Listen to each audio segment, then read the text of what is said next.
Welcome everyone to the Apex Legends African Throwdown, where we are finally ready to discover who is the best in Africa for Season 2.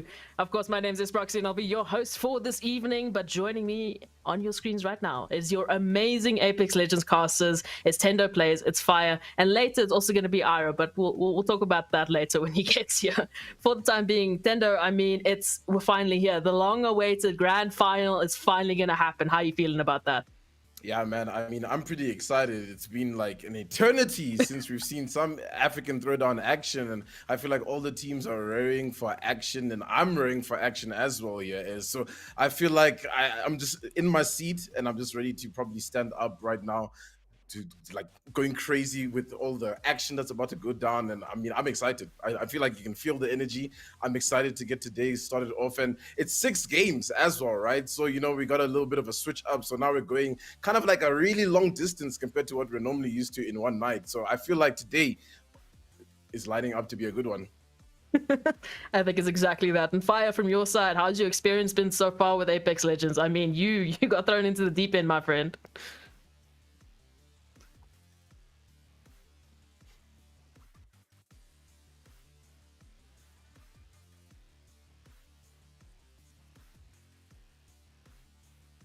Don't worry, Fire. I'm going to come back to you and we'll ask that question again. But for the time being, let's go and take a look at the schedule so I can take you through it. Of course, it's a BO6, as Tendo mentioned, so things are a little bit different. I'm going to take you through the schedule and just explain what is expected tonight. So for the first 3 maps that Fire will be joining us, of course, all of them being played on World's Edge. And the times on your screens, you know, vary a little bit depending on how these games are going to be going. You know, some might be shorter than others. Some might be very long-winded. So this is the first 3 sets of maps. We can go through to the next page of the schedule, and you can sort of get an idea of how those times are going to be going. Depending, I don't know. Sometimes these players, they just decide to actually wipe everyone off of the map. So it's understandable. But speaking about the schedule, speaking about the African Throwdown, speaking about why we're all here, let's actually take a look at what these players are playing for, what they are putting their stakes on, and what they are showing their skills for. Because, you know, it's not just the bragging rights in Africa. It's not just to say, hey, you know, we came through in Season 2 and we were the best Apex Legends team. But of course, there's that juicy little prize pool on top of it all to just say, you know, this is a well done. Well done for doing the absolute best. So, I mean, you know, let's take a look at it. Let's quickly run through it. So, of course, your top 4 teams will be getting a share of that total $1,000 prize pool, with 4th place taking home $100, 3rd place taking home $200, 2nd place taking home $300, and your champions of the African Throwdown Season 2 taking home $400 in the back pockets, and of course the biggest pat on the back for doing absolutely everything that they could have. And speaking of, you know, the prize pool, the schedule, how do we discern who those top 4 teams are? How do we know which are going to be the teams to take their share of that prize pool? After all 6 of these maps, it's of course by looking at those point system. Understanding placements and kills make the biggest impact in Apex Legends as we know it. So from 1st place all the way down to 20th, there is a certain amount of placement points deemed to the players. 1st place will be taking home 12.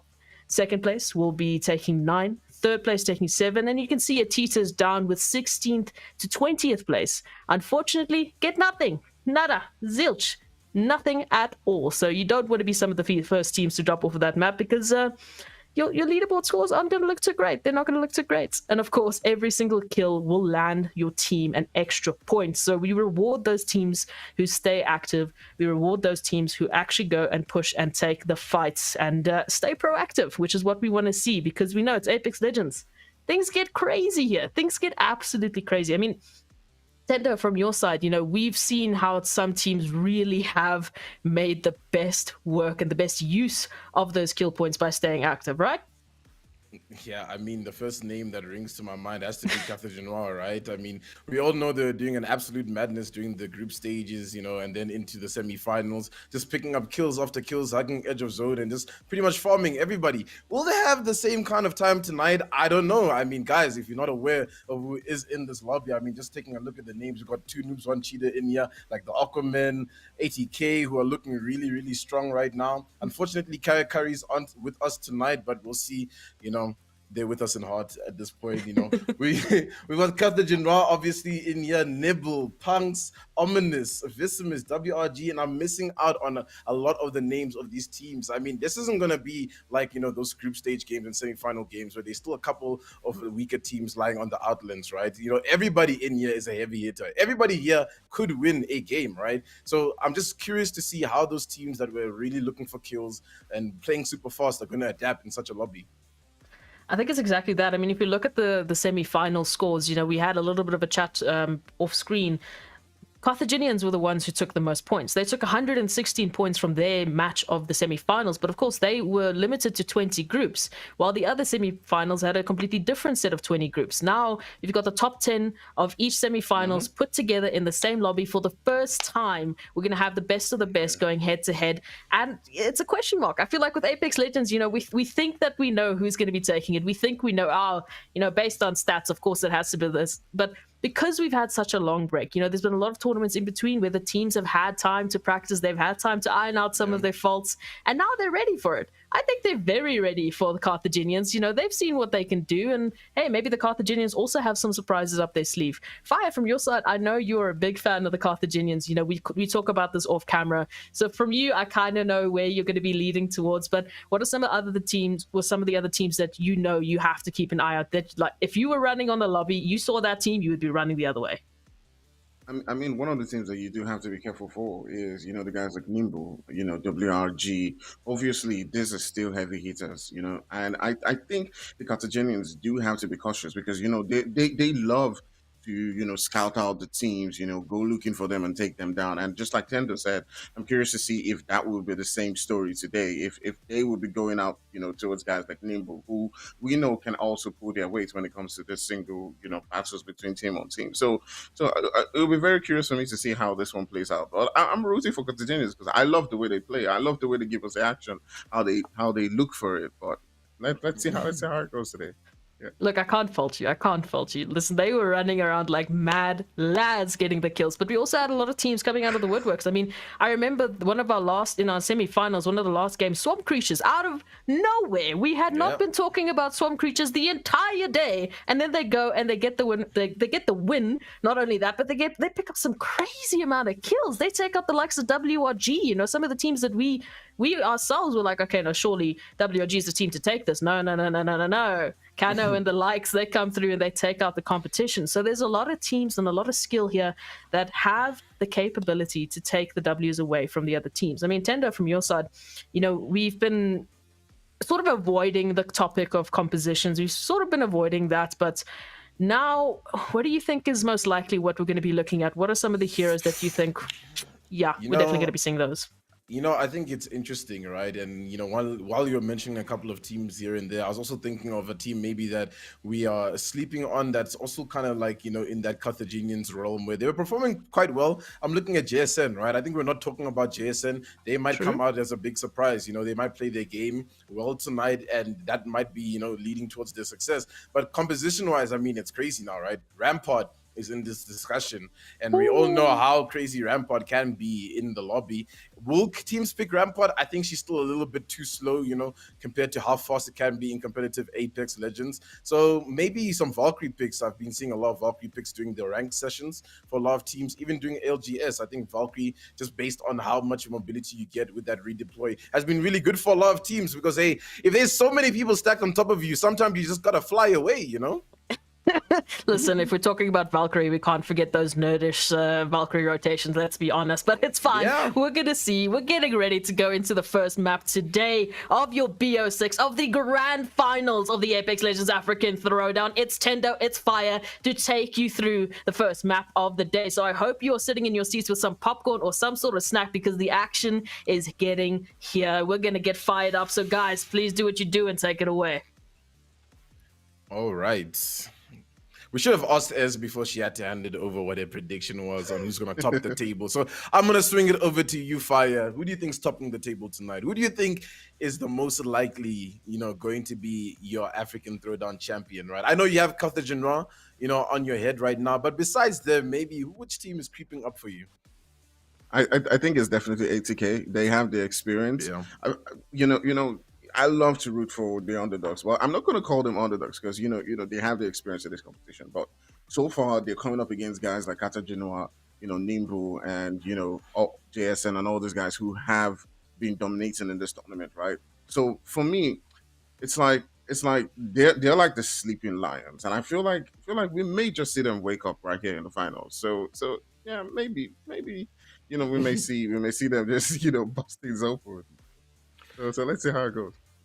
Yeah, I'm also looking at ATK. They're performing quite well during the LGS preseason qualifier, especially the one that recently passed qualifier 2. So I think they're quite warmed up. They're ready to really give us all the action coming into this one. But I mean, yeah, guys, like I said, there's so many teams that, calling one prediction, we might go completely south with it, right? The potential of Exactly. any one of these teams in the lobby tonight popping off is just pretty absurd. So we just have to Mhm. wait and see exactly where everybody is going to be. And I mean, drop spots is going to be a really big conversation, especially for this first game, especially laid out in a series of 3 here at Fire. It's no longer 4 games, it's 6 games. How do you pace yourself out? Where are you dropping to, maximize the full potential of how to win tonight's throwdown? I think for a lot of these teams, what they're going to do is try as much as possible to be cautious. Get into the zone quite quickly. I know a team like Carthaginois is not going to do that. They're probably going to stick to the game and just try to hunt teams as much as they can. But I'm really worried for them because I feel like they might come across guys who are just going to give it back to them. Just take them out quickly. If they come up against Nimble, they come up against WRG and all these guys who can just repel that attack, then they might fall into trouble here. And it's the final, so yeah, if they do fall into that trouble, it could just change things entirely throughout the entire 6 games. So it's like the story that will be told today is all about like slim margins at the end of the day. What happens in those tiny little moments where Carthaginois goes on the offensive, and if they do take out Nimble, then that totally changes the entire course of the day for Nimble. If they get repelled, and that changes the course of the day for them, when it comes to the confidence level. So yeah, it would be interesting to see how, this first game plays out, because for me, it's the most important one. All right, ladies and gentlemen, I just got a word just so you guys are aware of what is going on. Obviously, today is Rank Split Day. Kings Canyon Day is coming through. So I think we're just having a lot of players, just shuffling over just onto not really a new patch, just you have to wait for the season to start. So everybody's just getting onto that, and then we'll get on the way. And I also just got a word that Rampart is banned. So no Rampart today. Act Fire. I mean, I don't know if you've seen the Rampart buff that's come through recently. Rampart looking really dangerous. Not going to be in this discussion tonight. Is that a good thing for some of these players? Over the time they've had, experience to play with them, play with Rampart during this period leading up to the throwdown, and for it to not be included. How are you feeling about that? I mean, definitely is going to change things out for those who use, Rampart. But um, I mean, there's so many other lovely characters to use. So yeah, they might adjust. I mean, they're professionals, so they know what to do. Yeah, no, definitely. It's always about adjusting and knowing when, to shift what is going on, because you never want to be a stagnant team that kind of doesn't know what exactly is going Exactly. on, in the lobby, because it's that whole idea of if there's lots of Watsons in the lobby, maybe pull out a crypto, because you understand that the crypto ultimate will break Watson generators. Revenants, pull out the caustic, because it's going to help you, just maintain your ground and hold yourself down. So it's just compositions are always going to be interesting. I mean, I'm thinking we're going to see lots of Gibraltar. Octane got a Mm. recent nerf at Fire. I'm not too sure if you saw that as well. Ooh, The jump yeah, pad yeah, the got. jump nerf. Yeah, I saw it. I saw it. Cool story about that. I'm a new Apex Legend player, right? So I started using Octane, and basically because my aim is my stuff. Every time I get into a fight, I'll just run away and jump away. And then the other day, I was like, I didn't jump so far, so I switched character. I started using Rat, and yeah, I'm pretty much just running with portals now. Yeah, I mean, Yeah, but Wraith's always gonna be, one of those up and down picks. I feel, because she's in a good spot in terms of just being competitive, but it's always gonna be a personal preference for how the team wants to play. The portal can yeah. always be clutch to reposition instantly in really tough positions. So we'll just have to wait and see exactly. But yeah, I feel like we're not gonna see that many Octane picks, right? Just because of that reason of the jump pad not Yeah, being true. so aggressive as it used to be and giving you so much distance. I've definitely seen that a lot of people aren't picking Octane that much, but again, you have to look at like Bloodhound scans coming through. Bloodhound's probably still going to be in the conversation. Sia's probably still going to be in the conversation. Sia's going to be really strong, I think. We saw, I think it was Carthaginians, right, coming through with the Sia, Octane, and Revenant combination. I wonder Mhm. if tonight that's still going to be, part of the conversation in terms of if they're going to still try and play that. Yeah, I think they're definitely going to do that because they're an offensive team. They want to, attack with what they're used to. But I did see them, in the group stages use Wraith like a little bit to scout around, move to different positions, and just Yeah. retreat back and then make the drop on different teams. So yeah, it does feel like they're a very versatile team. It doesn't matter what legend they use. But either ways, those guys are gonna be missed. I just feel for any team that they track down. Yeah, no, and just a couple more players will be joining the lobby, ladies and gentlemen, and then we will be able to get underway of tonight's first game of this best of six. And I mean, pulling back into this whole idea of everything's changed up, right? Do you feel like there were a group of players that were ready to go like this distance of playing over 2 days, and now they're kind of like forced into this one day? Maybe it was a decision that the community did come to decide to, guys, right? But obviously, there might have been those outlying, decision makers that maybe still wanted this 2 day affair, right? How do you feel coming into this, right, where it's no longer going to be 2 days? You don't have that opportunity to be like, okay, first day was bad, let's come back tomorrow. It's like, if today isn't good, that is it. That is the wraps. Like, how is the mentality coming into tonight? There's some days when you just get into the game, right, and everything's working for you. Your aim is just perfect. Your decision making is perfect, and you just rotating right, and everything's just working for you, right. And the next day you come in and you're absolutely shit. You have no reason. It may just have been your rest, your sleep, your body language that day, how you're feeling. So for me, it's like, for those of the teams that it's going on well for them, then that's fine. But there are those teams who will feel like, I wish I had the opportunity to come back. I wish I had the opportunity to go look at my mistakes, go check my errors, and you know kind of like make a difference again, on the second day. But I mean, it is what it is. So they've got to make that switch, when they are down quite quickly today. Yeah.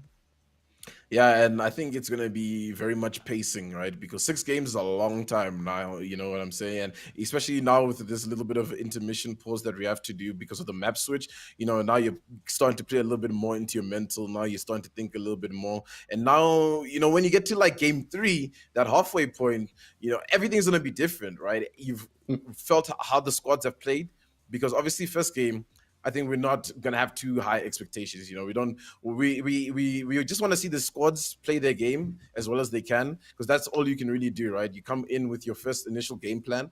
You try it out for the first 2 games, maybe 3 games. You see how it goes, and if it's not working, that's when it's time to adapt. True. True. True. True. Well, I mean, it's like I said, for the guys who are gonna have things going on good, that would be perfect. Because they would have felt the first 3 games.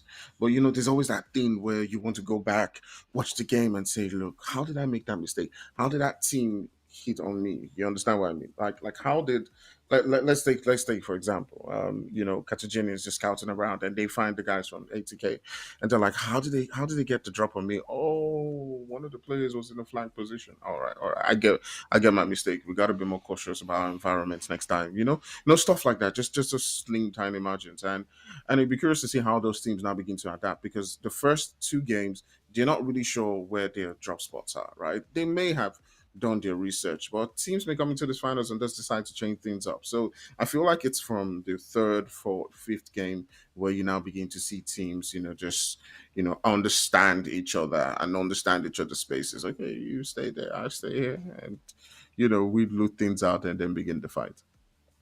Yeah, and I think with the addition of having one less squad, there's that the one less idea of having to worry about a team contesting you, which is, uh, up and down, right? Because it's also missing KP in the lobby, right? Because as much as it's like, hey, we were missing one team in the lobby, it's a little bit easier for us. It's also a little bit harder, right? Because those are 3 points potentially, Mm-hmm. it can work either direction, that could go your way, that you just might not get because that team would have dropped maybe close to your drop site, and you'd have the opportunity to maybe take that fight on a rotation, right? So it's really just going to be, the IGLs tonight. We never talk about a lot of the roles that you have to play as a player in Apex Legends, professionally, and in-game leader in every esports is definitely one of those roles that's really looked down, not looked away upon, but it's like, okay, he's the big brains of the team, right? He's not really the flashy player. He's not going to be doing all these crazy things. But without that person, the glue of the team can kind of crumble into pieces, right? You can almost have like a team full of Ronaldos, right? But if one of those Ronaldos isn't going to be like, hey guys, let's actually do this together, you almost it doesn't really matter, what you're putting up on the table. So those IGLs really need to be smart tonight and analyzed throughout, today's series. Yeah, exactly. The IGL I feel like is the most important role. He's the one who's always, looking around because you can have a team of aggressive players, right? But they're not watching their backs. They're not watching their environment.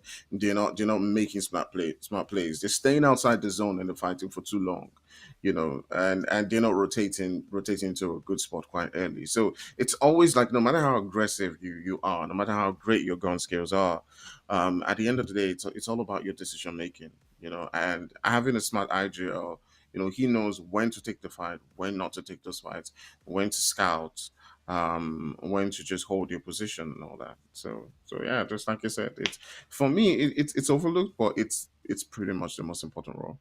Yeah, it's definitely, one of the most important roles. But I mean, at the end of the day, it's like that whole idea of like the actors will always be in front of the movie before like the directors and the behind the scenes. You know what I mean, right? It's like Yeah, true. you don't really look at those people that are kind of holding the team together. And I want to look at like Nibble, for example, right? They've got a coach, unlike most teams in the throwdown. The coach is there to kind of be that extra voice over the IGL when it's like, okay, yes, our IGL has this big brain, can make these decisions, but sometimes it's nice to have that player or that person, almost like us who are casters who can see everything and understand everything compared to like you being inside the game. Because it's a very different experience when you're actually pinned against the wall and you have to make these decisions on the fly. Because Apex Legends is a really, really fast esport, right?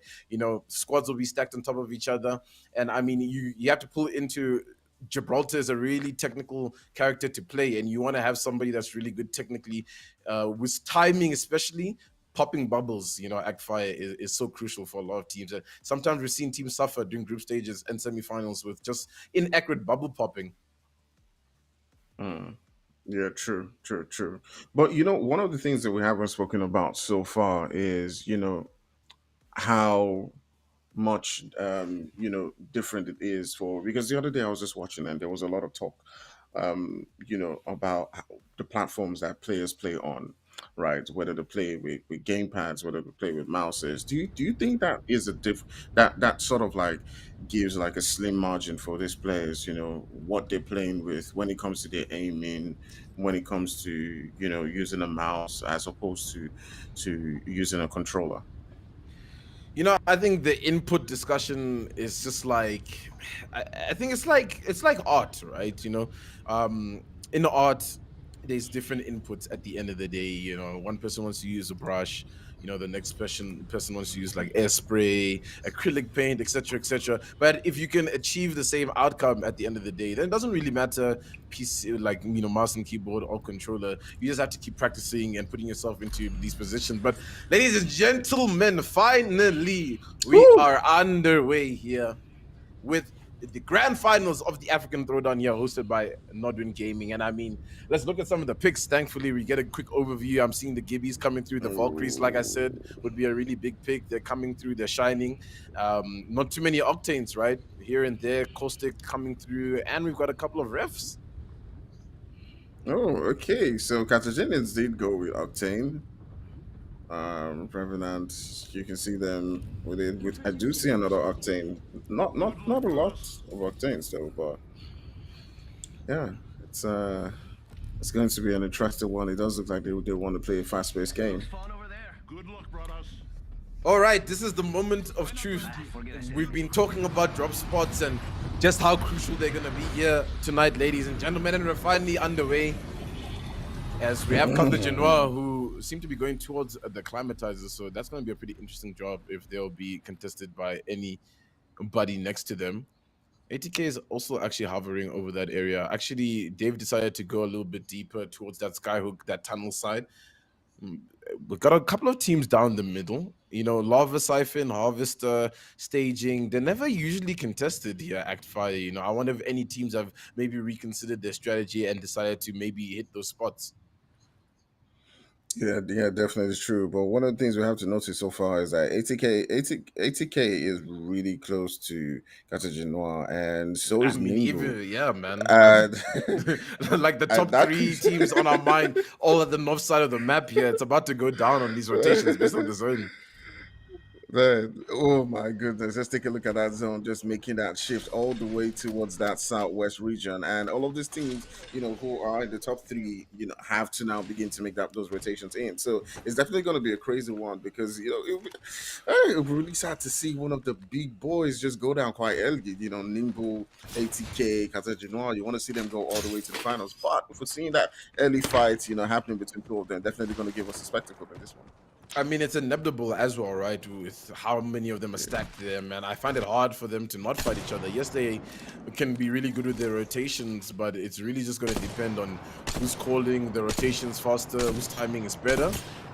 As we're just tuned in here with Dark Esports longbow in the hands here of Nas. Just trying to pop some shots. Doesn't really find too much with it. Longbows, snipers, great for charging up that Evo, you know, making sure that when you move into that next fight, you've got the best possible outcome with your shield. And I mean, what's your take on snipers? You know, which one do you really feel has come to life in the African Throwdown thus far that we've really been like, wow, that's a really good one. That's a good pick.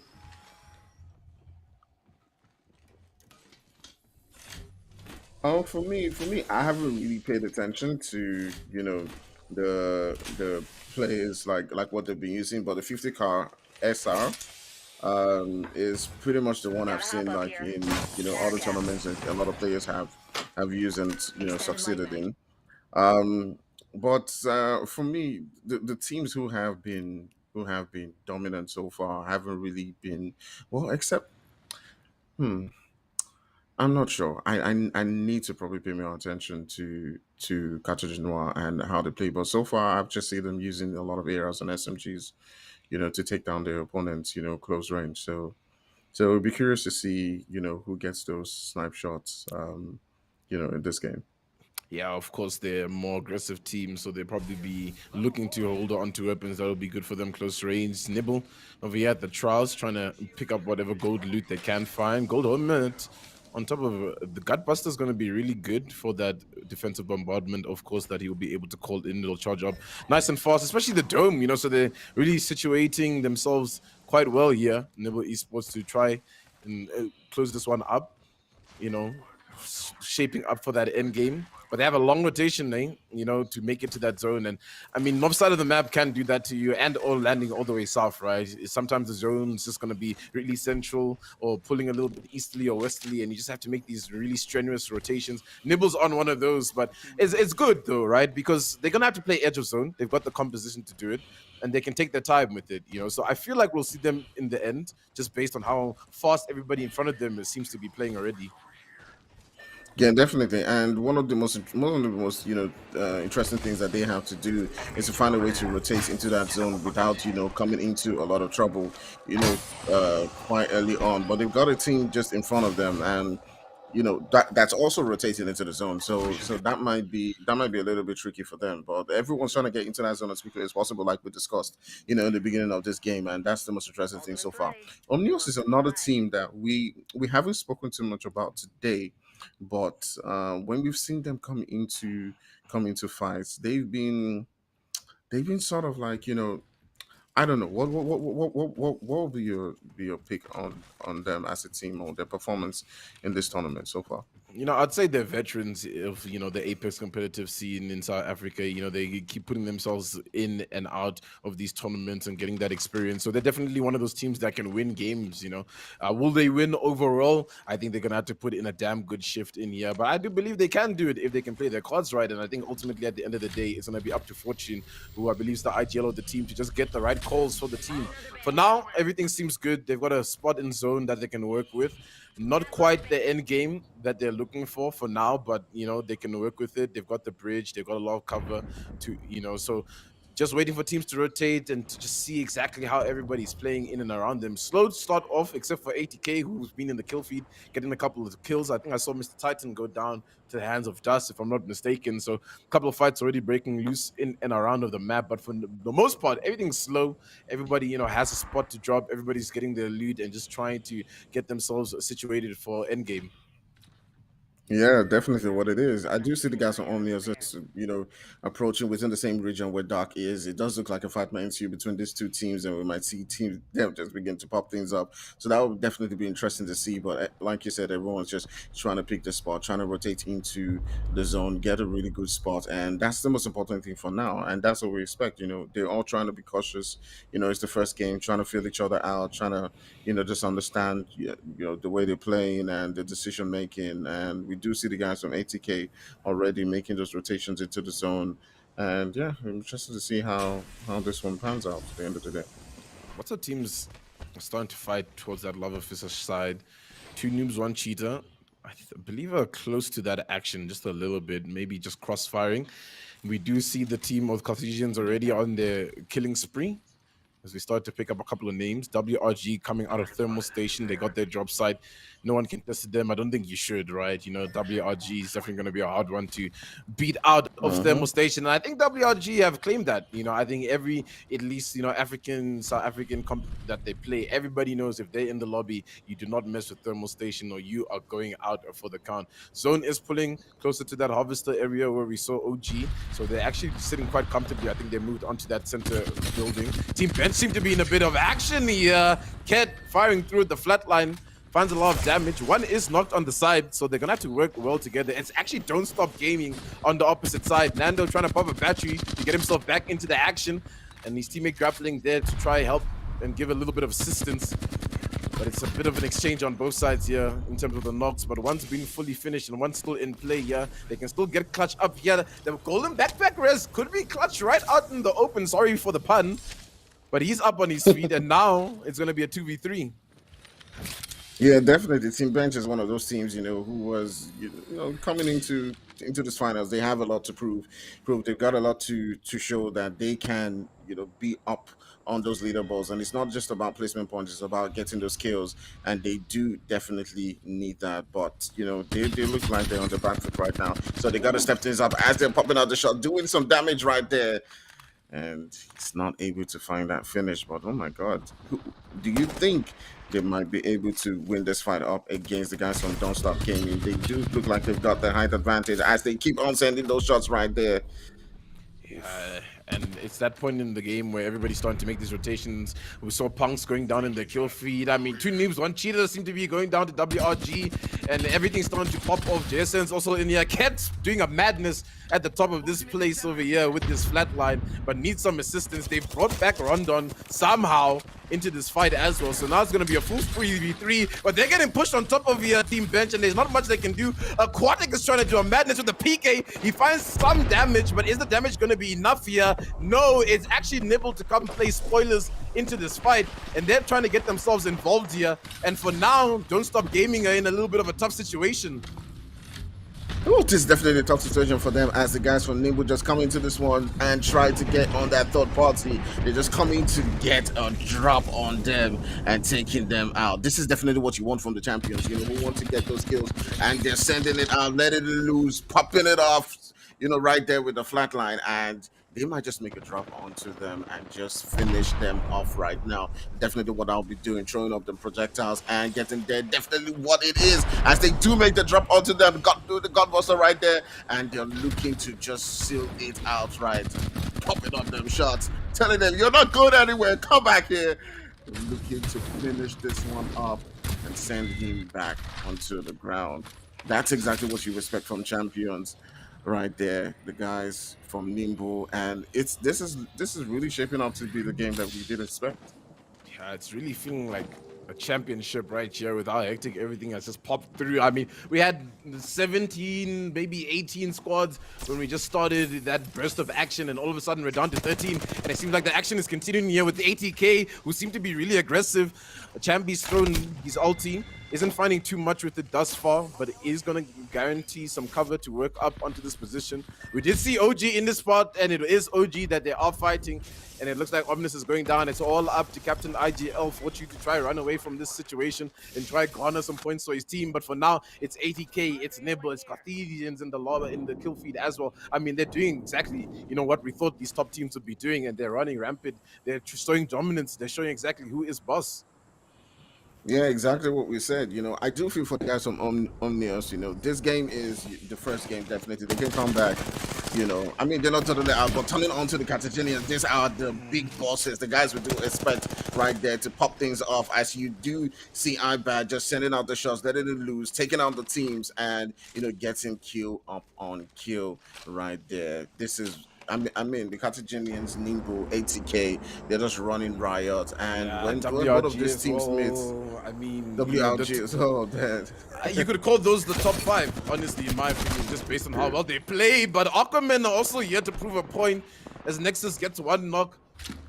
And now they're trying to work onto this. And it's Swamp Creatures who are just down for the count before we can say much about them. And it's up to 10 squads in the lobby.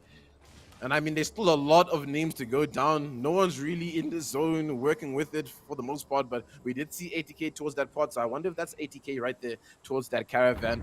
It does look like JSN still involved as well, but they're getting gate kept to some degree, or they are doing the gatekeeping. WRG's close, Nibble's close to them as well. So a lot of these top teams close to each other. And I mean, this is exactly what happens when you have the best 20 teams in the African continent in one lobby. It's action left, right, and center, and it's pure excitement.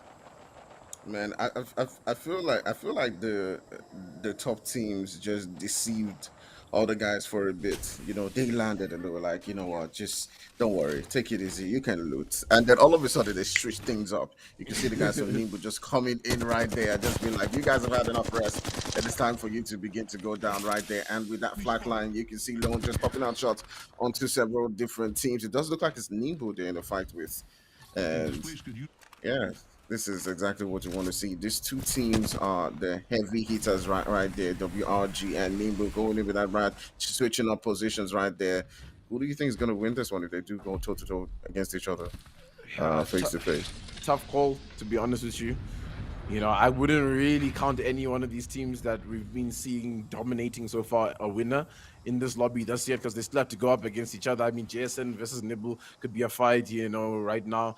Nibble versus WRG, ATK still in the mix somewhere there, and we still have the Carthaginians who are running rampant close to where Lava Siphon is, if I'm not mistaken. Laggy Boys have done well to garner themselves a really good spot here. Yasuke and the boys just holding it down, but Crypto ulti comes out of nowhere, just gonna do a little bit of damage. Chambi's gonna knock in the kill feed, and Reaper's surviving actually. Closed door here. All right, the guys from WRG do look like they're going to encounter another team quite soon. But I do like the way, they just respected themselves against, Nimble Esports. They got a couple of shots and they were like, you know what, we'll see later. We'll see later. Okay, you just go your way, I go my way, and we'll meet in the final circle. Yeah, we also got a couple of solos, right? If you look at that squad count. Oh wait, I think was that a res that popped through? I feel like I saw Nando not like he wasn't involved. I think it was just Clutch. Clutch thinks he gets the res there in staging, brings him back in, so they'll be playing as a duo. So that might be really good for them. Kaio plays is I think running solo there, perhaps. Look at the Carthaginians, man. Sometimes just taking up all these fights is going to be crucial to the sustainability of your team, and that's exactly what happened. Idomino's down. They're gonna have to try res him. Teams are aware of this situation. They're in a bit of a tough rotation as well, right? They've got the zone against them to work with, and it's not gonna be easy to get for them to get into the harvester. So now, as everything settles just for a little bit, the dust isn't moving as much as it was just now. Everybody's starting to plot these rotations, make these plans. Nibble's in a bit of an awkward pinch in terms of just like what their options are going to be for their next rotation, but we'll just have to wait and see. The Harvester team, which is Clutch and Nando, Don't Stop Gaming, are going to run into WRG, and that's going to be quite a calamity for them. Definitely, Carthaginians not having such an easy time right now, as they do need to get Indomino back into the game. They're gonna arrest that man right there. I guarantee you, Eggfire. I'm telling you right now, they're looking to arrest him on this bridge, and it's gonna go crazy. Yeah, definitely. They do need to get those reses up.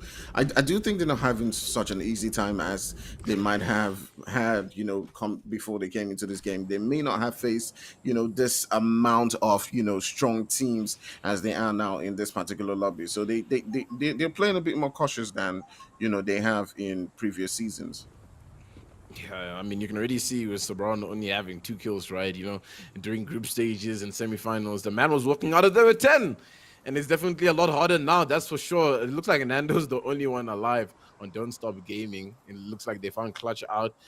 It does look like the res is popped through for the team of the Carthaginians, so we can't count them out just yet. Look at Nibble's rotation, though. They're going to get caught into a lot of traffic. And 80k, no one's looking at them. They are sitting perfectly, I'm telling you right now. They are just vibing there, waiting for something to happen. If I've read the kill feed correctly, they should be in that spot. Still 9 squads, though, here, Actfire. I mean, damn, it's still heated. It's still anyone's game, basically, just based on who makes these decisions correctly. Yeah, definitely. We might see a Nibble and it's actually fight. I think it's Vicimus that's actually in that spot, not actually ATK. Okay. So I'm quite mistaken on where ATK is. I'm not sure if they're even alive in the lobby. We'll just have to wait and see. All right, definitely. But I do think we're seeing the guys from Nibble popping out shots onto Carthaginians, and it might be.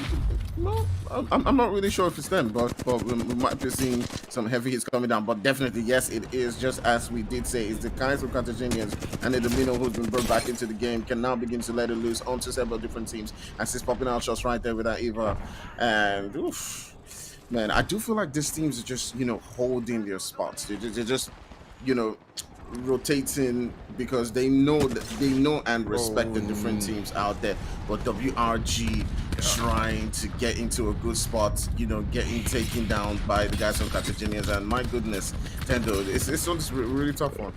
Yeah, it's really tough. ATK is indeed still in the game. Dust has just gotten knocked, unfortunately. WRG goes down, and that's just a clap for them.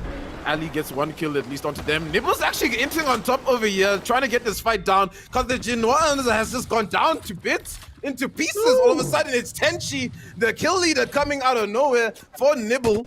And they've got a really powerful spot to play with from the zone here. Laggy Boys are still up as a full 3-man roster, working right below Nibble. ATK is actually chilling right at the top over here, in line of sight with Nibble, so this fight might break loose anytime. Ali goes down on the side of Vicimus, so I wonder how many members they have on Vicimus. AQUAMEN are still in the conversation as well. 6 squads lingering here and there in the zone. Lots of them seem to just be hiding closer to these rocks, though, I think. You know, I think they're stacked on top of these rocks because Nibble, ATK, as well as Laggy Boys are really taking a lot of the space on this side where the train track are. Oh, you know, it's really cool. Ooh, just look at Nibble. It's really cool to see that the guys from ATK are still in this game, but Nibble showing why they are champions, why you should definitely not hold them back as they're popping out those shots right there with that hemlock onto several different teams. They got to get that res, but my goodness, they are bossing things right now. I think JSN just yoinked Nibble's kills. At least like 1 or 2 of those kills. They had a really nice angle of that fight, and they just tried to yoink as many kills as they can. So a little bit unfortunate for Nibble, but ATK is sensing a little bit of blood. And look at Krillix. Krillix is looking to get involved. Yeah, he's got the Rampage. Rampage can do a lot of damage. Zone is going to be closing in here very soon. Actfire. 4 squads in this one. We got JSN, Nibble, and ATK. Not too sure who's the last one. It's Neo solo ratting it for Vicimus. Oof, man, several different teams have got to now try as much as possible to hold Nibble back, because I feel like they're the ones, you know, to defeat. They're not in a really good position, as there's several different teams who have sights on them from different angles. So definitely it's going to change things out, as you do see ATK that's popping up shots right there, holding that Rampage, definitely doing a lot of damage onto the guys from Nibble who are trying to make their way in, and they are able to escape that one right there. right there, but it's still a lot to do. As you can see, the guys from lag just taking up their shots, but Tendo. It's just carnage, honestly, over here. Ackfire. It looks like ATK is trying to make a play, but JSN seems to be the team that's in a really good spot here to close things down. Defensive bombardments are dropping from every left, right, and corner. ATK, JSN just having a full-on gunfight on the train tracks here. One goes down on the side of JSN. ATK still fighting strong. Chambi's up. And it's Chambi versus Joe and Nai. Can Chambi try and make something happen? He gets the one knock. Chambi now in a really good situation to clutch it up, but he's going for the bat. Look at Joe, he's coming in, he's swooping around the corner. Chambi still helps somehow. He pops the bat. Can Chambi clutch it? No, he can't. Ooh. But JSA can. It's Joe to clutch it up. Whew. Oh my gosh, this is definitely a championship. It's a grand final. The energy is freaking popping. I love it. It's crazy, man. You know, coming in before this game, we were talking a lot about the top guys. You know, the ATKs, the Carthaginians. You know, Nibble, and they did show why they are top teams. But at the end of the day, it seems that we didn't talk about with guys like JSN, ATK, and they sort of. I said it, guys. I said it. Remember, I was like, guys, we're sleeping on JSN. Watch them do a madness here, and they did it in the first game. Yeah. I mean, JSN were one of those teams that were always consistent, right? They were one of the teams that were always doing so good with their rotations, making sure they're getting a good amount of kill points, good amount of placement points, staying consistent game after game after game. Even with the likes of, I think, Carthaginians in their group, they were one of those teams that was staying in those top, three quite consistently. So yeah, we were sleeping on JSN, and here it goes to show why you cannot do that. Coming through with the first win of the day for your grand final of the Apex Legends African Throwdown, and they were picking up kills. I mean, let's break that down. So we had Nibble take out the Carthaginians, then we had ATK take out Nibble, then ATK got taken out by JSN, and in between all of that, we had some solo ratting coming through from Vicimus as well. So I mean, the placement points we're going to be looking at must be insane, Tendo. Yeah, I mean, it was so confusing up until the end, right? It could have been anyone's game. I mean, ATK plays that a little bit better as a 3v3. It's this, right? Maybe Nibble, if they choose to rotate a little bit earlier, maybe get a little bit more, forward thinking in their position, maybe they're still in that conversation as well, right? I think just JSN plays that well. They had the right little bit of cover, bit of a head glitch to work with there, and they had a good overview of ATK and Nibble, and they just really had to worry about Neo behind them, right? Who wasn't too much of an issue ultimately at the end of the day. So, kudos to JSN for clutching that one up. I think they did exceptionally. I mean, I can't even imagine the chaos that it must have been, like just looking around and there's like 5 different teams all around you. Carthaginians still getting that raise at the end of the day. Woo! But for the time being, we are going to go to a short break while those standings are being calculated and while we figure out the math. Thankfully, it's not me doing it. Otherwise, we'd be here for half an hour. But we're going to go to that break. So stay with us, get some snacks, get some water, because it's going to be some spicy action here with the Apex Legends African Throwdown. I'll be right back.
Welcome back, everyone, to the Apex Legends African Throwdown Season 2, brought to you by NODWIN Gaming Africa. First game done and dusted. It was quite an interesting one. We're going to take a look at the standings quickly and just remind you about what happened and give a brief summary of the absolute chaos that was map number 1 of your grand final. So let's just talk through it briefly. Firstly, let's focus on that big winning number 1 score from JSN right now, leading the pack with 15 kills and a total points of 27 in first place, with ATK in second and AQUAMEN in third. So currently, and Carthaginians in fourth. So currently, obviously, this is basically our leaderboards. You know, those top 4 are currently the ones that are looking for that share of the prize pool. But of course, we know there's still plenty of games coming through today. I mean, Tendo, you know, without going into any specifics really about all the scores, let's talk a little bit more about that first game. How insane was that final zone?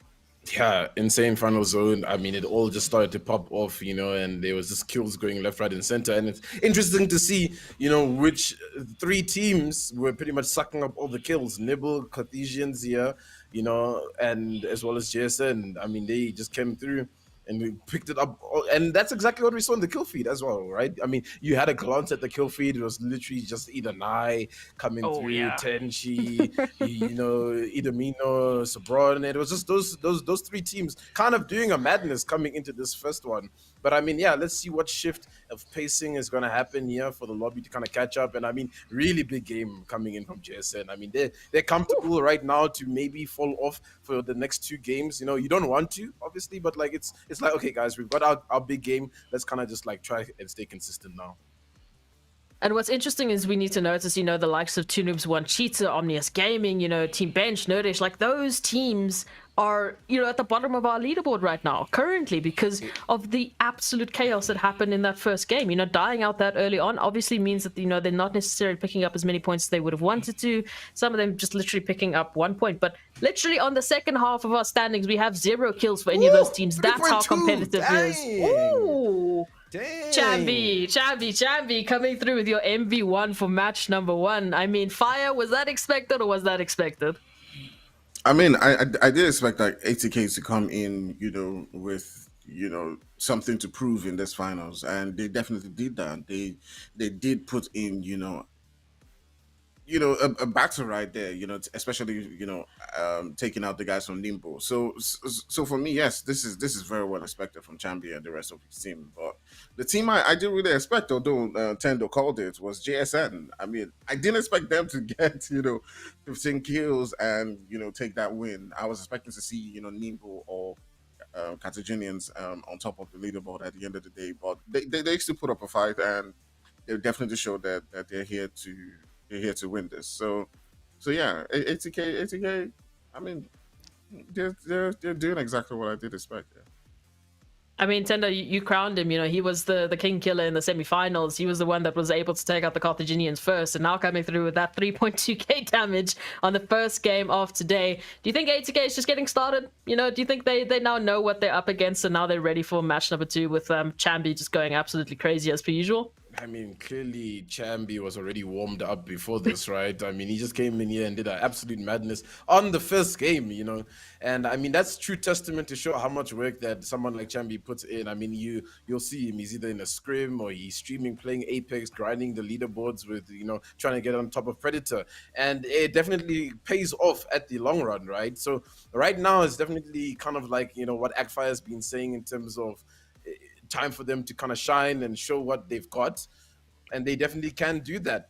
I think now you can identify who are, you know, the heavy hitters in the lobby, who you got to look out for, who's here tonight, because it does always come down to kind of like that first moment, like who is awake right off the beginning, because they're going to be awake throughout. You know, some teams still going to have to try and get online a little bit later throughout the night.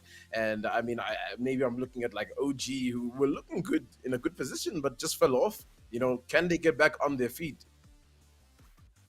That's the thing. So because it's a BO6, you know, obviously these teams, the first game, don't worry too much about it. You sort of, finding your feet in this new group. Some of the teams you may be used to playing, some of them you might not be. It's a little bit of a change of pace. So, of course, let's reset. Obviously, the game started, as you mentioned, they sort of get into their heads a little bit. But now they've got a good foundation. They have a fantastic foundation to start with, and they can only go up from here, surely. So I'm hoping to see those teams, finding their footing a little bit better going through into the second match. And hopefully, we'll seeing them on that first part of the standings, and hopefully looking a little bit better on that leaderboard. I mean, Fire, from your side, obviously there was a few teams that were struggling. What do you think was some of the main issues? We saw teams running into. Obviously, that final zone was just crazy, madness, insane. But what were some of the reasons that some of the teams were dying early on? Yeah, I mean, they were just coming against the heavy hitters. There's a lot more heavy hitters in this, lobby than there was in group stages. You're coming, you go to the left, you're facing Carthaginians. You move to the right, you're facing, Nibble. Especially with Nibble, just coming in with those third parties while teams are fighting, whether it's Dark Esports, taking on fights against several different teams, and they're just coming in and just clutching it and just wiping them out at the end of the day. So it's really difficult for a lot of teams, to battle it out when you're fighting, it may be Dark fighting Omnius, and all of a sudden they're getting third parted by Carthaginians, and how do you survive that? Even the big guys are finding it tough because Nibble was trying to make it all the way into the zone, and at the end of the day, they just had two teams just directed. It's like everybody just decided, hey, you know what, let's stop them, and then we'll fight later. Okay. And then they all just pointed their guns at Nibble. And yeah, it's just really tough. But that ended was heavy. It was heavy, and we were talking about it off stream. That zone just shifting at the last second to the bridge, and then Tendo, you mentioned, ATK thought the bridge was their saving grace, and it turned out it was griefing in the end there. So anything can happen, Battle Royale. I mean, that's part of the zone. That's why we bring in that RNG. That's why we bring in the excitement of Battle Royale in the beginning. But we're going to look into game number 2 of your grand final of the Apex Legends African Throwdown, brought to you by NODWIN Gaming Africa. It's Tendo, it's Fire that are your casters for this evening, and I think they've been doing a pretty good job. Give them some love and chat, because they've been absolutely just insane in Season 2. So guys, please once again, go and do a madness and take us into game number 2. Big shout out to Ez, of course, as well, for hosting the whole shebang and keeping the vibes vibing. And I mean, yeah, speaking of vibes, it brings like this phrase in my head, match my energy. Do you think the teams need to match the energy of ATK, and Carthaginians and Nibble, right? Because clearly they were all on that same wavelength of like, guys, we're here to play, we're killing everybody, and we're running through everybody. Do the rest of the teams need to match the energy right now? Or do you maybe think it's, no, let's not match the energy, let's bring our own energy? I think they definitely should stick to their own game, because you saw at the end of the day there, what really helped guys like JSN and ATK was rotating into the zone, right? Getting into a good spot, focusing on their own game and their own strengths, right? They weren't trying to be aggressive and, scout people like the Carthaginians were doing. They weren't trying to play to accommodate, Nimble and the rest. But they stuck to their own guns. They rotated and got themselves into a good spot, like you said, the guys from JSN, usually do. And at the end of the day, that paid off. That paid off. It's like I don't know the word to use. Well, let me say, being aggressive at the right time, just at that right moment, where you can begin to take out these big boys, and that's exactly what they need. Yeah, it's definitely just knowing when to use that aggression that your team has in the right situation. And again, it comes to timing and just going back to that whole topic we were talking about, of being the IGL in the team, right? Making those game, defining decisions that some players in your team might not have, the courage to make. But I mean, speaking of like courage, is an extreme amount of legend diversity here, and everybody has this courage to just pick whatever they feel is comfortable to work inside of this this meta. It's really fast paced, I feel, You know, I think especially with the Carthaginians, they came through with that same method they were playing with during the semifinals. The Seer, the Octane, and the Revenant, just super aggressive, super aggro. But then you have the counter in the lobby where everybody can, like, you know, kind of fly away with their Valkyries. They got the Gibbies, they've got the Caustics. You know, it's kind of just like this mix and match over here. You know, that everybody kind of has to just be courageous in and feel like their pick is the right one. Yeah, definitely. But I feel like one of the teams that has shown that they can get into fights, they can get into battles, definitely is WRG. They didn't grab a couple, a lot of points like we did expect in the last game. Oh, maybe having some issues right there. But they didn't grab a couple of points like we expected in the last game. But I mean, they showed that they could fight. They showed that they could get, the kills. And I feel like they will come back into this game, trying as much as possible to get a lot more placement points than they did in that last one. So let's see how that goes. Yeah, and I mean, drop spots were pretty much like, you know, everybody had a spot to be like, hey, this is where we're at. This is exactly where we're going to be playing. We didn't see too many off-spawn contestations, you know, maybe a snip here or there, and a couple of teams that maybe are a little bit closer, you know, because some POIs are obviously a little bit closer to others. But I mean, for the most part, yeah, right here, quick distribution and looking exactly what I'm talking about is that everybody's kind of got a spot to play with. I mean, Nibble's feeling a little bit of heat there. I believe that's Don't Stop Gaming on top of them, but they didn't fight originally. They might fight now. They're really close to each other. So that's going to be quite interesting to see. The zone is pulling south side this time as well at fire. So now everybody has to make this really strenuous rotation from the north side. Yeah, exactly. They made the rotation the last time, so definitely they will be doing that. Again, the guys from Nibble do have company around them, so we might be seeing some fights coming up right there. And they do need to be careful because the Carthaginians, are just not too far away, and we do know they love to get into those third parties and sweep in. So yeah, Nibble got to be really careful because they might be getting into some fights right here if and a third party if they're not careful, and we may see one of the big hitters going out quite early. But that would be interesting to see. I want to see it. I don't know about you, Tendo. Don't Stop Gaming. I'm looking to contest Nibble though. Just popping a couple of shots here is Nando, just trying to do as much as he can. For now, they're not really trying to get, in their faces and get too involved with that fight. They're just trying to get as much loot as they can on their rotation. I mean, Armor's obviously starting off with whites is not always the greatest thing. Coming off and taking a fight, you're pretty much in a really vulnerable position. You want to at least have a blue on you, just like Clutch over here, the one member on the team. They're really split as well, right? Don't Stop Gaming. If they get caught out by maybe a full Nibble 3-stack that might be roaming in and around the corner, it might be detrimental for them. But actually, look, Nibble's actually just getting out of here, but Nibble's walking in to where the Carthaginians are, but ATK is there as well. And I mean, they all have to move north side, right? And it's these chokeholds again here, where it's like staging area just outside of Fragment as well, with those mountains, where all these teams are pretty much going to collide. But now we're tuning in to Laggy Boys.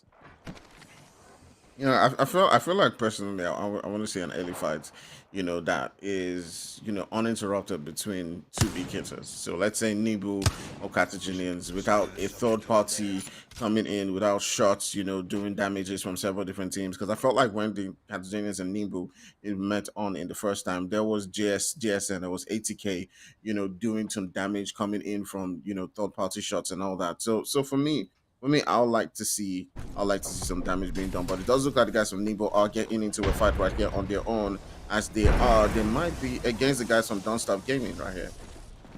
Yeah, the Pathfinder takes the zip, but Clutch is in a tough spot here. The entire Nibble roster is right on top. The bubbles popped. Are they gonna start fighting him? It seems like he's in just a weird spot. Nando's already been knocked, so we didn't really get to see that in the kill feed. They're gonna test him as well, get that early KP onto Tenchi. It's down to just a two-man on Don't Stop Gaming, and this is what I was talking about, right? Close to Nibble. Are you ready for this kind of fight, right? Are you ready for this, contestation in this kind of area? Yes, Skyhook is nice and big, and maybe Nibble will decide to just leave you guys alone because they've got enough loot. But knowing Nibble, they'll come for that fight. I mean, Carthaginians are close as well. That might be a really big fight that breaks loose. Laggy Boys is in the same building, I believe, here. with Team Bench. So this is also an early fight, and it feels like your wish is coming true here at Fire with all these early fights about to happen. Yeah, definitely. We do need those early fights to come in. Oh, they're and, gone. you know, They're like, nope. None of that. We're out of here. We're out of here. We're out of here. We're not having any of that. Yeah, I mean, it's still, you know, that part in that early stage where everybody's kind of got really to work with, and Nibble, though, everything seems a little bit detrimental. Yeah, there's cracks on opposite sides. Carthaginians have just taken Nibble out of the equation, and they're just done for the count. Unfortunately, they did so well in the first game, and yeah, I mean, that north side of the map, we were discussing it, like, you know, there's just all the heavy hitting teams that happened in the previous game as well at Fire, where they all landed. I think just because of how the zone was pulling, they ended up not having to really collide with each other. But obviously, you know, when the zone is this far down, you can make that call to be like, hey guys, there's definitely going to be teams that are rotating slowly, that are trying to take these kind of fights. Let's fish around, you know. And that's exactly what the Carthaginians did. They were fishing around, and I think unfortunately now Don't Stop Gaming is getting away scot-free, right? Yes, they're down one member, but they're still alive, if I'm not mistaken. Yeah, they're definitely still alive. And I just spoke about this moments ago. You know, I want to see a fight coming on between the Carthaginians and Nibble without, you know, the third party coming in. But now tuning on to the guys from JS, and you can see they were just popping up those shots right there onto another team. We just tune in onto the side right now just to know who they're facing. But JSN is also one of those teams who, you know, who got about 15 kills in the last game. So they're also continuing on that onslaught as they're being aggressive. But I mean, I do feel for the guys from Nibble, you know, going out quite early in this game. But definitely, Carthaginians are showing, you know, their powers. They're showing their powers as, you know, one of those teams who are heavy hitters in this game. And they're now, you know, probably one of the only heavy hitters, like the top heavy hitters left in this game, and they might be able to go on and stamp their foot in this game so far. I mean, WRG, Vicimus, you know, Omnius, they're there, here and there. I mean, they're still 80K, there. 80K, look, they're in Geyser flying around. It's not over just yet, just because Nibble is out. Yes, there were some heavy hitters, but we'll just have to wait and see, because, you know, last end game was a good example of you're in the game, end game, and you think you might just win, but someone might creep on behind you and ruin your day. Lots of teams in that end game zone, like, you know, starting to structure themselves and find a little bit of real estate to work with. Lots of teams also still have to make a really, really long rotation. They're getting kind of caught out in that area. I believe there was a res on the side of Don't Stop Gaming because they have the full 3-man backup. Punx, who went out early in that first game, just locking horns a little bit. Ooh, a Quill. Oh no, Rexu's there. And they're going to be aggressive on that WRG. They got the knock. They know they can work with this. And look at them moving like a unit here, rolling into this fight. Not much that they can really do here to recover poor Quill. And I wonder if Punx is just opting to get out of this situation because, man, that is unfortunate. Definitely WRG, one of those things that we spoke about before this game started as, you know, an aggressive team who got a couple of kills in the last game, but not able to quite get those placement points and get themselves into a good position. So they've got to, you know, with Nibble after this game right now, it's probably going to give a lot of these teams, you know, that opportunity to see JSN trying to make their way into a good spot as well, with the zone closing in right there. And all of these teams are now be looking to make it in. There's still lots of teams that are gonna ultimately get stuck in lava siphon. It's the Carthaginians. Ooh, Sabron takes a lot of damage. They actually exchanged in a fight here with CCP. Sabron and Tran both really low. And there's the totem. They're gonna pop it through. They're about to do one of their signature pushes, their signature plays. But good ulti pop coming in here from CCP to deter them for just a little bit, and now they can just send them back, reset this fight as well as they can. But no, the Carthaginians just hung around the edge of their defensive bombardment. They're not really doing too much damage. Yeah, not too much for now with their ulti. They will be able to just reset themselves just for a little bit here, the team of CCP. But no, they're unrelenting here. The Carthaginians are probably just going to run back into this, but they can hold for now, CCP. Are they going to just opt to run through the tunnel and just not get involved right now with this fight? Just knowing how detrimental it can be so early on. It does seem like that maybe might be the option. The K just popped over. Yeah, and oh no, Juno goes down. Tran and Death's Joker, the only ones left. And the Cathedrals, they don't really care about that. They're coming in for this one. They're coming in to clean them up. And I mean, it's just going to be an all-out gun brawl here. All angles are covered from the Carthaginians, and they take them out real nice and clean. Yeah, this is what we spoke about right there. You know, the Carthaginians now looking on to begin to show the dominance in this game. They can rotate into that zone quite easily. They haven't got a lot of teams just in front of them. So yeah, great job for them. They've got a couple of kills. Now they can go on and try to seal out this game. But my goodness, CCP, they did put up a fight right there. You know, they did try to repel the attacks, but once that first knock just came through, it just felt like it was over. Yeah, I like the decision making. You know, they popped the ulti nice and quickly, you know, to stop the push and buy some time with, you know, the death totem. But at the end of the day, they're still chipping away at a little bit of HP here and there, the Carthaginians. And as soon as they can get a one little opening and Judo goes down, it's wraps for them pretty much. So back here at the launch site where the zone is ultimately going to be pulling towards. We still have 15 teams in this one, and it's been hectic thus far. Everything's a little bit steady here. Vicimus have now come to the spot where we lost our Punx. And there's the poor death box of Akio. But Vicimus now just holding their ground. Yeah, Vicimus versus WRG. Two heavy hitters in this particular game, looking to contest each other, looking to take things out, but they're pretty much just being cautious at this particular point in time. WRG do need displacement points. They do need to climb up on that leaderboard, but as well, they do the kill. So we're curious to see if they do make that push. But they do look like they're just holding each, you know, the different spots right now. But we'll see how it does go down. As ATK looks like they might be pulling up onto the same position, so we might be seeing some third parties, you know, coming in. Maybe okay, maybe not. Yeah, and I think, you know, launch site is one of those zones where it's kind of like fragment, where there's lots of room to work with, lots of, like, you know, these little compounds in a sense around the area that squads can just find a place to post up. And, you know, we're just gonna see a stacked end game pretty much ultimately here. JSN definitely still in this conversation, coming in strong as our lost champions of the game. And they're probably looking to get another win under their belt, right? I think, you know, looking at a series of 6, you know, I think you're looking at 2 wins and playing consistently, you can probably clutch it up and at least finish in top 3. They're gatekeeping a team for now. It looks like OG once again has gone down early. Unfortunately for them, they've gone down to the hands of Idamino and the gang there over at the Carthaginians. Yes. And JSN just looking to aggress onto this. Man, but just like you said, the guys from JSN just need to try as much as possible to get themselves a few points right now as they are pushing.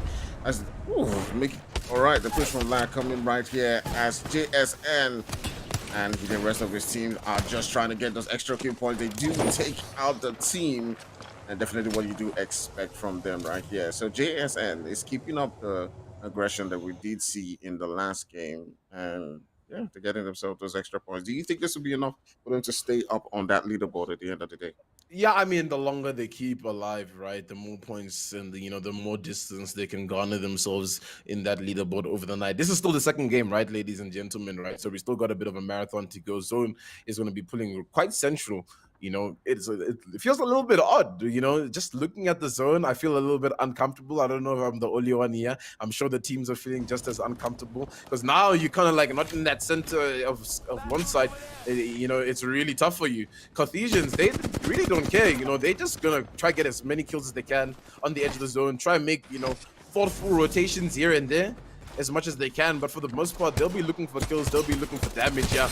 And Jeeves is up and alive, solo player here, trying to play as the Wraith, but I mean, look at these angles that he's getting attacked at. I mean, there's not much you can do. Oh, Bud comes down out of nowhere from above. It seems like someone's dropped down and is ringing the party here, and it's actually JSN versus the Carthaginians now.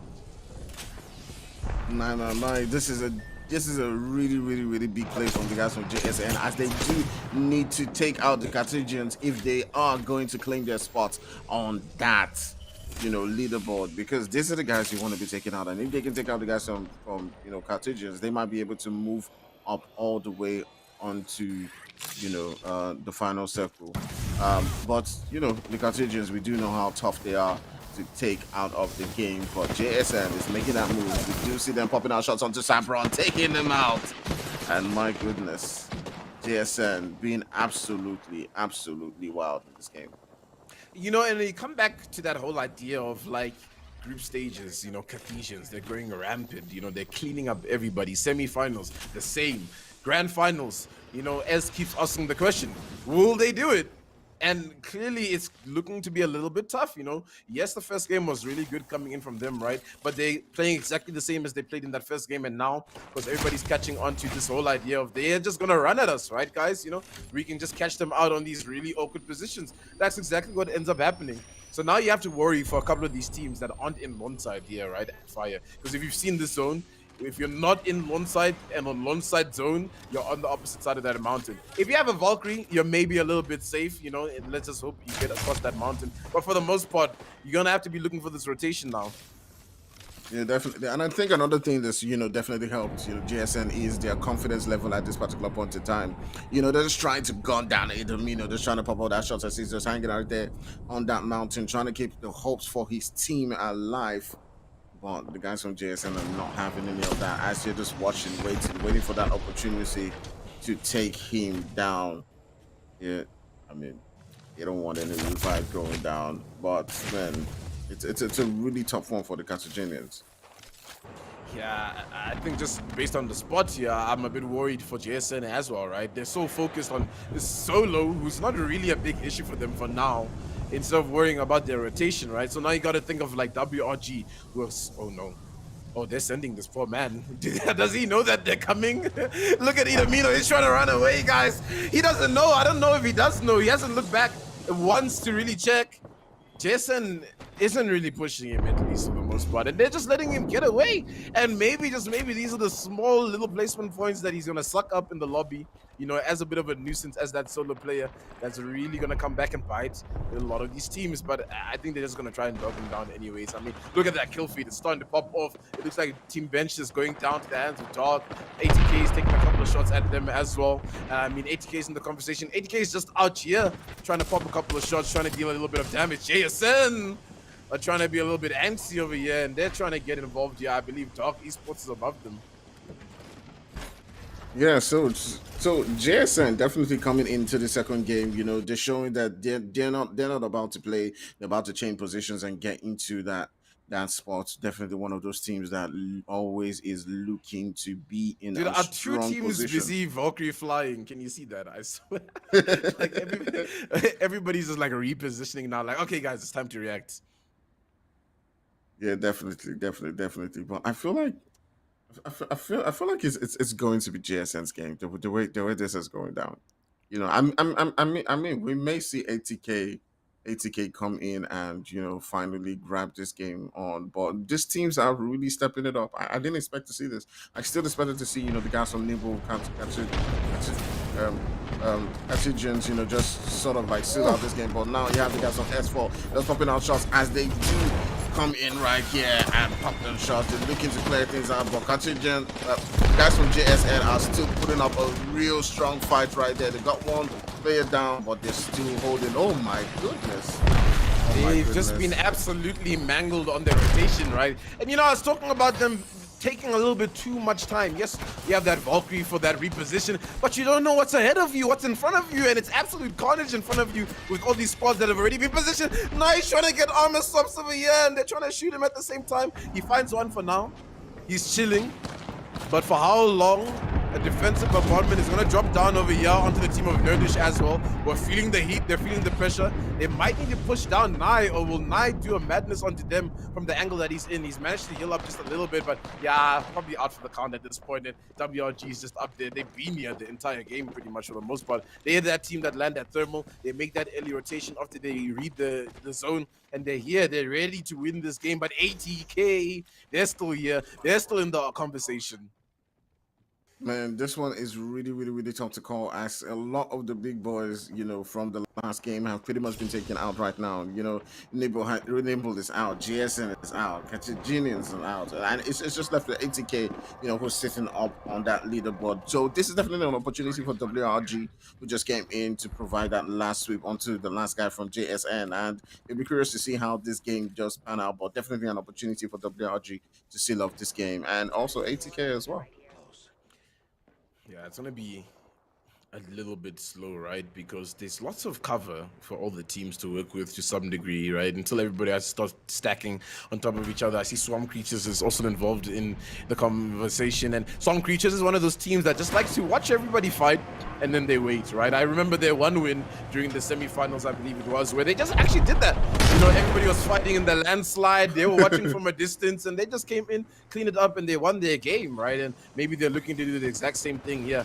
Chambi, alternator in hand. Whoa, someone just popped out of nowhere over here on top of them. They're gonna have to pop the ulti on here, and all of a sudden, everyone's just converging onto the spot of ATK, and they're holding their ground for now, but they're taking damage from every single direction. What can you even do? It feels like people have just, you know, redeployed on top of them, and I think that's exactly what happened there. Nerdish trying to get themselves into the zone. They face ATK, they go down, and Vicimus is still involved. They're trying to take some fights. They're trying to pop some shots. Oh no, not at ATK. I thought that was towards ATK's side, but no. ATK is safe for now, but Krelix is down. Will the rest come through? Oh, they're coming through to try and do a little bit of damage, and Chambi right now, this has to be a rock, a pillar for the team to try and hold things down. Him and Das with Krelix down is such a tough position for them to work with 5 spots left in the zone. Man, it was really tough for a couple of those teams right there. As you do see the guys on ATK trying to hold up shots against the guys from Vicimus, who are looking to pull up onto the position. Ali looking to make that call onto the guys from ATK, and it's a really tough one.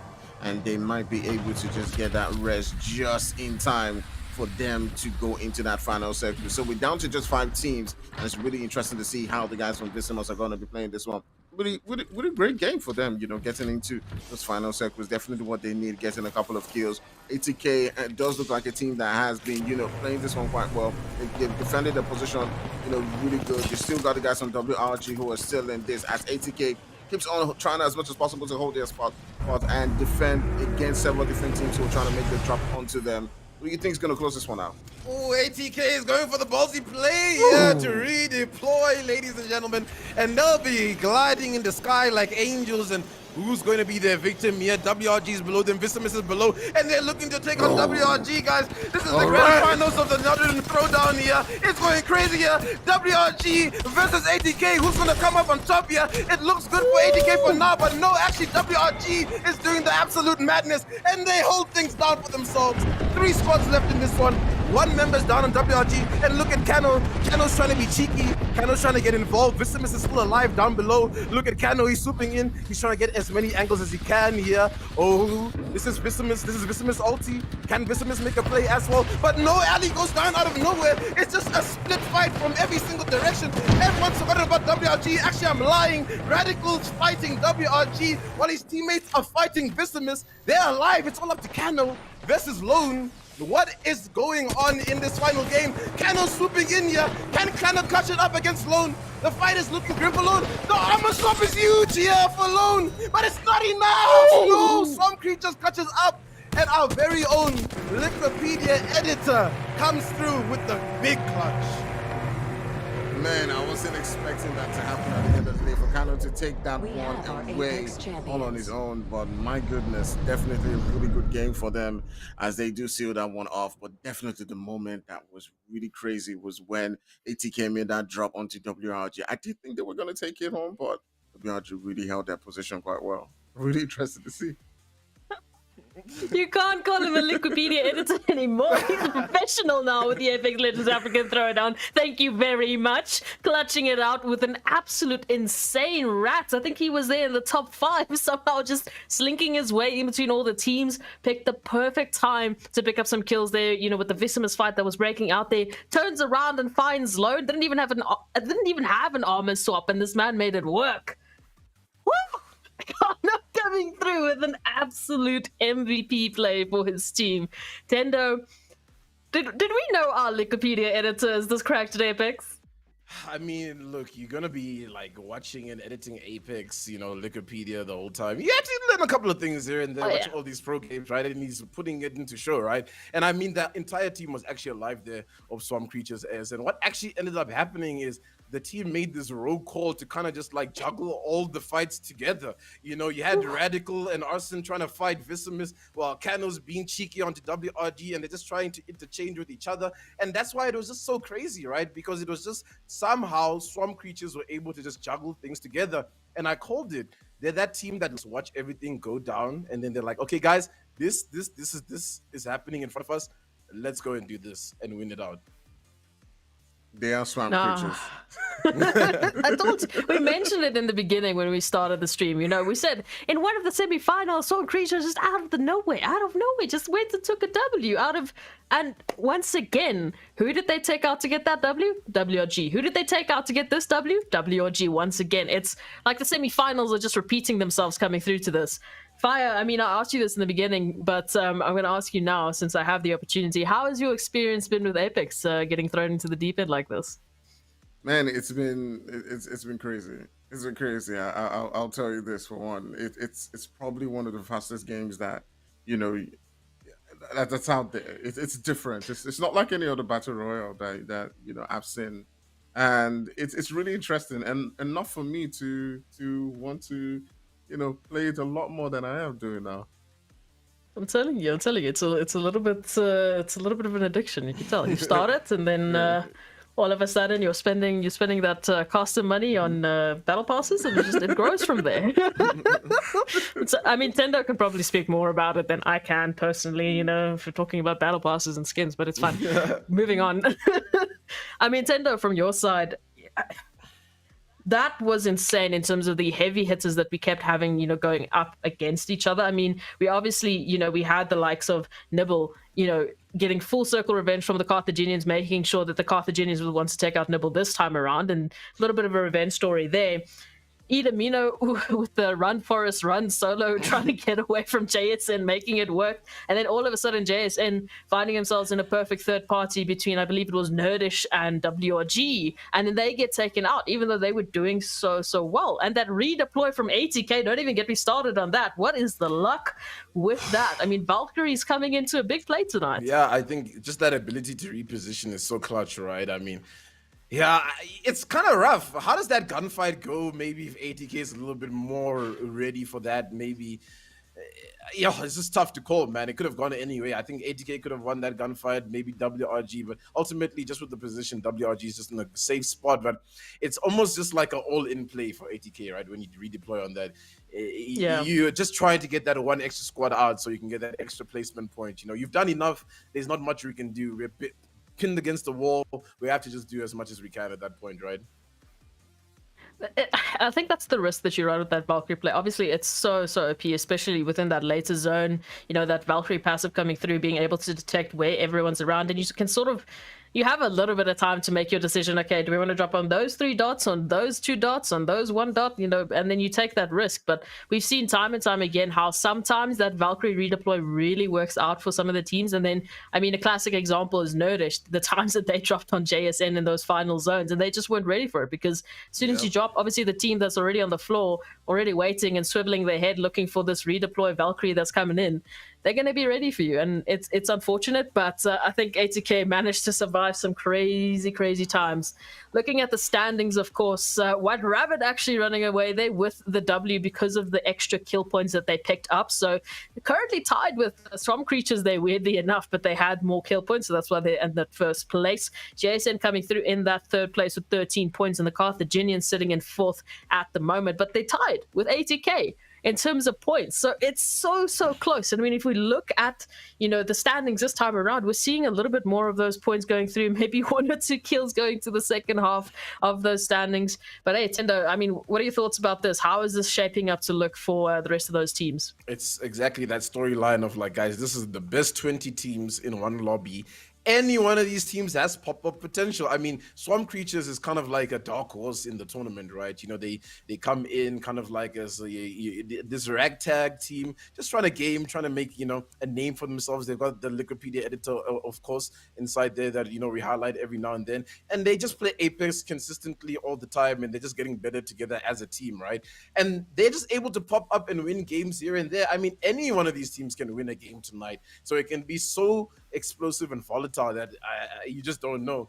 But I mean, look, MVP going out to the man, the myth, the legend here, Rexu from WRG, 1.9 damage, 6 kills. And yeah, WRG, they held their ground. I think it's unfortunate because ATK can either choose to drop on Vicimus, Swamp Creatures, or WRG. They don't know who it is at the end of the day, right? You know what I mean? They have to just drop on one team who they think has the best position to win out the game. And unfortunately, you know, WRG being that team that's smart enough to be in that end game position to win is the team to get dropped on.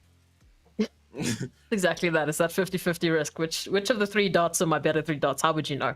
But with that, the second game has come to a close, so we're going to go to a very short break. When we come back, of course, we're going to take a look at that overall leaderboard. So, you know, with the standings of match 1 and the standings of match 2, where are your teams, you know, currently standing? Who's looking like they're going to be taking that share of that prize pool? So you want to stick around, get some snacks once again, maybe get some water for Tendo and Fire. I mean, they're going to be screaming their lungs out tonight. So give our casters some love. We'll be right back after this break.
welcome back, everyone. This is the Apex Legends African Throwdown brought to you by NODWIN Gaming Africa.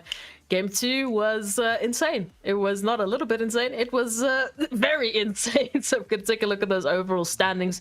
Just to remind you, that's obviously the standings from Game 1, Game 2 added together. So, you know, we don't have to do the math because math is not what we're here for. We're here to see who's going to be the winner of Season 2. So currently, as it stands, our top 4 who are currently looking to take a share of that prize pool are JSN in first place with 40 points, ATK Esports in second place with 28, Carthaginians very close there with 27 points in third place, and White Rabbit in fourth place with 24. So currently those are the top 4. Now Tendo, let's talk a little bit about like where's everyone else sitting. You know, Omnius Gaming, I'm seeing, you know, two noobs, one cheater. Two noobs, one cheater. That is crazy. You know, I mean, what's happening? What's going on with Vias and the boys? Maybe they're just, you know, about to turn online, you know, and I mean, you look at those teams, right? Even Team Bench, the Don't Stop Gaming, Punx, they can pop off, you know, if they played well, play their cards right, they definitely can be still in this conversation. But now it's kind of like, you know, the halfway point in terms of just like, hey guys, first game we had a little bit of a taste of how everybody's playing. Second game we definitely had a taste of how everybody's playing. So now we know what to do, how to counter what's going on in the lobby. And I mean, the top 4 right now is looking really, really strong. I think JSN is nice for now, you know, but one bad game from them and everybody kind of catches up. So they also need to still tread carefully for now. But hey, you know, kudos for them for holding up the top of the pack.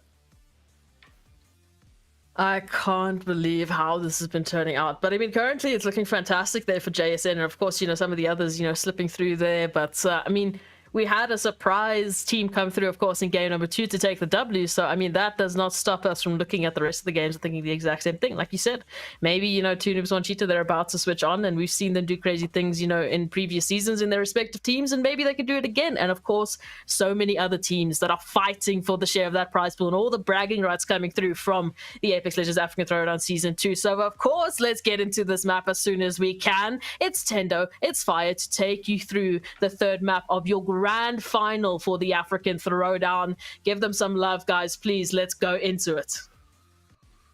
All right, AQUAMEN, this is kind of our last game casting Apex together, and I mean, so that's why today has been absolutely amazing, man. I mean, you know, what are you expecting to really see coming in to this third game, right? At kind of like just before that halfway point, right? Because, you know, officially halfway is going to be right when game 4 starts, right? So you're still in that first half.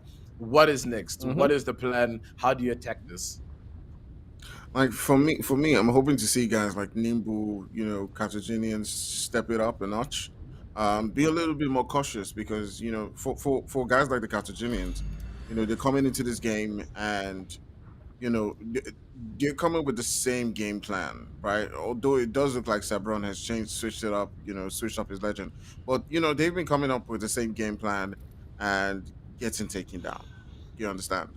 You know, trying to push up against teams, although they did get a good one up against, you know, the guys from Nibble and took them out quite early. So that definitely puts, like, you know, a dent into Nimble's chances. But I don't know. I don't know. They've got to switch things up, and it does look like they're definitely doing that right now. Yeah, I mean, I've loved the story of the Carthaginians, you know, in the African Throwdown, right? Because it's just one of those teams that we didn't have too much information about, and now we have all the information, right? And now you kind of have these expectations of like, what can you do? You know, you don't just walk out of the semifinals as the highest scoring team, and we don't have expectations for you in grand finals. Are they living up to it? Top 4, it's good so far, but we need to see a little bit more, and maybe the comp change is going to be exactly what is going to pull that out for them. But ladies and gentlemen, game 3 of this 6-game series coming in. Yeah, I mean, look, we want to see Omnius. We want to see two noobs, one cheater, maybe make something shake over here. You know, we saw CCP in that tunnel fight, Carthaginians. You know, want to see them as well. Like, you know, everybody needs to start to show up now. Yeah, they did put up like a really, really strong fight up against the guys from Carthaginians, you know, to sort of like stop them from making that move right there with that dead totem. But, you know, the Carthaginians do know how, you know, to play in a particular way to just seal things off, although they're saying things off now. So to be curious to see how they do make those push and those attacks. But yeah, with a defense flight path here, I don't know, who do you think is going to Oof, Team Oh my Bench. gosh, Team Bench is just involved in the fight already with the Carthaginians and the devotion, but he needs to reload here, Itamino. It's going a little bit crazy already right in the beginning. The strafe is not it. Wait, whoa, why did you go for the punch? Cat's gonna take you down. If you're gonna be cheeky with her like that, she's still up, she's still alive. Bart is the only one alive on the team. He's gonna get the res at least. Cat's nowhere to be seen for now. Cat is in a really sneaky position. Can she get the one knock? She can't. And Team Bench is out and it's already going crazy. Carthaginians has changed their drop spot and they land on Team Bench. But Team Bench, unfortunately, is the worst team in that situation to come up. But hey, Carthaginians now in a bit of a rough spot. Oof. Definitely an interesting one for them. As Like they we just started. Let me just like, you know. Hey. Early on, getting the kills, you know, getting you know, those points. So yeah, definitely a really good one for them. They do want to step up on that leaderboard. So that's exactly what we do need to see from them. Yeah, and look at the north side of the map. What's going on, right? Like you know what we said in terms of like first game. Let's see what you're doing. Second game, we kind of know what you're doing, but let's still kind of stick with our game plan. Now we're kind of seeing that. Okay, guys, 2 games in, nothing's really working for us. Let's change it up. Now you have Team Benched versus Carthaginians. You know, they're hitting the really contested drop spot here of Fragment center zone, looking to play zone. They've got the Valkyrie on them now, and now they're coming back in this conversation. You know, now I'm a little bit more interested to see exactly how they can work this around. But for now, still 18 squads in the zone, right? You know, it's pulling into a bit of an awkward position once again. You know, we might see a lot of squads stacked on top of each other, but it looks like another fight's going to break loose here between the Carthaginians. Yeah, definitely. The Carthaginians are about to pull up onto Nano and the rest of his team, and they'll be looking to see how they can get those extra kills from them. But they've got to be careful. They don't want to be taken out, you know, or have any surprises again, because this is where they do need to begin to put their foot down up on today's games. You know, one great game with a lot of kills definitely change things up. But turning on to the guys from Laggy Boys, you can see them just popping out shots onto the guys from Carthaginians, and they've got to be careful. Like the boys, you know, they do play like, you know, a team that has the potential to take people out. You know, sometimes they may not get into those good positions, but they can play spoiler right here. Yeah, you're definitely correct, right? You know, they made it to the grand finals for a reason. You know, they can't hold themselves up in a fight. You know, against the Carthaginians, we'll just have to wait and see. It looks like they're gonna try pop the cage here. Domino's just trying to close the distance, but Laggy Boys are making a wise choice and just trying to disengage. They're probably going to take the high ground here, which will really put them at a big advantage to try and take up this fight. Titan leading the pack there, trying to get them all on the top of this building. I mean, yeah, Fragment, this is exactly what happens when there's lots of teams contesting. They're going to end up fighting, and Titan's got a really nice spot here to maybe chip away, get a little bit of damage in here. Doesn't look like the Carthaginians want to push as well. You know, it seems a little bit too far. He's farming this poor player who's just trying to get the beacon, man. Leave him alone, Titan. But he gets away at least without his life being taken. Yeah, definitely. All right, so it's definitely an interesting one for a lot of these teams, as it does look like you know, after the first games, now they've become a little bit more cautious. Now they're trying as much as possible to get in those spots. But what I do want to see though is teams like JSN, you know, just go all out and take that risk against several different teams. Now you've gotten the points. Now you're staying on top. If you do have one bad game, it's okay. You can come back in the next game and still play as well as you can. But sitting on top with, you know, 40 points definitely does give them an opportunity to take a lot more risk. Yeah, sometimes it's about taking risks, right? To ultimately put yourself at the top of that leaderboard.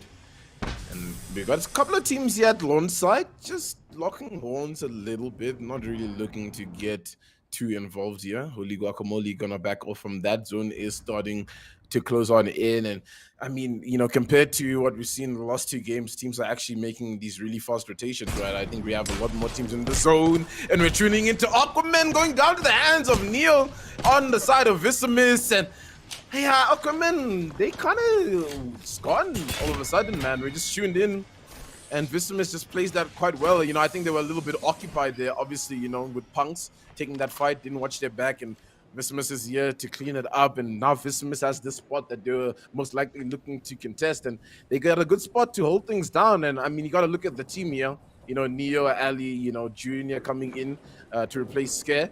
They still have a really good shot here to get a couple of points down in. But Lava Siphon, you know, we haven't seen Lava Siphon zones too much in the African Throwdown. I think maybe just one, you know, that legendary game where Vibin, who are unfortunately not here, and I mean, that's just to show how tough it is, right? You know, in this grand final where Vibin was at the top, you know, of Lava Siphon, and they managed winning that game with Alpha doing absolute heroics for his team. But tuning in right here onto the guys from Nibble, trying to make that push right there. And just trying to be careful. They have an opportunity to get themselves those extra points. Now, the team who got taken out by the guys from Carthaginians in that last game, but they're pushing up right here onto the guys from S4DB. And it does look like they're pretty much getting stunned right now, but the guys from Nibble putting up a fight and taking them out. Definitely what you expect. My goodness. Dude, how awkward was that position that the player was in? He just sees everybody walking in, but they don't see him, and he starts to shoot, and they just turn around, you know, because Nibble's just like that. And for now, Nibble's fine. The defensive bombardment went out, but, you know, they're in a building, so that's not really going to be a big threat for them. Everything's settling down just a little bit around the area. 16 squads are up, and, I mean, Nibble's, you know, doing their same game plan here. They're not really afraid. You know, I feel like they a really mechanically gifted team, and they definitely can take up as many fights as they can. And a team that we haven't seen too much of tonight, I believe, that's 69, and you know, 69, they were looking good. You know, I mean, they just need to put some numbers on the board here to really start to activate themselves. And look at this. Carthaginians are going down over here. It's a big fight. I'm pretty sure Nibble might be around the corner, just in and around. But it seems like they're just in an all-out warfare here with CCP. And he gets taken down. Sabron's still up, gets an armor swap. Can he get his teammates up? He looks like he's popping a rest for now. Nibble's close in the area. And if Nibble decides to run up this hill, it just might be curtains for the Carthaginians here. No worries, brother. Man, can you take out the guys from Carthaginians? Can you take them down? I'm sure the guys from Nibble will just keep asking themselves, do these guys die? Do they actually die? Can you, because sometimes you just feel like you know you're about to take them down to just counter that one last guy, Sabron. At the end of the day, they find a way ball. Ooh, that WRG getting taken out. Yeah, I think there's just a lot of traffic in Lava Siphon right now. Lots of teams just trying to find somewhere to play, somewhere to just, you know, call their home. And WRG obviously have that short rotation over to this Lava Siphon side, right? They really just either need to go through the Harvester or Tree, and they're there, and they're one of the teams that get here early. And the problem sometimes about being one of those teams that do get there early is everybody's going to start to rotate on top of you, right? Because now you're in these god spot positions where teams want to play, and if you're not able to hold it down, it can be a little bit detrimental. And unfortunately, WRG is going to be down for the count. We still have a lot more games to play, guys. You can't count them out just yet, but I'm looking at that landslide team. Everybody else is pretty much in the zone. What is going on with that team? Why are they taking so long to loot? I mean, they're probably trying to just rotate in, you know, quite late. It's probably not my best move. If I was in their situation, I'll be trying to get in as quickly as possible. But sometimes, you know, these teams just wanna allow everyone else fight, and they just come in and clean things up at the end of the day. Ooh, Shambies needs to be careful. The shots are coming through, and it's 80k. Of course, those are gonna connect. Chambi, 30-30 in hand. I haven't really seen Chambi use the 30-30, so maybe it's just one of those things in his arsenal that he's whipping out. Chambi does need to heal up, which he is. Pop the Phoenix kit, getting himself back and steady. OG, similar position again, where they good with their rotations. You know, I think Fortune is calling these rotates, this positioning, but are they able to hold it down? That's my real question, right? You have, you know, 80k Nibbles close to them, these really top teams just around them. Can they hold their ground? We'll just have to wait and see. That team from Landslide is finally starting to make the rotation, you know, just in time, to be honest with you. I think a lot of teams have moved away from Harvester, so they won't have too much trouble trying to get in. Carthaginians is still alive, and I think that's a window, and I don't think he's going to get damaged through 20 there, fortunately. But now, again, Carthaginians versus Nibble, and this just keeps happening, dude. It's like the derby of the African Throwdown, Nibble versus Carthaginians, and it's gonna be Idamino to come in and absolutely fry Gutbuster like some scrambled eggs. But ooh, the damage is coming through. The nade is really good here. Tenchi's coming through with the Eva 8, and Tenchi's tired of the Carthaginians. He's taking them out of the count. Even the punches are coming through. They haven't quite connected. He's the only one up on the team. He needs to do an absolute madness with the R301 and clutches it up. The kill leader right now in this game 3, Tenchi. Whew. Definitely getting that revenge onto the guys from Carthaginians. They do need this, and this is what Nibble needs. You know, you're not sitting that high up in that top 6 of the leaderboard right now. Taking out the guys from Carthaginians, definitely giving them the opportunity to now begin to stamp their foot on this game. Taking out definitely one of the heavy hitters in this particular game. So we're down to 11 teams. Be curious to see how they do find a way into that final spot. Still got the guys from JSN, you know, ATK to contend with. So it's still a really tough one, but yeah, definitely doing the Lord's work by taking out the guys from Carthaginians. Oh, it's 2 noobs, 1 cheater. They've been having a rough time here tonight. The Grim Reaper of the first African Throwdown, Fires. 2 noobs, 1 cheater trying to make their way into the zone. It's a bit of a rough spot here. And they've got Punx as well eyeing them out. And look here, Jesus is gonna farm them with the charge rifle. The zone's gonna be ticking. Bradley's getting knocked by Tremble. And 2 noobs, 1 cheater is one of those teams that looks to be wishing that today was a best of 8 over 2 instead of a best of 6 over 1. And they're just looking to go down here. It's just Fires, and Fires needs to try and escape, but he's also getting shot from the distance. And I mean, the storyline is kind of coming to an end for this 3rd game here for 2 noobs, 1 cheater. Look at JSN's here. They're getting involved. Oof, man, it's a really tough one for them as they're just pretty much just getting taken out. They also got JSN not too far away from them, also getting involved, popping up the shots. It is just left with Vias, and you think Vias is going to be able to get that recovery just in time? Oh man, it's tough because everybody's still gonna be around that area, kind of waiting for those banners to come out, right? I mean, in competitive, you kind of have to wait. Is Nye alone? Is my question. Yeah, I haven't seen the rest of his team. Maybe he's just doing some solo shenanigans. Yeah, actually, him versus Vias right now. Punx is still really close, and I mean, we might see a rat 1v1 here. We're not aware if JSN is still up, but Vias got both banners. Vias can make something happen here, guys. Look, I don't wanna be that guy that's gonna be like, you know, solo player catches it for the team, because there's still a lot for him to do here, but he definitely is still putting it in perspective here. JSN full up, you know, Nye just being a little bit cheeky, trying to fish up as much as he can, but for the most part the rosters here, they're involved, and you're gonna have Vias just trying to rotate out. Yeah, if Vias can get into a good position, you know, just get his team back, then he probably does give them an opportunity. But he's got a team just right there in front of him, and it's a really tough one because he needs to move just directly where Jarvis, Tremble, and the rest of the team is just waiting for him. So I don't see him getting out of this one alive. But it'd be curious to see how he does at the end of the day, if he can find a way to escape. OG also down for the count. I think Nibble ran up on them, just like Akil is trying to run up onto Vias, and they don't want to let him get away. He's used his Q as well, so he doesn't really have the utility to get away from this. Charge rifle shots are booming as well. L-Star Vias looks like a ballerina dancer right now, trying to dodge these bullets. He's alive for now, trying to pop a bat, but for how much longer is the entire roster of Punx kind of giving up their position to chase down the one player? Luckily, the Q is back. He's gonna try work his way up. No, he doesn't. He opts to just chill for a bit and try get some more HP onto him. And thankfully, right, there's another team drawing attention onto Punx, and he can kind of just breathe for a second. definitely giving him the opportunity to just get those heals on, because it does look like it's the guys from GSN who are just sitting up on that position right there, and you know, just popping out the shots onto Punx and giving him the opportunity. But it's really interesting to see how he found a way to just escape that fight right there. But we're still on to the guys from Nibble, who are still putting in the work right here on the lobby. We're down to 10 teams. Really interesting to see who seals this game up right here. As you can see, 20 just popping up them shots, looking to get that knock, looking to clear out the team. They're going absolutely wild. But it's ATK coming in to ruin the day. And they come and clean up Nibble, who was just caught sleeping a little bit. You know, they were so aggressive for majority of the game, and I think ATK just played their cards right. They do need to be careful though. Swamp Creatures is in the vicinity.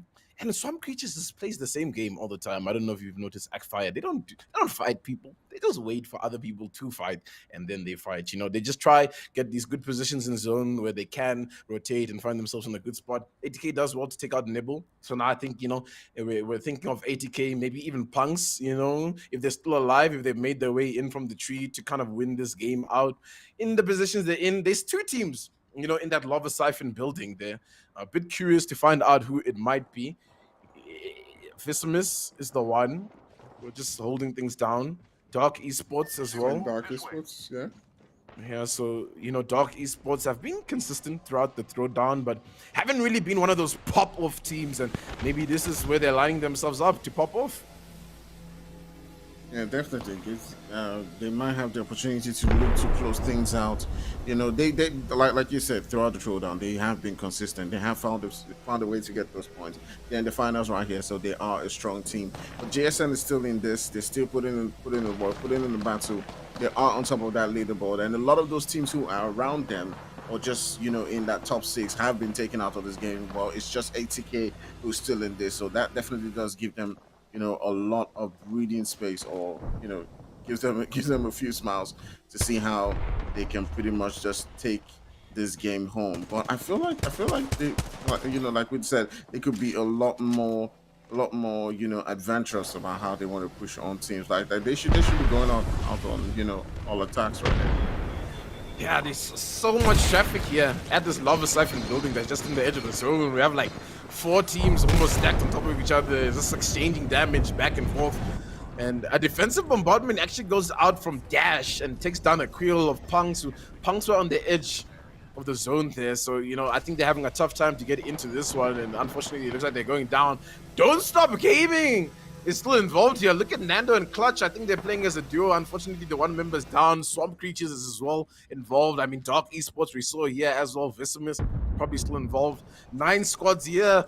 Fire. I mean, the zone is getting more and more claustrophobic, right? I mean, the deeper we get into this, you know, grand finals, it just feels like the longer these teams are starting to survive in these end games. Yeah, definitely. You know, I'll be curious to see how the zone does make that shift, because everything's going to pop up at any particular point in time. You just see the guys from Nerdish who are sitting, you know, just outside, you know, behind those containers at the wall right there. You do have the guys from Dark Esports and Vicimus just right there in the building, and the guys from ATK, of course, in that position as well. So it'll be curious to see how they all play it out, because I can't even call it. I can't even say, you know, who's going to definitely take this one home. It does feel like they all have the firepower to begin to clutch things out, because we don't, you know, we've seen ATK take out guys like Nibble. We've seen Nibble take out Carthaginians and vice versa. So I mean, I can't even call it at this particular point in time. Yeah, a team that really came into this African Throwdown is nobodies, and I think we can all remember, because they kind of shaped the lobby of the, you know, the meta in the lobby, right? They came with the Valkyrie plays here. I'm talking, of course, about Nerdish, who we've seen make crazy Valkyrie moves, and they're still alive, you know, just in the edge over there at the low ground, trying to work their way in. JSN are a really good spot to work with, you know, they can see a lot of what's going on. ATK, though, is farming them down, and Naya has a Kraber in hand, and we know how the Kraber can go. And I mean, yeah, Nerdish, good attempt this time around, but I mean, everybody sees you. Everybody's just farming you out of this one. 67 squads up. Still lots to play for here. What is Das Weaker doing? Oh my goodness. Ladies and gentlemen, this man is either about to do the craziest play I've ever seen in my life. He's just going on to them. Look at Das! Look at Das! He's just doing a madness. All of a sudden, he's just dropped on top of the team. Das is just doing solo plays. Krillix and Chambi are going down though. Das is the only one up. What was that play from ATK? Swamp Creatures are dying from defensive bombardments. Everything is just popping off in this endgame. Vicimus is still up. Dark is still up. What is going on here? JSN have held their position and have held up well for the most part. One member still alive from Swamp Creatures, but yeah, Vicimus, they're hiding behind the box, and it's just like, it's not good. It's not good enough for them right here. Everybody can see them. It's a little bit tough for the most part. Everything's settled down. And I mean, Das, he's alive. You know, he's alive compared to the rest of his team. The play was a bit, you know, questionable, but he's making it happen. Man, they keep making those really, really weird, decisions. I mean, in the last game, they made that drop right there, and at the end of the day, they got taken down. But I mean, it's definitely how they do decide to play, and they're sticking to it. They're up in the top 6, so they're really doing some things right. But now you're seeing the guys from JSN, who have come into this game with a game plan that's actually working. They're in that top 6. They still got all of their players. They're popping out shots on 2 several different players. And, they do look like a team that might be able to seal this one out. Yeah, Doc Esports are pretty much taking out Vicimus at this point. And Don't Stop Gaming is still involved. Yeah, we have 5 squads in this one. It's going absolutely nutty. A team just redeployed, guys. I don't know where they're going to go. If they land on top of JSN, I'm going to go nuts. It's actually just Dust. Look where Dust is. I don't know if he's playable in that spot, but there's a defensive bombardment going down, and it's doing damage everywhere. Dark Esports are still up around the corner. The Kraber shots, though, from Nye are just rattling off, and it's going to be so tough for Dark to survive. For some reason, Arson is still alive. No one is worried about this solo player who is just vibing in one of those blue containers, as well as Dust. But JSN is the storyline tonight, ladies and gentlemen. They are doing everything it takes to become champions of the African Throwdown. I mean, Dust versus Arson now. Storm Creatures versus ATK. ATK comes on top. Look at this man called Dust Weaker. He's doing everything he can to get as many kill points, as many placement points for his team. It's only Decimator left on the side of Dark Esports. He's just tucked away at the corner. They're just trying to chip away at every single piece of HP. Dust has to try and take up the greatest 1v3 we'll ever have to see in this African Throwdown. Decimator is buying him a little bit of time to work with. He's gonna yoink that kill. Nice. And now Dust. Let's see what you got. It's a boxing match and we're done. GG. JSN. Let's go. Oh my goodness. We called it. The guys from JSN finishing this particular one. They got themselves a couple of kills and finishing this game right here as champions. So my goodness. JSN going wild on the final day. Man, you called it, Tendo. You called it.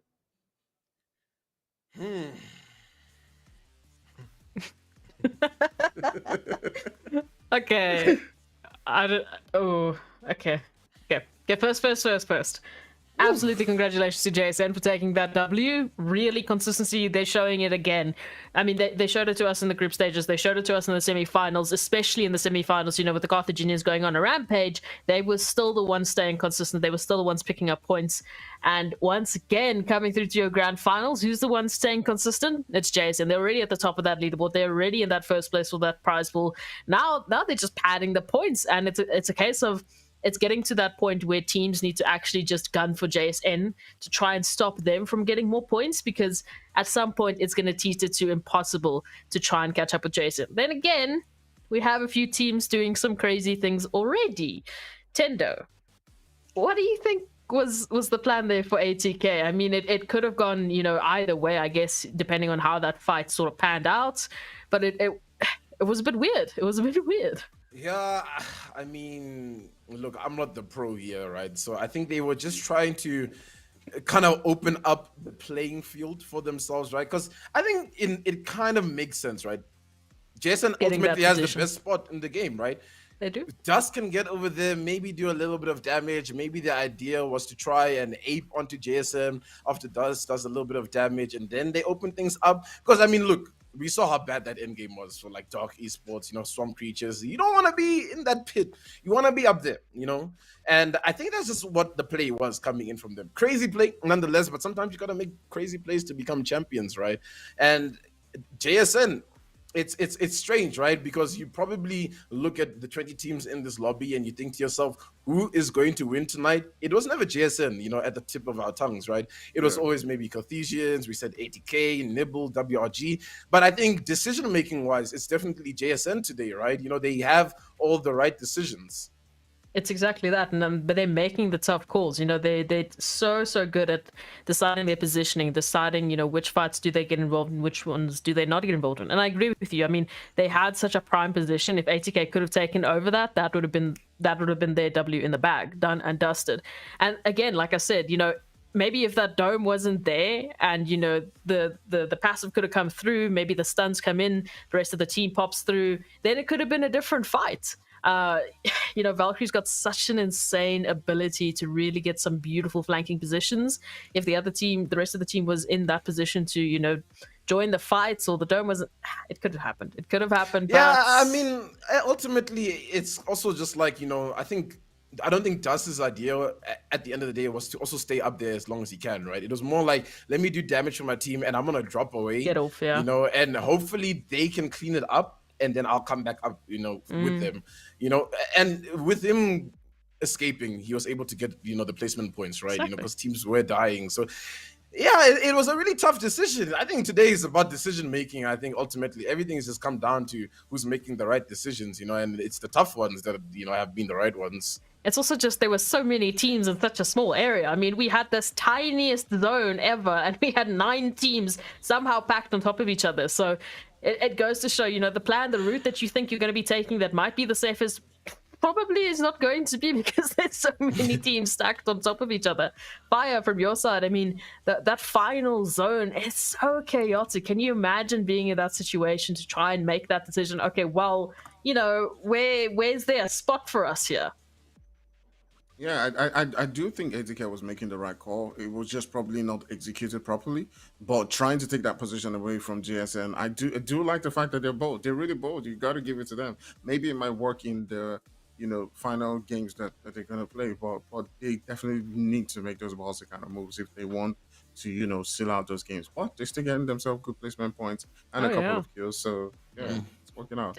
Dust was doing the madness with the solo. I mean, stealing the kill. I think in the competitive scene, Dust is like one of my favorite players because he's like so insane when he's just like hitting his shots and he's like snapped on, right? So I can believe in him going to make that solo play to just do something crazy for the team, right? We look at Chambi all the time in that team as like, the star and the fragger. But I think, like Krillix and Dust both have, their guns about them. And I mean, yeah, in a different universe, in a different timeline, if you watch Marvel Multiverses, I think Dust wins that 100%. Hey, I mean, remember Dust in season 1 coming out there with the snipers? We were losing on absolute minds watching him. As soon as Dust had a Kraber, the rest of the lobby just fanned. They left. They don't want to be involved with the Dust sniper battle. They just run away because it's a scary one at that. But, I don't know, Tendo. I mean, as we're looking at it, we're getting to that halfway point now. JSN is so consistent in grabbing those points. They're really starting to pack them on. We'll obviously take a look at the overall standings when we come back from the break. But do you think they're still in reach? Do you think that the teams are still, relatively close enough that they can kick JSN out of that position? Yeah, man, it's tough, right? Because I think they should be at least above 60 points right now. JSN, right? Because they had 40 and I'm pretty sure they got more than 20 points in that game right there. So now they've really broken the gap, right? And just before that was what, 28-ish points, if I'm not mistaken, just below them. And were those teams able to get those points? No, like we saw Nibble go down, right? The teams that are behind them. ATK, yes, went a little bit further. They were getting a couple of those points. Carthaginians, I mean, yeah, that's really just like, I don't know what's going on. It's like Mayo Addicts. Remember when you were like a big fan of Mayo Addicts and you're like, they're going to do something in this throwdown and then they just kind of like, weren't able to make it happen. I kind of feel like I'm getting that same like sense and aura from Carthaginians. I still believe in them to kind of bring it back in the second half, but it's just like, yeah, no one that was in that top 4 besides Jason was really sucking up all those kill points and that placement point. So they're comfortable. They can lose the next game, come out dead lost, maybe even lose, game 5 and come out dead lost. And as long as their game 6 is like as well as they've been playing now, they might just still be on top because everybody else is just out for each other. What's quite interesting is for the last 3 games, the 2 teams that have been taking each other out between, Carthaginians and Nibble. It's just been the 2 of them. First game, it was Carthaginians taking out Nibble. Nibble taking out Carthaginians. Then the Carthaginians took out Nibble. Now again, Nibble takes... it's just this continuation of this violent circle. I mean, Tenchi was throwing fists like he is Tom Shelby after all. He's joining the Blind Peekers, man. He's completely indoctrinated. He's here for it. And he made it work. But once again, it's those 2 heavy hitters. It's Nibble and the Carthaginians that are finding each other quite early on, I might add, taking them out. And then that one of our heavy hitters are just there sidelined for that entire match and have to wait till the next one, and then the cycle repeats itself again. So if we're going to see this the whole time, then I think between Nibble and the Carthaginians, they're sort of just shooting themselves in the foot here. because they just keep taking each other out. And we've seen that time and time again, weirdly enough. I don't know how our heavy hitters keep finding each other, but it is what it is. Let's take a look at those standings from your match 3 of the grand finals. Tendo, please take us through it. It's 25 points for them, right? They're going to be well over 60 at this point. I mean, ATK only garnering 15. You know, that puts them just on 40 or just below 40 points, if I'm not mistaken, or just past. And they're running away with it right now, JSN, to some degree, right? 20 points isn't a big gap. You can clearly see you can do it in one game. But yeah, I mean, we have to highlight Dark Esports. I think they came out and performed a madness in that game. You know, Dark was one of those teams, group stages, semifinals, who just kept creeping in, making these, you know, really decent placement points, these really good plays here and there, and gathering up their points. And, you know, it definitely comes to show that their home, Lava Siphon, because they're always there, if you've noticed, they're always in Lava Siphon, really played to their favor. They get a lot of points coming into that one. Nibble, even though they came out quite early, you know, you can see those placement points, the kills, it backed them up. Better showing from Vicimus, but again, guys, Punx, Omnius, CCP, like WRG, it's stacked. What is going on? Even 2 noobs, 1 cheater. I mean, damn, it is just, it's just hard for these teams, you know? And I think it's just like them going up against each other that's kind of just, you know, making it tough for them. And of course, your MVP coming through there from JSN. It's nice streams there with 7 kills and 2.4k damage dealt within that match 3. So JSN, once again, you know, they're not just consistent in terms of those placements, but they're picking up those kill points as we've mentioned. And yeah, I think your math is pretty spot on. I can't math check you there, but I'm pretty sure you're pretty much on the right track there. JSN, you know, probably sitting around 60 points now, whereas you know, our second and third teams, I don't know if they're that close. I don't know if, you know, Jason continues this, then I think we already have our winner. But with match 3 coming to a close, it is unfortunately time to say goodbye and thank you to Fire for giving us such a beautiful, beautiful time here casting season 2 alongside Tendo and Iro, of course. It's been so good to have you, man. And I hope you've enjoyed your taste of Apex. Has it been good? Yeah, I have. It's been fun. It's been great fun. It's awesome to hear. But for that time being, we're going to say thank you, and we're going to go to a short break. When we come back, we're going to have Iro OG on the desk here with Tendo, and of course, we're going to go and take a look at those overall leaderboards, how they are looking at the moment, and get straight into match 4 of 6 for your grand final of the Apex Legends African Throwdown. So stay with us. We'll be right back.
Welcome everyone to the Apex Legends African Throwdown, where we are finally ready to discover who is the best in Africa for Season 2.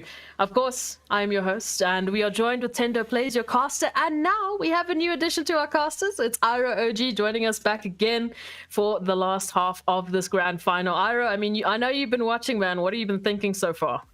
Honestly, shocking. Like, I wouldn't have predict that going into the grand finals today. JSN, honestly, just been dominating somehow, making it work for them. I'm hoping, things start to change of mentality coming out from some of our top players and Nibble, Carthaginians, and so forth. So hopefully we get to see that. It's the second half of the grand finals, 3 more games to come. Anything's possible. They have been grabbing some eliminations, but it's now time to grab the win. Now time to grab more placement points so that we can see them on top of that leaderboard.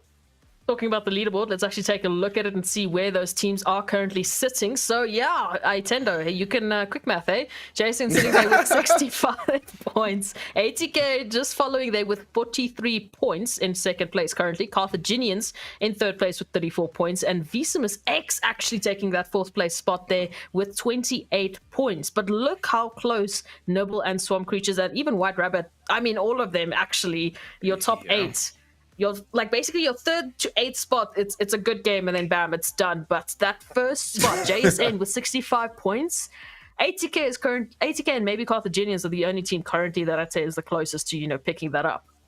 Yeah, but I mean, you look at Carthaginians' placement points, right? You start to, see exactly why they're not sitting at the top of the table like they normally would, right? Because usually they get the kills, and they're definitely getting the kills, but they win the game at the end as well on top of that. Yeah. But today is JSN who has just got it on lock. And I mean, yeah, ATK are speaking about them being ready. They have a lot of practice onto them, and you can see they're pulling it up. They got some numbers on the board, but I think, JSN has just pulled ahead of the pack. But like I said, it's not too far off. It's still in that 20-point range where if, let's say, JSN lands right now, have a bad game, don't get too many points. Now we have to have this conversation of like ATK, Carthaginians, Vicimus to get in. But guys, look at the latter stage of that table. You have 2 noobs, 1 cheater. What is going on, right? I'm not really too sure what's happening in the camp right there. They look so good and they're always so consistent. But tonight, it just feels like they're faltering a little bit. Yeah, we obviously don't get to see everything that they're doing all the time, but hey, maybe the 4th game is what they need to reset, and maybe some of the other teams might be coming out of the woodworks to take this one. It is, of course, the grand finals of the Apex Legends African Throwdown. It's Tendo Plays and Iro OG to cast and give you the action as it pops up on your screens. Guys, take it away. All right, Iro, it is time for the second half of tonight's grand finals here, ladies and gentlemen, at the African Throwdown, hosted by NODWIN Gaming. And it's been quite an exciting evening thus far. It's been the JSN story for the most part. A lot of our heavy-hitting teams are kind of falling off. And, another team that I'm really questioning where they are tonight is WRG. Nibble's online, for the most part. I think Nibble's making a couple of awkward decisions, getting themselves in awkward spaces. But they're definitely online. They're definitely playing. But WRG seems a little bit quiet. Yeah, no, it's weird, you come into this tournament such heat, and we expect you to do the heat yet again in the grand finals, but you're not showing us exactly that.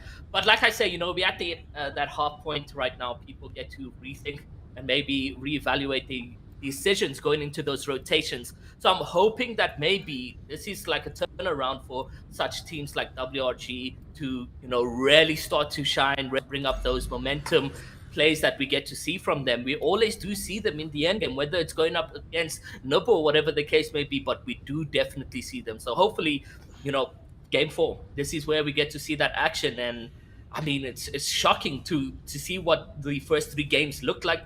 I don't know, man. What do you have to say, like, for teams that, like you say, 2 noobs, 1 cheater? What would be the turning point for them right now? What do they need to do different? Read the lobby, right? I think, interestingly enough, I don't know if you've noticed, it's been the Valkyrie game. Yeah. And people have been using a lot of Valkyrie. Right now, saw a lot of Bloodhound picks. Didn't see too many Bloodhounds in that first half. So now maybe everybody's trying to, read the game a little bit better and be like, yeah, guys, we're always stacked on top of like a bajillion teams, right? We need to just get these scans and be able to just identify where everybody is in the situation, and maybe that's why we're seeing a lot more bloodhounds. But Valkyrie's definitely been in the discussion tonight here, Iru.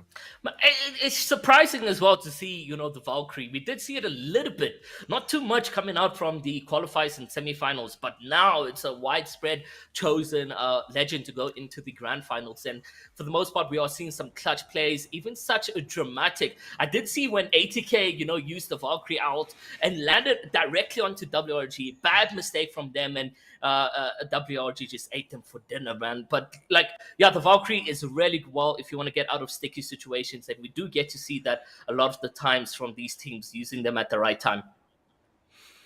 Bit of congestion at launch site there. Quite interesting what's going on there. I think AQUAMEN are stacked on top of Punx. Punx have actually been landing down there at launch side, right? Because Nibble hasn't really been looking towards launch side. They were there, for a lot of their group stage games as well as the semifinal, but they decided to not, and for good reason. I mean, look at that zone pool gifted. The team there in Climatizer, even Nibble. Looking at where they are there at Overlook, have a really good one. But I mean, now all these teams on the south side, it's like, okay, guys, rotate. If we're not in that zone, it is going to be absolutely curtains for us. We need to start making some plays. And speaking of plays, it looks like Tremble's in here with some wingman shots, and they're good to connect for now. He needs some backup from Chiefs, and we're jumping right into some action here into the second half here. AQUAMEN are going down. It looks like they were doing well, Punx, but AQUAMEN just worked well as a unit. Titan was the only one who was a casualty, but back on his feet, and they're vibing right here in this situation at the launch side. Oh, that's fantastic. And for Punx, we would have expected them to get the upper hand in these situations going against AQUAMEN. But this just shows that, today it's not all about who you're good with. It's about, the unexpected plays. And you've got CCP doing exactly that now, but they have lost one of their members. Hopefully they can keep the oppositions at bay and to turn around and get that revive. It does look like Paul, however, is trying to disengage, and for the most part, these wingman shots are just doing a bit of damage, and he's managed to crack. He's going to put out that Q with the Wraith and get out of that situation. So CCP managing to pick up Tranquil, so that's going to help him out quite a lot.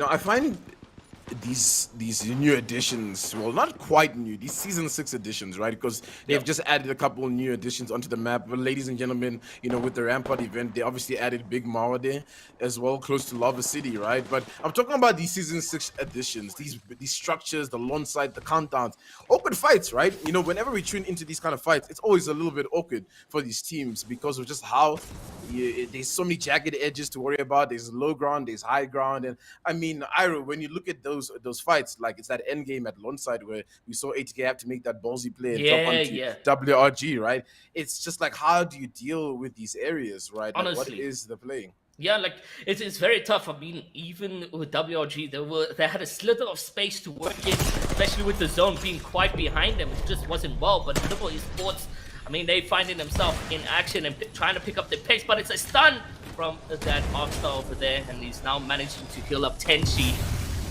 Thrown in, looking really good. Super and Crummins and them now need to make the decision on whether to disengage or push this. I mean, they do look like they have the upper hand in terms of those Evo shields. Oh no, I'm lying. Yeah, actually, Nibble's the team with a bit of Evo shield. They just took that fight a little bit, uncoordinated, I feel. And it just slowed them down a little bit. And I mean, we have to highlight S4, console team coming in here all the way to the grand finals.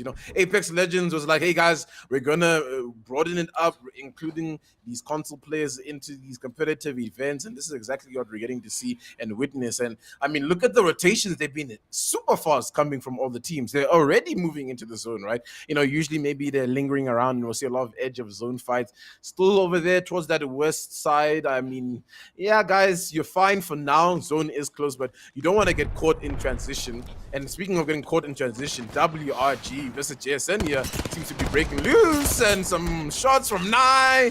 EXO is really weak. He needs to back off, and he doesn't want to go down here. Well, that's going to be the opening for the team, but the Arcstar comes in from Rexu, but rather not. Let's just chill. Let's just regroup. And WRG, they've been taking quite the damage. There goes the ult, but I don't think it's going to do much for now, except get all the players healed up. the all-star of damage that was dealt over there. And we can see exactly what is going to go down. But Joe, he's able to beam. He's able to line up that shot. And now he goes in with the Valkyrie Q. And he's able to maybe deal some damage now. And you can see the Octane. He's pushing in with the shotgun over there. And it's, for the most part, does look like JSN is running over WRG right here. And they do so indeed. I'm just interested to see, like, you know, what was the preparation period for JSN, because they look like a whole different team, whole different look. They've adapted to the meta, right? Because they're using the Valkyrie as well, along with the Gibby, to just be aggressive, but still have, you know, the opportunity to disengage. And I mean, it's just beautiful coming in from them, right? They've kind of just done the whole entire degree of, you know, studying this lobby, and it's working out well. But hey, we're not seeing what's happening at Climatizer, right? Because these are the teams that have played these early rotations. They're waiting it out. And yes, JSN is doing a madness there at Love Fisher, but they still have a lot of teams in front of them to get into that next zone. Yeah, for the most part, it does look like a straight rotation from Countdown into the Abyss over there. So hopefully they're able to do so right over there. But Kralix, he's got that Outstar in hand, and we've seen him before with doing a madness, but he's going to get tagged up over here, able to heal up. So is Chambi. For the most part, you know, these guys are there. They're present. They're doing really well. But it's like, what more can they do to surpass JSN? Would you say like they look like a different team altogether? I mean, the way they confident in W King, the way they took that fight against WRG, maybe they even knew who they were up against, but it didn't even phase them to a single bit. It's just so juicy to spectate such. You know, the whole idea of being a champion is you can't be afraid of who's in front of you, right? Because, you know, champions ultimately have to take down champions, right? It's funny how that works, right? The titles rolled over. So in that situation, you just have to be confident in your team regardless of who is in front of you. And in front of Bradley's crosser, there seems to be Astros, and it's just two teams here, you know, who've been having really tough days, I feel, you know. Two noobs, one cheater, having a better look here. It's just a tough spot here. Shambi is trying to get this res. It's trying to pop through. Zone is going to pull in two noobs, one cheater, so they're not safe right now, Omnius, but they're getting up on their feet. For how much longer? The meds are good, but the ulti's also popped, and the ulti is absolutely mangling them. Shambiz is trying to fly up in the air, and two noobs, one cheater are finally awake. They're finally online. They're trying to take them out here. CCP is also around the vicinity, and they're poking into the fight, and now all these teams that are on the north side over here of Skyhook are going to start to collide, and unfortunately, OG, it's just not their day, hey? Oh man, just doesn't look like it's going to go well. It does look like they're going to be gatekeep here in zone, and that tick is going to hurt them to some extent. But the bubble, dude. What a so time. tragic. What a time coming in from Cheetah Boy as he just managed to secure himself a shot over there. And you know, there is a way they can get out of here, is, you know, if they have enough bandages and medkits. Does look like Cheetah Boy is quite low, but he has a medkit at hand, so he's able to get back for White. Bradley going now, trying to make a play into the zone, and for the most part, it does look like he's going to be safe in this location. Yeah, right now, two noobs, one cheater is definitely looking one of those second half teams that are just like, all right, guys, we had this bad spell, but we definitely can turn it around, right? Because you kind of have to look at it, you know, from like the overview perspective, like how we're watching it. You know, we see JSN come in the first 3 games and just, you know, put up all these numbers and do an absolute madness. Who's to say you can't flip that story around in the second half and start from your game 3 up into your game 6 and do exactly the same thing and just put 60 points up on the board just like them, right? But hey, for now, it's a little bit confusing on this side where Skyhook is. There's a bunch of teams rotating on top of each other, so not too sure who's going to come up on top of that one. And, you know, Iro, I'm here asking myself this question, man. It's not even this question, just this weird feeling in my gut. It's just like, I want Carthaginians to win a game. I never thought I'd be standing, you know, here casting the African Throwdown where we've seen the Carthaginians do an absolute madness, not able to pull up those same numbers. And I just want to see them, you know, do something. And look at who is doing something here. It is JSN once again. JSN, honestly, they now find themselves clashing with the players over here. And Dash, Naystream now needs to heal up. There goes a good grenade at play. Bradley, Vias, and Cheetah Boy can maybe get a location or try to get a beam on this player that they have in their POV, but Joe is able to disengage out of that. Dash and Naystream taking shots through the door. Now they're all here. It's a 3v3 through the door, and maybe they get some action. that we want right now. Do you see what the Carthaginians are? They are really just waiting for these guys to fight. No one knows that they're there. I'm pretty sure I caught a glimpse of just them like spread, you know, like a define, like, all right, guys, we're about to move in as soon as we see some knocks. But look what they're doing. They're literally just chilling, waiting for this fight to break loose. They know they can third party here. They're waiting for this knock. For now, JSN and 2 noobs on Cheetah aren't really exchanging the damage zone now. It's an issue for all three of these squads. It's so like this decision making is really coming to play here, I feel, Iro, right? Because you look at the Carthaginians, yes, you're making a good play, but zone, right? You look at JSN, it's like, yes, let's hold this team in this building, you know, put a lot of pressure on them, but zone, and now they're opting to rotate out of this one. So now Carthaginians feel a little bit dumb for hanging around here, don't they? Honestly, yeah, I mean, time wasting, you know, they could have gotten themselves in a better position of zone. But now this means that Carthaginians are able to come in behind and start beaming on JSN. And you can see Naystreams now needs to heal up quite a bit. And they're going to be focusing on him because he's quite low on the damage that has been dealt already by Carthaginians. Oh my gosh, this fight over here is going to be absolutely carnage, and members are going down already here from JSN, and they were looking so good in this first half, and it doesn't seem to be carrying over into the second. There's one player's down already. Joe's really weak, one's in the zone, but then Bar's trying to rotate and right on top of them to try and close them down on the team of the Carthaginians, and yeah, it's just going downhill, it's going south for them. And I mean, yeah, look, now the Carthaginians, you know, that patient play of theirs is kind of paying off, right? But look at now, 2 noobs, 1 cheetah, they're ahead of them. And now 2 noobs, 1 cheetah turns on them, and they're ready to gatekeep them.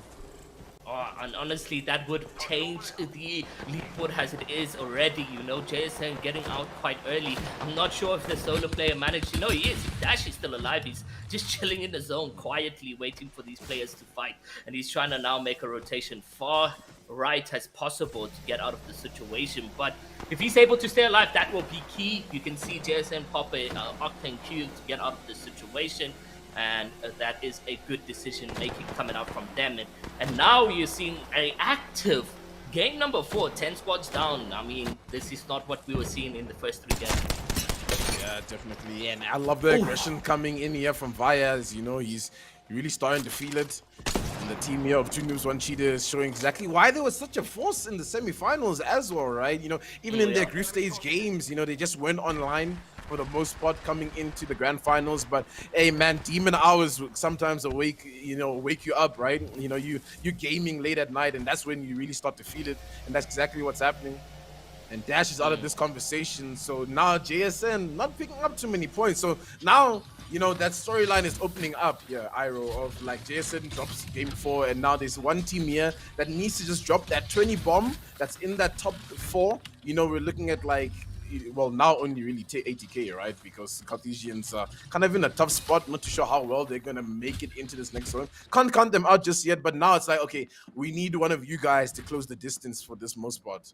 Yeah, and you know, you say like Carthaginians are not in a good spot, but I did say that at the same time in the qualifying rounds where they were in the center of everything and everyone was looking at them, but somehow in that game they managed to walk out with a win. So the Carthaginians work weirdly. We can't really predict exactly what the decision making is going to be for the next couple of zone rotations, etc. But I can tell you now that we're not closing their chapter anytime soon. And just look at Climatizer, man. It's going down over here. AQUAMEN finding himself in some trouble as Titan and Heavy Guacamole is out of this one. Nexus popping out with the Wraith, trying to disengage, play for the solo placements as much as he can possible. But like in these situations, when you haven't been doing well game 1 to 3, when you're a solo playing for placements, it's not going to do too much. You know, you still got the likes of Nibble alive, Carthaginians, 2 noobs, 1 cheetah. So I think you've been doing quite decent this time around.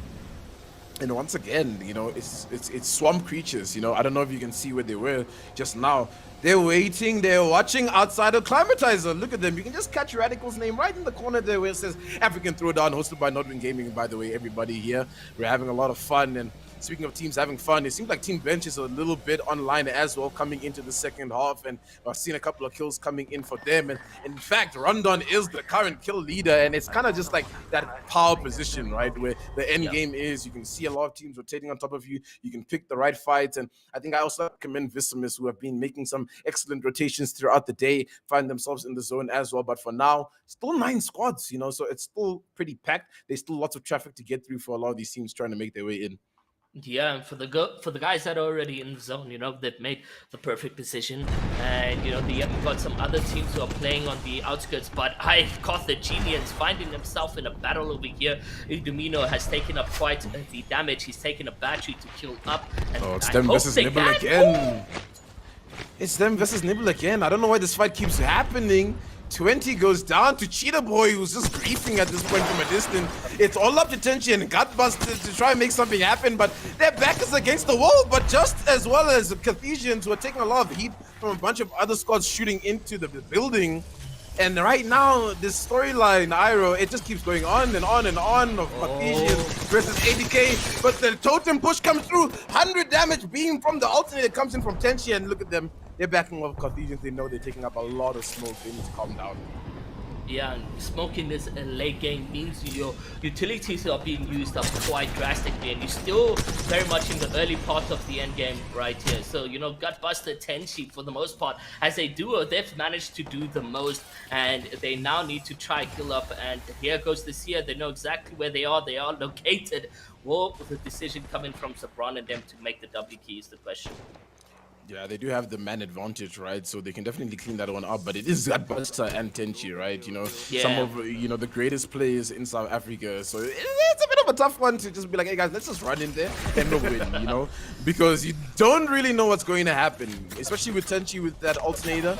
But yeah, Nibble need to make something, you know, work with their rotation right now, because they're in a tough spot.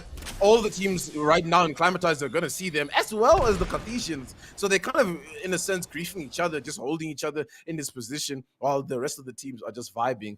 I saw Radical go down in the kill feed to the hands of, I think, one of the ATK members, as well as Swarm Creatures, maybe having a bit of a tough time. And here it is. Here's that rotation that we're talking about, that these teams are going to struggle on. Carthaginians have actually played quite well here, and they've disengaged quite early, when they were able to farm the likes of Nibble.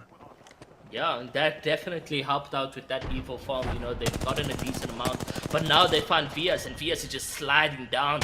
He's able to now pop his Q, and maybe too early because there's not that much cover, but no, they're not going to be focusing on him at all. So Cheetah Boy is just able to, you know, stay alive for the most part over here, slither his way through the cover that he has. And Vias and Bradley on the other hand, they're going up against now, and here's Cheetah Boy to come through to assist out, and maybe it's just in time to save the team total. But there's caustic gas around, and that's going to keep him out of defenses for some time. I think it's a 1v1. Neo's up, Cheetah Boy's up, body's on the ground right now. This man still has full HP. He's sliding on down. He's trying to make the plays here, but he's getting shot from other places that aren't quite the fight that he wants to be fighting. And Neo is trying to make the big portal play.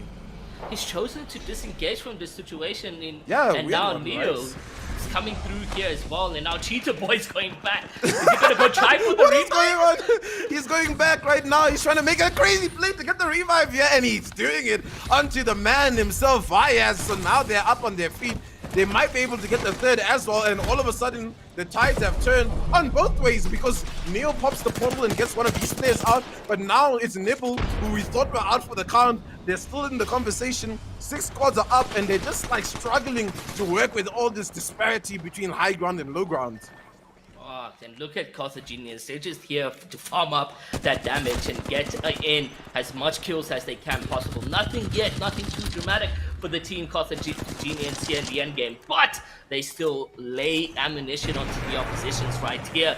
And now Bradley and all of them, they are alive. Vias goes down on the low ground. Cheetah Boy and Bradley stay on the bridge. They're gonna get beamed. Oh, it's 1 HP on both players, but they stay alive just in time. They do a swap armor over there as well, and you know, for the most part, they are safe, so they can get back that red Evo and heal up to max.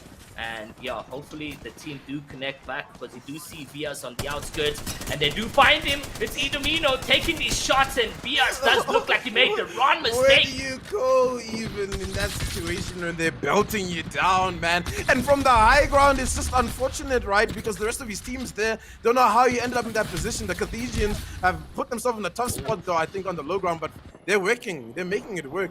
It's just Bard left. Everything's just falling down. Team Bench is still in the conversation. They're still alive. Bradley's alone on 2 noobs, 1 cheater, 4 squads. I mean, it's hard to keep track of exactly what's... They're gonna get another res in the zone here, Iro. I mean, these guys are making me go crazy here. I don't know who's gonna win at this point. But talk about Carthaginians making such a bad play, dropping all the way to low. You got Team Bench, however, here, who could potentially make such a noise in the end game that we did not expect. Ooh, I think they have quite an advantage right there. Full 3 stack. They're pushing onto 2 noobs, 1 cheater. We're not ready for this one here. But look at Bradley. He's doing the most, bro. But he's not enough. He's down for the count here. Aquatic's really low. Rondon's in the top position. There's lava everywhere on them. They're trying to use the jump pad. And it's almost like they threw away the game-winning position. But I think they only have to go up against the solo. Oh my gosh. Ooh, what is Nexus? Nexus, listen. You just gotta hit 1 headshot and make it count.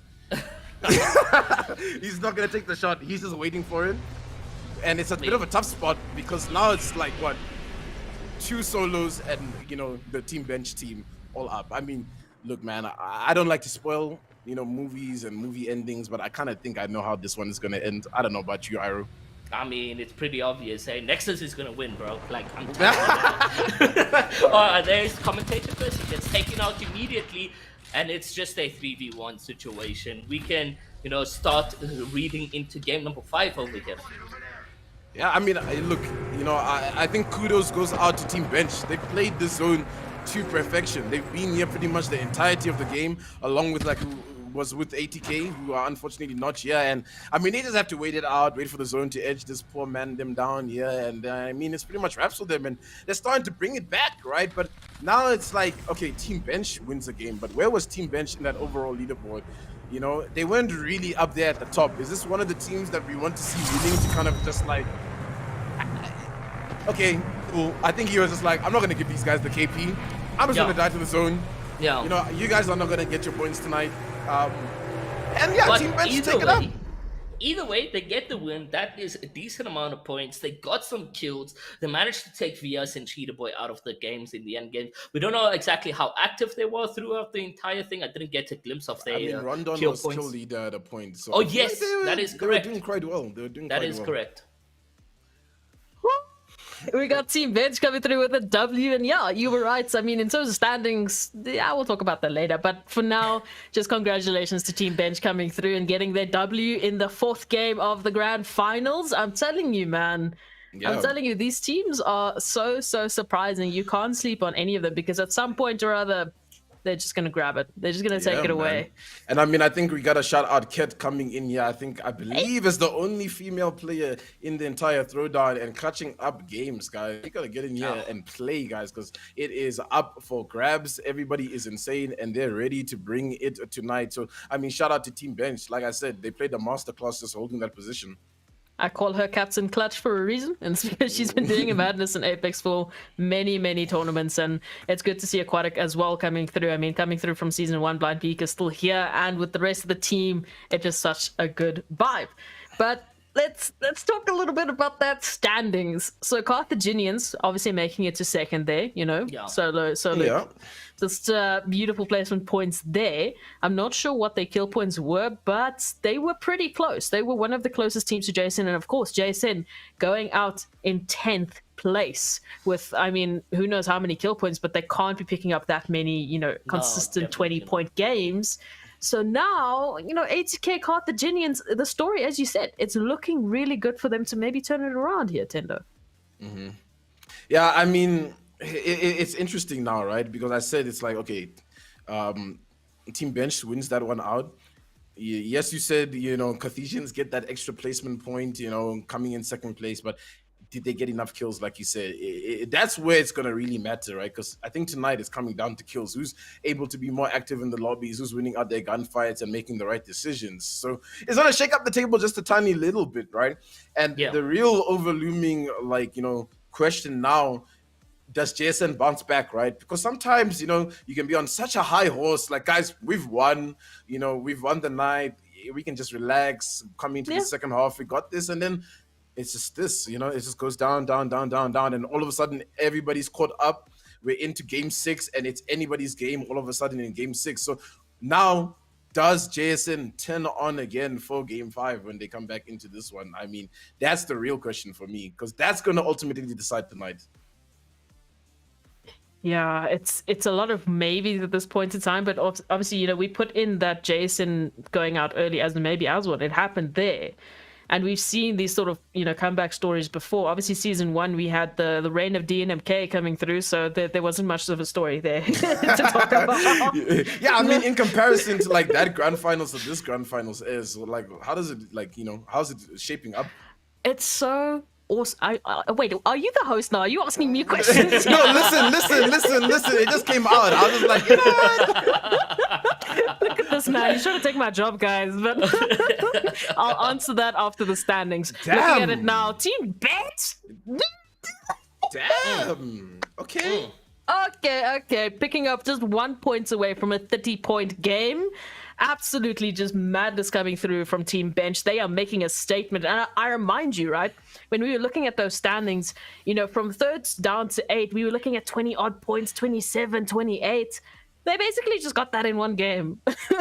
So we'll see how those standings look later. But Carthaginians, they're in 2nd place. 2 Nibs, 1 Cheetah picking up 16 points in 3rd place. And of course, AQUAMEN actually making a statement here in 4th place with 12 points. I mean, for the likes of JSN and ATK, who, you know, were currently sitting in that 1st and 2nd spot, 5 points, 6 points respectively. Not going to be doing too much. White Rabbit, though, going out early, same with Omnius. And yeah, it's interesting. You know, unfortunately, when one team does well, another has to do badly. But let's look at this. Nintendo take us through this MVP. Man, look at freaking Rondon coming in with 10 kills, and I'm pretty sure he was playing Gibraltar, guys, you know, and is that whole conversation of like, is Gibraltar defensive, offensive, in between at the end of the day, right?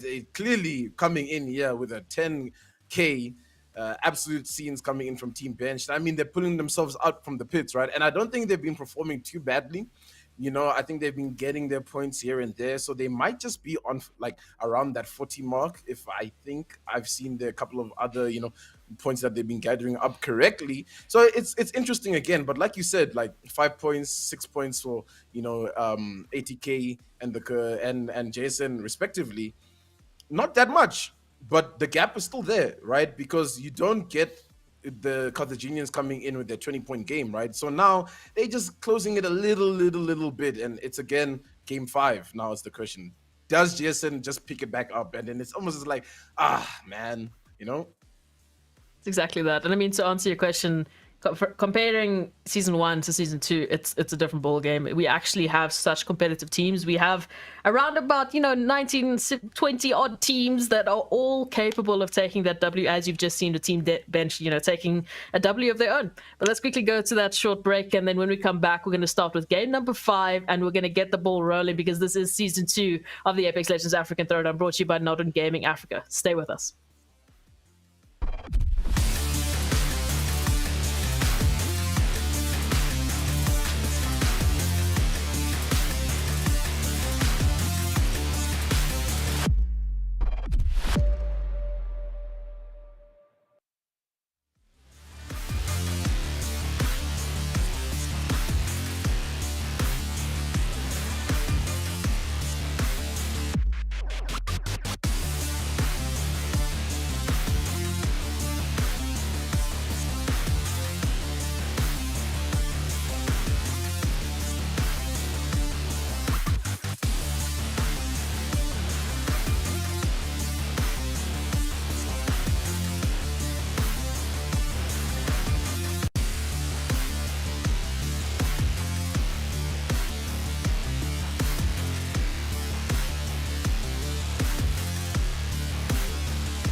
Welcome back, everyone, to the Apex Legends African Throwdown, brought to you by NODWIN Gaming Africa. So, Game 4 done and dusted. We are on to our last 2 maps of the Grand Final for the African Throwdown Season 2, which means it's the last 2 opportunities that teams have to climb that leaderboard. And speaking of the leaderboard, let's go take a look at how it's currently standing.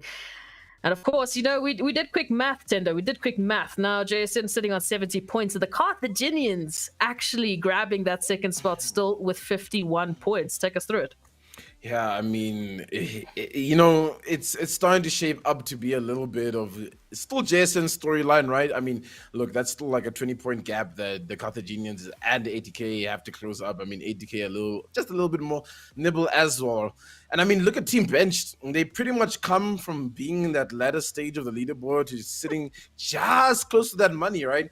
Lost 2 games. If they can stay focused, stay consistent, they definitely can maybe finish in that money spot, right? But yeah, for me, no surprise, obviously, what's happening on that side of the table. But you got to look at like what's going on with like, you know, Omnius, Punx.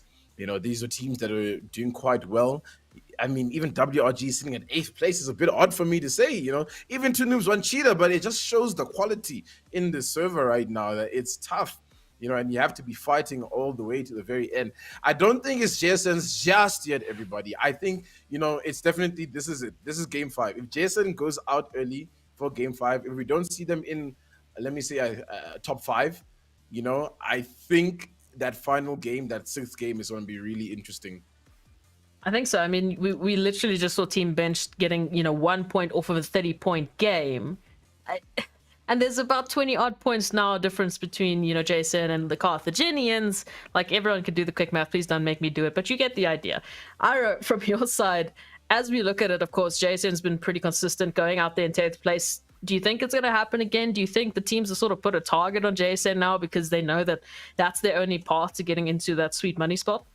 I mean, if you're looking at it like a gambling game, they've won game 1, 3, so 5 is opened for them to try get that sweet win yet again. So I'm not sure exactly what is the play or what will be going down, but I'm so predicting that yes, they may potentially pull it in. But we are looking at JSN, you know, grabbing that first place.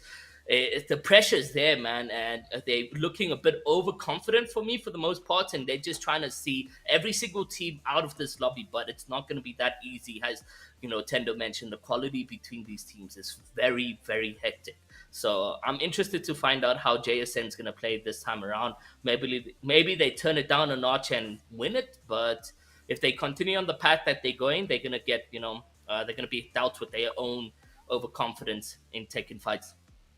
Well, game 5 is ready to get going, so I'm going to hand it over to Tendo and Iro to give you all the action. Of course, this is the grand finals of the Apex Legends African Throwdown, brought to you by NODWIN Gaming Africa. Make sure you go check out that NODWIN Gaming Africa website at nodwingaming.africa for more information, and obviously get the popcorn ready because game 5 is getting started. Guys, take it away.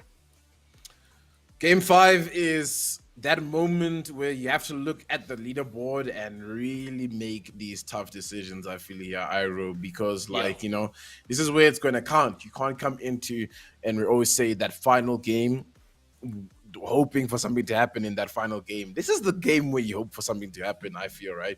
You got to just come into this one with the right strategy, with the right game plan to kind of just pop off. And I'm looking again at ATK. You know, they've been consistent today, maybe not at their absolute best, but we saw Team Bench do it in one game. Who's to say ATK couldn't do it in one game as well, right? So to say JSN has won tonight is not really the case. It isn't, and like I'll touch more onto that pressure. You know, I don't know if you've been in it, but you know, you always used to say top 5, top 10 in those cases, and you're always happy or comfortable in that area of placing. You know, you can tweet out happily that I've came 4th in season 1, or I came 5th, or whatever the case may be. So for JSN to be first for this long, it says a lot on their soldiers. I mean, it's gonna be coming down to the time on how long they can keep that pressure. I don't know if you can relate to what I'm saying, but for as an ex-competitor, that's usually the case for me. Right, and it's kind of like the whole mental idea of like what breeds champions, right? Because champions don't think about what is afterwards. They have to think of like what's happening in the moment, because you haven't necessarily won until you actually win, right? Until the fat Exactly. lady sings at the end, it's not over. You can't be thinking about a victory tweet, you know, what I'm gonna buy with my prize money, because it's not Exactly. guaranteed, right? There's still Yeah. openings for these other teams. I think another contention is happening there at launch side. I'm sure you can see that, you know, the teams are stacked on top of each other. I wonder if it's Punx again. And yeah, Punx today, what's going on, right? Look, I'm a psychic. Oh, they won! They did it! They got it! They got it! AQUAMEN are down. And a bit unfortunate for AQUAMEN now. Yeah, I mean they look to be in the first part of that leaderboard, 10th if I'm not mistaken. So this is tough for them. But for Punx, it's just a little bit of a victory for them because they've been battling here. I'm not sure if they've been doing it off spawn every single game, and by the looks of it, it doesn't look like it's been going in their favor. So Punx finally get to breathe. They finally get to feel the further on of the games that we have here in the African Throwdown. So yeah, we're gonna have to wait and see exactly what's the play is gonna be for them, how they handle the next sort of rotations, because they haven't felt that yet.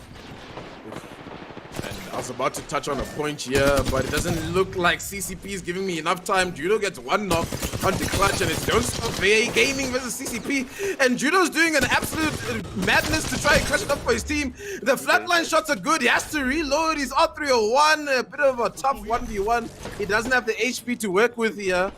And he's trying to swing around the corner. He gets a little bit of damage, doesn't get the frag. Oh, Tram swings around and gets the wingman shot. Oh no! He debated that rotation going around and then managed to do a full 180 on him, and he did not expect that. He was going to go on that platform. But there's a team already on them, dude. I think they're just gonna get cleaned up. Is that 3 teams in the same area, or am I like reading that? No, like, there is. Yeah, oh, that's a big fight. Excuse the pun, because Yeah, no. Let's see exactly what the plays are going to be over there. But we got green, blue, and white. I'm not sure exactly which teams those are, but you can see it's DSG possibly in this place. Yeah, they're still up. Swamp creatures as well seem to be getting a little bit cheeky here. I like the confidence. They're not really one of those teams that like to take these early fights, but sometimes when you smell blood, you gotta go and take it, right? But now this fight is just like lopsided. You still got Don't Stop Gaming alive there just with Nando. Maybe he can pop a res. You've got Swamp Creatures trying to make something happen, and obviously the team above them right now, Cummings and the boys just trying to make it work for them, and Don't Stop. They're getting back on their feet. Maybe they can rotate out and try stay alive for as long as they can. You don't want to be going out early, obviously. And, there was this, I was about to say, I wanted to theory craft, right? Do you see where the zone is pulling? Yeah. Kind of similar to that last game where we saw your team bench win. So now does team bench see that zone and realize how much of an advantage they have? And are they going to play exactly the same way they did there? Hold the spot, hold the position, and just take up these fights again, right? Because who's to say they don't drop another crazy game and they start closing the gap more and more and more? Yeah, for the most part, we get to see these type of things, but I don't know, I don't think their thinking is going to be the same going into game 4. Yes, they had to with that move that they finished, but will they be able to keep that same consistency is the question. Here comes a couple grenades in the bubble, and now it's going to go down anytime soon, and you can see S4DB just push out of this one. A scan comes through, and they know exactly where they are. CL start trying to shoot through the window. There's cover there for a reason, and now Crummins does look like Link Up is taking quite the damage here, and he might just be knocked in. No, Keo Plates is the one who's going to get taken out quickly, and it's Swamp who's here to get a full elimination on one of the players. Keo plays, and now they're just waiting to find exactly where the second and third could potentially be. And it does look like for the most part, they do find them. Link Up taking this right here. It's so long. 10 seconds is a long time. Yeah, it's definitely a long time. And breaking news, ladies and gentlemen, your caster that was watching the kill feed while the man Ira was doing an absolute lovely, session there. ATK is out. No, guys, ATK is gone. I saw them go down to the hands of Inakato, and I know that's one of the players you really liked and enjoyed. And I think they just got in an awkward fight. And yeah, I think I saw all 3 of them go down. Maybe I'm wrong. Maybe there's a solo player somewhere. We're just hoping for them. But now it's tough, right? Iro, we're in this like fifth game where you need to be alive as Yeah. ATK sitting in that top 3 spot, and going down early is not good, you know. And now all these other teams have this opportunity to catch up. Yeah, no, that's gonna be tough, you know. Oh, WG. It's same for WRG, you know, they were so fantastic. Quals and semifinals. I mean, they were going head to head with Nibble. And it's tough. Now you bring the question, you know, like, did they play in the easier semifinals? Or the easier group stages? Hey man, yeah, you know, it's you have to go back and like try to look at the history and be like, yeah, was it easy, you know, for Yeah. them? I don't know. JSN was in their lobby, right? So clearly Okay, they had true. to beat JSN. They actually topped JSN in Yeah, the they groups did. in the semifinals, right? So I don't know exactly what's going on with WRG tonight. Maybe just again, I spoke about IGL, so I'm not too sure if you caught on to that when I was busy speaking. And you know, recently, you know, with the shift of Niling not playing on the team, and Niling's obviously, you know, one of the most, what's the word I want to use here, experienced players in Yeah. the Apex Legends scene, right? So a lot of decision making maybe was weighed onto his shoulders, and now that it's now maybe leaning a little bit more towards maybe like Rexu, Lone, you know, maybe the team's just not cohesive, right? They're not really understanding how to play, but a team that understands how to play is JSN, and they're taking a fight. Oh man, they've honestly done a number over here, and it does look like they're gonna get straight into it. It's Dark, he's finding himself in a tough position. Nice free fire over there, but I told you that they're going to get a little bit of a bite on their hand, but no, it's fine. They still clutch that one up, but it's these close moments that are very, very scary for the team that I was mentioning. That, you know, they just seem to want to W key any player that comes in their way.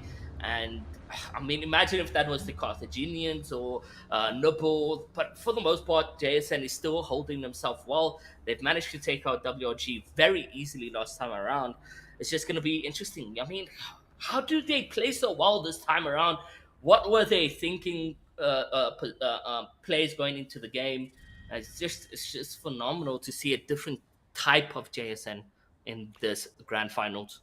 Yeah, you know, I think they just went back and they pretty much understood how all the teams are going to be playing and kind of like what the tempo and the pace of the lobby is going to be. I think WRG is up. I caught a glimpse of some WRG names, and actually, you know, despite what I was saying about Niling not being on board, I think he might be coming in as a substitute, because I think I caught a glimpse of his name. I may or may not be wrong, and we've got OG flying into Epicenter. Vicimus have eyes on them, and OG needs to be careful because they have not been having a good one. And yeah, Niling's here, you know, the man himself, he's here to hold it down. And I maybe imagine it was getting a little bit too late in the night for EXO. For those that don't know, I mean, EXO is still in school, so maybe, you know, his mom was just like, hey, kiddo, get off the game, get into the big boy Niling. But he's here to hold it down, and maybe that's going to be the wake-up call for WRG to bring it back. Epicenter zone, tough one though, right? You know, with all these rotations. It is.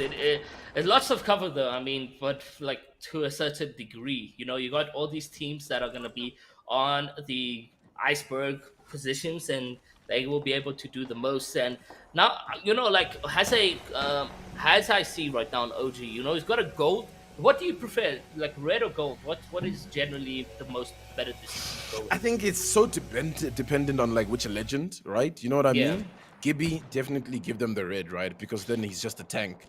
You know, true, you maybe want to give the gold to someone that's going to be taking a lot more engagements, like a Wraith and Octane, right? Because they're always in and out.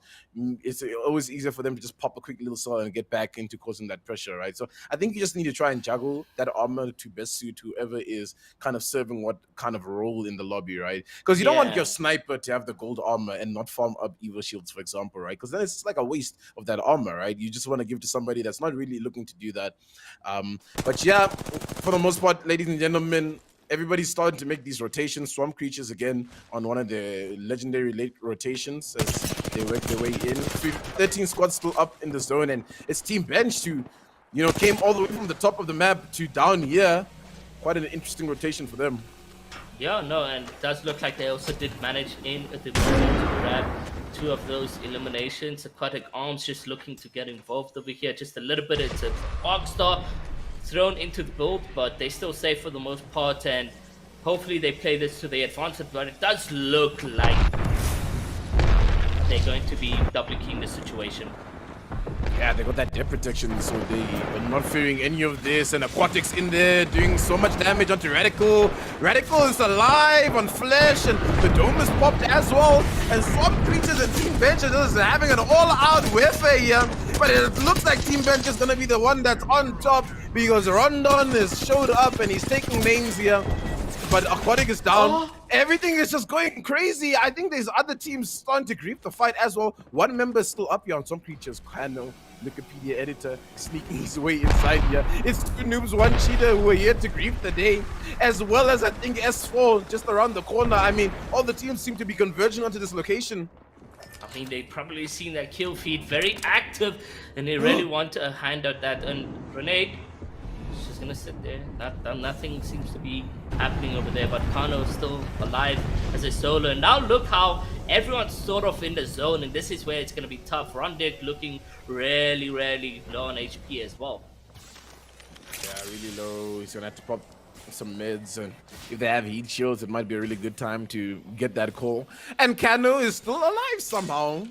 You know, he's even got the banners of his team, but I mean, there's an absolute army for him out there, and it's Gibby versus Gibby. Who's the better one? It's not Kano, unfortunately. It's definitely Rondon. And yeah, they're just gonna clean that one up and try to work their way into the zone now. You still got Crummins and them also in the zone. Questions on why they have done this. Via's looking to come over here. Ket maybe will find this to be unsurprised.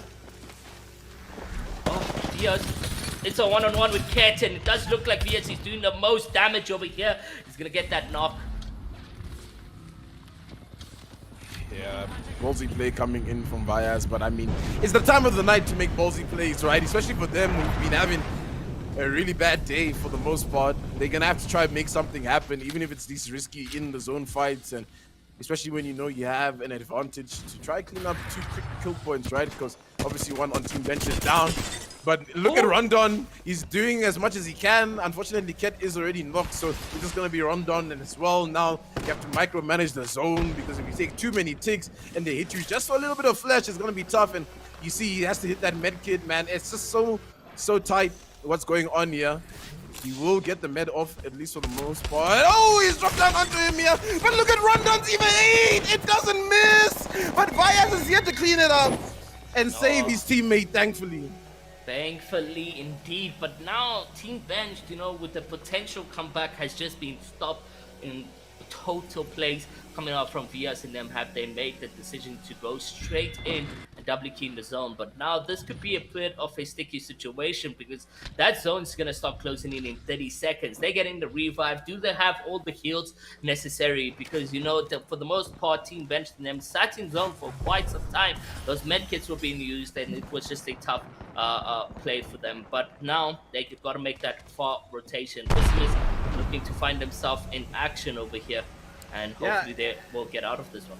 I think decision making, yeah, right? Iroh is just being weird for 2 noobs, 1 cheater. Like you said, why not just rotate into the zone? Because you still have a long way to go. You still have to make this mission to the zone. There's teams already situated like WRG who are just, you know, finding a little bit of life here in this 5th game. And I mean, they're in a good spot to at least see exactly what's happening in front of them.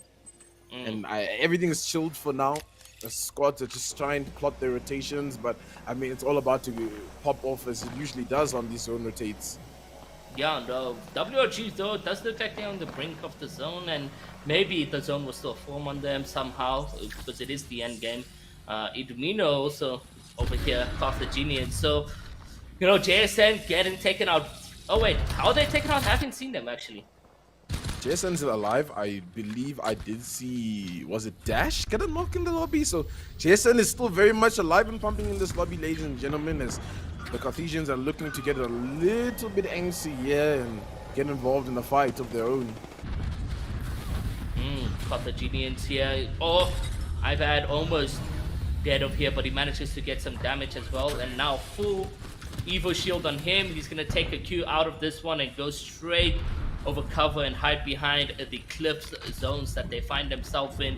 Pop the Q to get a good distance in, and No, he's left his teammate quite far. It's Sabron, but I mean, it's Sabron. He can handle himself quite well in these end games. And The L-Star strikes again, ladies and gentlemen. And Idamino's trying to use it to try and get a little bit of revenge for his teammate, but it's not working as well. He's gonna have to plot the rampage. Does a little bit of damage, but they're in the tough spot here. The Carthaginians, I mean, the story for them has been so disappointing today, especially if they go out here, they won't be able to get as many points as they want. Maybe the res option is still available here to get back their teammate, but for now, it's looking really tough. And you saw that was Jason. They're here, they're playing. They are trying to become the next African Throwdown champions. For the most part, it does look like they're doing exactly wait that. a minute. But look who's here to join the party. Oh, Nibble coming in as the lobby heroes to some degree. It's only Joe who's up on the team, but now Nibble's taking up a lot of smoke for making that ballsy play, but you gotta love it. You gotta love it coming in from Nibble, and now everybody just needs to take care of Joe so he doesn't suck up any more of those kill points. Carthaginians are up on their feet as well, so now everything is starting to get a little bit more crazy. You're caught sleeping, and it's Tenchi with the Spitfire, melting them over here. He takes down Idamino, and Tenchi smells blood. He's gonna try Supinia. And this is looking fantastic. The situations are surreal. 20 is quite low. Idamino has ball, but now they retreat out of that one. How did Carthaginians manage to hold the weight? Is the question. 20 still trying to get in a couple of shots with this M-Lock, but now Gutbuster and them need to take a couple of kills, make the rotation. White Rabbit Gaming finding himself in a tough position. Rexu getting revived, lone on literally a smith of HP, as well as Nylin. And Carthaginian somehow managed to survive that. Domino quite low on HP. Doesn't look like the team have any batteries or cells for the most part, because you know, healing now they finally do, but no! Nando is on top over there. He's able to do something. It's Don't Stop Gaming who's in this situation to possibly take out the rate of Carthaginians. Don't Stop Gaming doing well here to clean up the Carthaginians. I see OGs going down to the hands of Nibble as well. WRG weren't looking too good for the position they were in. And now it's the Nibble story, right? And Nibble's in that conversation of being one of the top in the lobby. They managed to take down the one. He spins around here. Tenchi on the Spitfire is absolutely shredding. It's unfortunate that he has one kill with how much damage that he has. But now Nibble, they're here to play. They're trying to make something happen. They've got a little bit of room to work with for the most part. They find their drop. Are we gonna get anything cheeky? It's an alternator. And you know Tenchi runs those all day, every single day. And he's gonna be a real prospect in this one now. It still looks like WRG's up. Vicimus is up as well. I mean, now Jason's out of the lobby. I think it's Nibble, right? We have to look at Nibble to kind of try and close his distance. Yeah, I mean, they need to do a lot more though. They need to get, they need to team wipe the entire teams that's left over here. 5 squads as it looks like. WRG are pinched here against the wall. A good shot onto the flying bot. I forgot the name of that.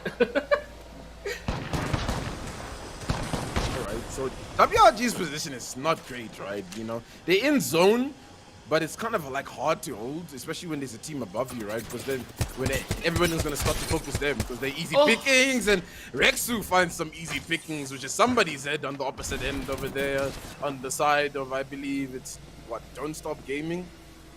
But for now, everything is calm.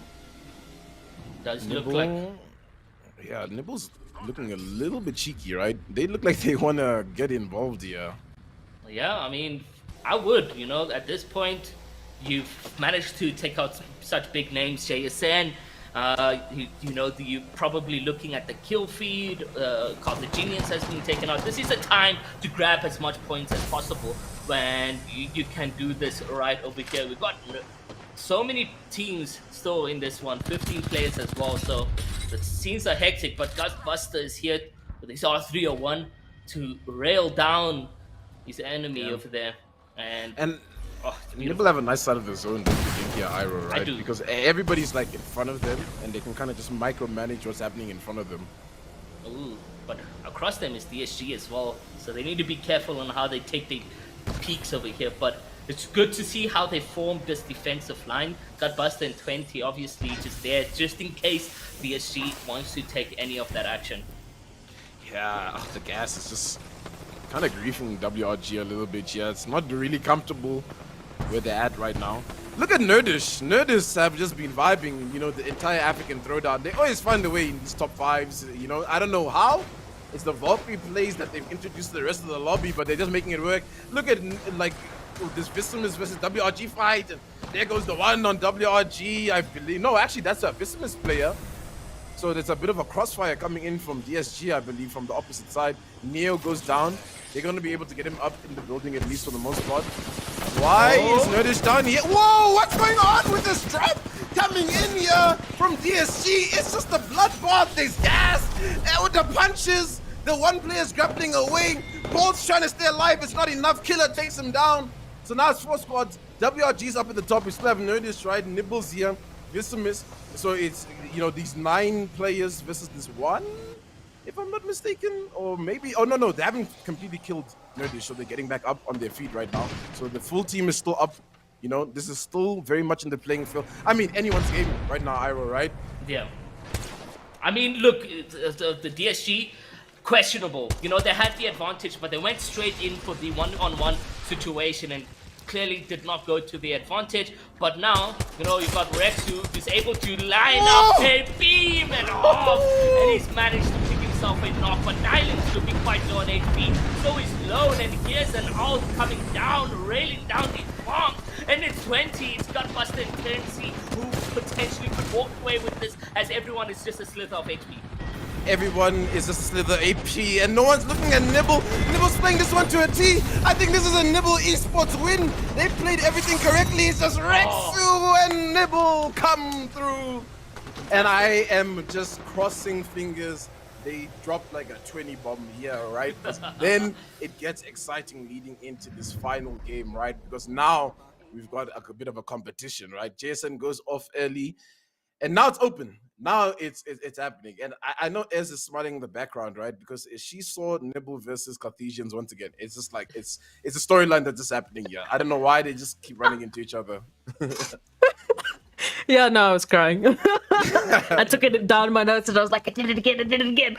But if we look at it, right, so at the start of this game, we obviously had Jason sitting there on 70 points. We had the Carthaginians sitting on 51. ATK going down early, but Nibble was sitting in that 4th slot with about 37 points. So 37, 20-odd point game, maybe a 30-odd point game. I don't know. I lost count about how many kills they were getting. But looking at it, they are very well in a good position to potentially just immediately take over 2nd place. I'm not quite sure about that 1st place. Jason still just about another insane game ahead of everyone else, which is at the moment, you know, we thought, okay, cool, Carthaginians, surely they're the ones that we're looking at. They got taken out. ATK was the next, you know, potential candidate. Got taken out at, I think, 15th in the 15th team, so they weren't picking up points this time around.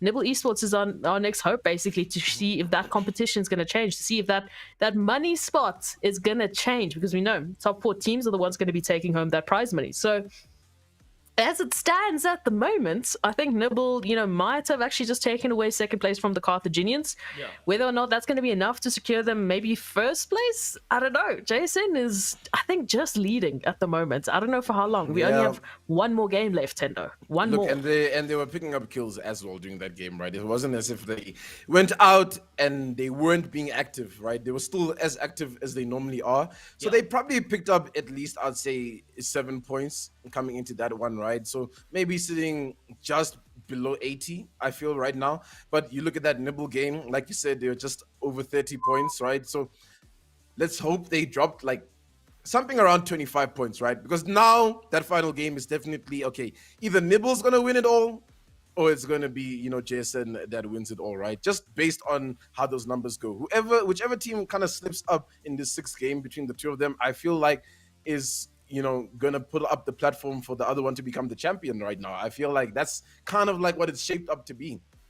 It's exactly that. And I mean, as you perfectly said, you know, if Jason slips up and falls out early on, That's Nibble, that's Carthaginians that can potentially take it away from them. But it depends. We'll see how the overall standings look when we come back from the break. For the time being, we're just waiting for those last match standings, and then we can maybe do some quick math in our heads and see if we can figure it out before then. But Iro, from your side, man, that was insane. I mean, what are those All-Star shots coming through? It's like you can't blink and then bam, you're out. No, you can't react, you can't move, you can't do anything. There's literally nothing you can do. Nothing will save you in that moment. It was literally dead. And for the most part, that really shaked up Carthaginians, but they did still survive. It was DSG who managed to, deal the damage over there to Carthaginians. And honestly, JSN, they put themselves in a tough position, trying to get active. They went in for the W key, disengaged, and behind them is Nibble over there to do, what we really were wishing for from Nibble, to show us exactly what they mean in the African Throwdown. But they win. A couple eliminations, we don't know how much, but hopefully it's gonna be enough.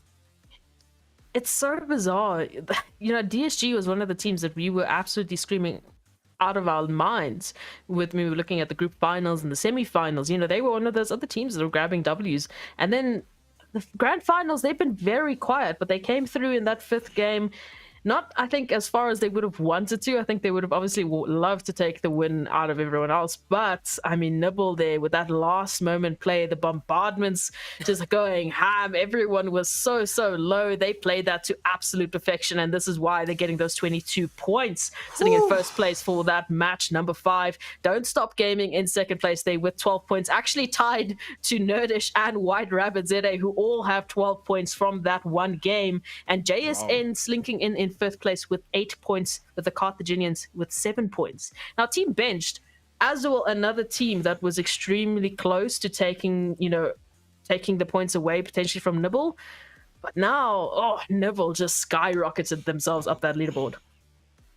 Yeah, and it's tough, right? I think we're gonna have to see the final math when we come back here to really understand what's going down, because I think it just might be just below 20 points, the difference between Nibble and JSN right now. So it's possible in this final game. It's possible. It really can go to Nibble if they can, pull up something like they did right now. But it's still definitely JSN all day, every day right now. I feel like we can still kind of just like back them, just based on how consistent they've been today to survive at least to top 10. And that just might be enough, right? Because if Nibble isn't able to drop, I think, like 25 in the next one, then it just might be curtains and they come second place at least. I mean, great coming second place at the end of the day, right? But it's obviously, you want to be going down as the champion. And speaking of champions, Tenshi has been a champion for a long time, right? And I mean, finally showing up tonight here on the MVP, coming in with 6 kills, 1.6 damage.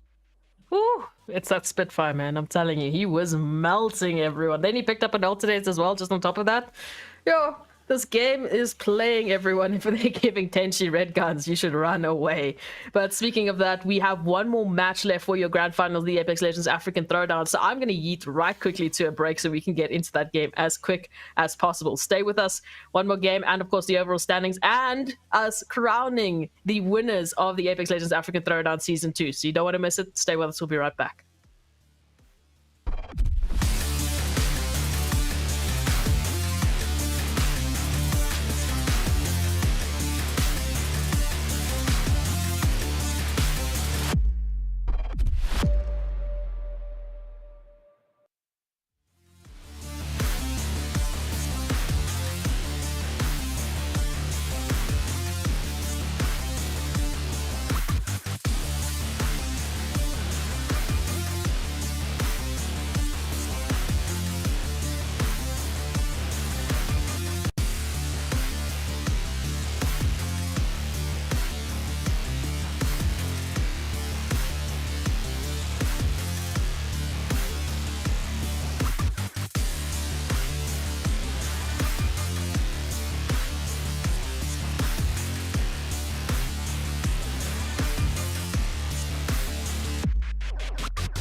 Hello, hello, hello. Welcome back to the Apex Legends African Throwdown, brought to you by NODWIN Gaming Africa. I really want to go look at the overall standings, so I'm going to keep this short. Can we just go to the overall standings? Because I'm dying to know, where is Nibble sitting right now? Where is JSN sitting? Who's going to be taking that first to second to third to fourth place, and obviously taking a share of that prize pool? There's one more game to determine that. There's one more opportunity for teams to pick up those points, and it's going to be based off of this overall standings that are sitting on your screen right now. Tendo, what's happening?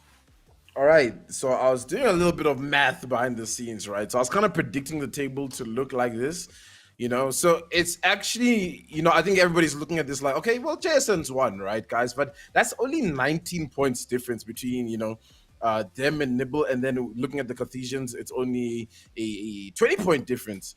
And I mean, you know, you win the one game, you do get that 20 points most of the time, right? It's kind of like an average, at least tonight, that if you end up winning, you probably have 20 points on you. So now we have to look at JSN, who've entered this kind of slump in their form coming into this latter stage of this grand final, right? As now we have to be like, do you come back in this final game and just secure it?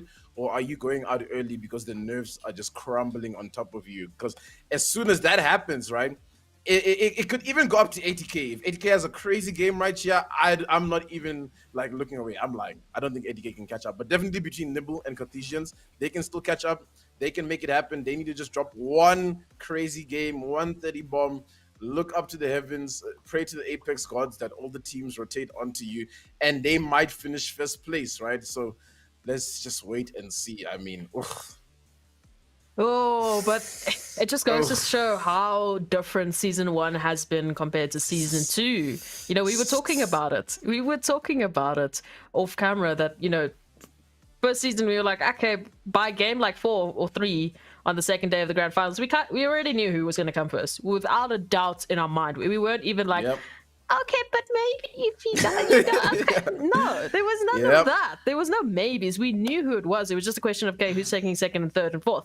Now, the whole top 4 is up for grabs, basically, because all the teams have been picking up their points so consistently.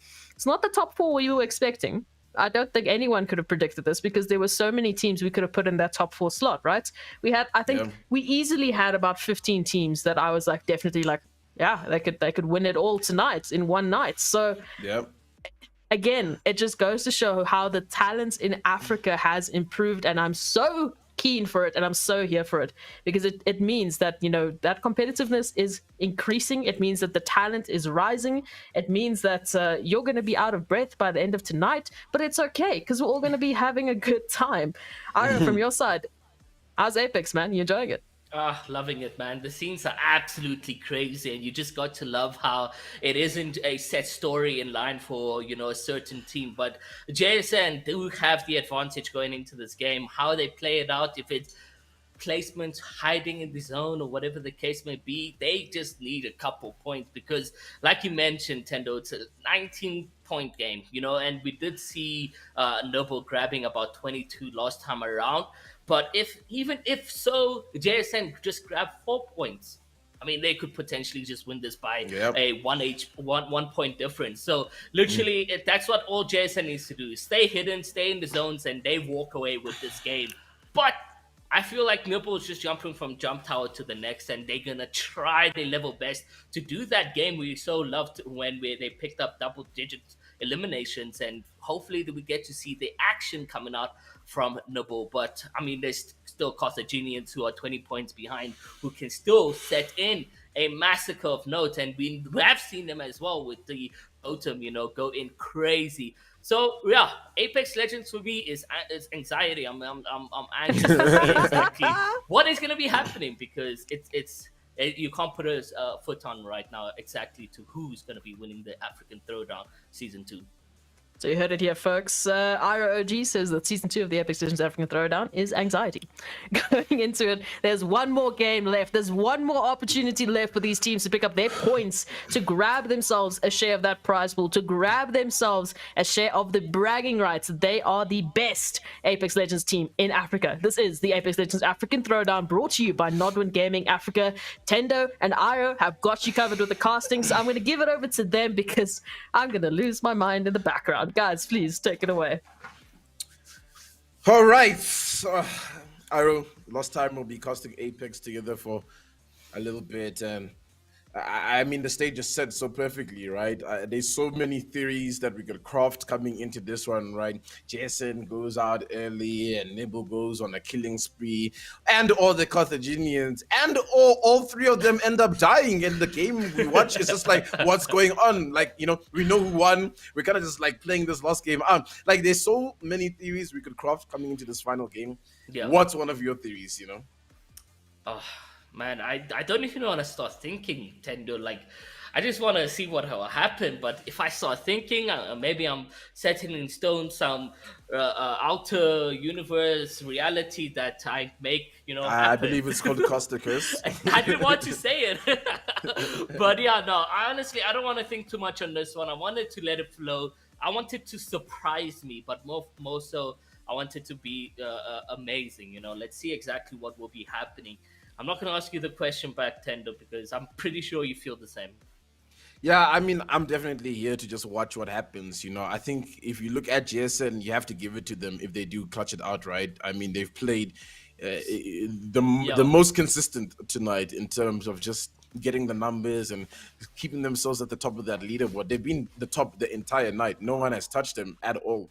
You know, it hasn't been up and down, up and down. It's just been them there consistently, and we've just been seeing that shift or like from below to second place, right?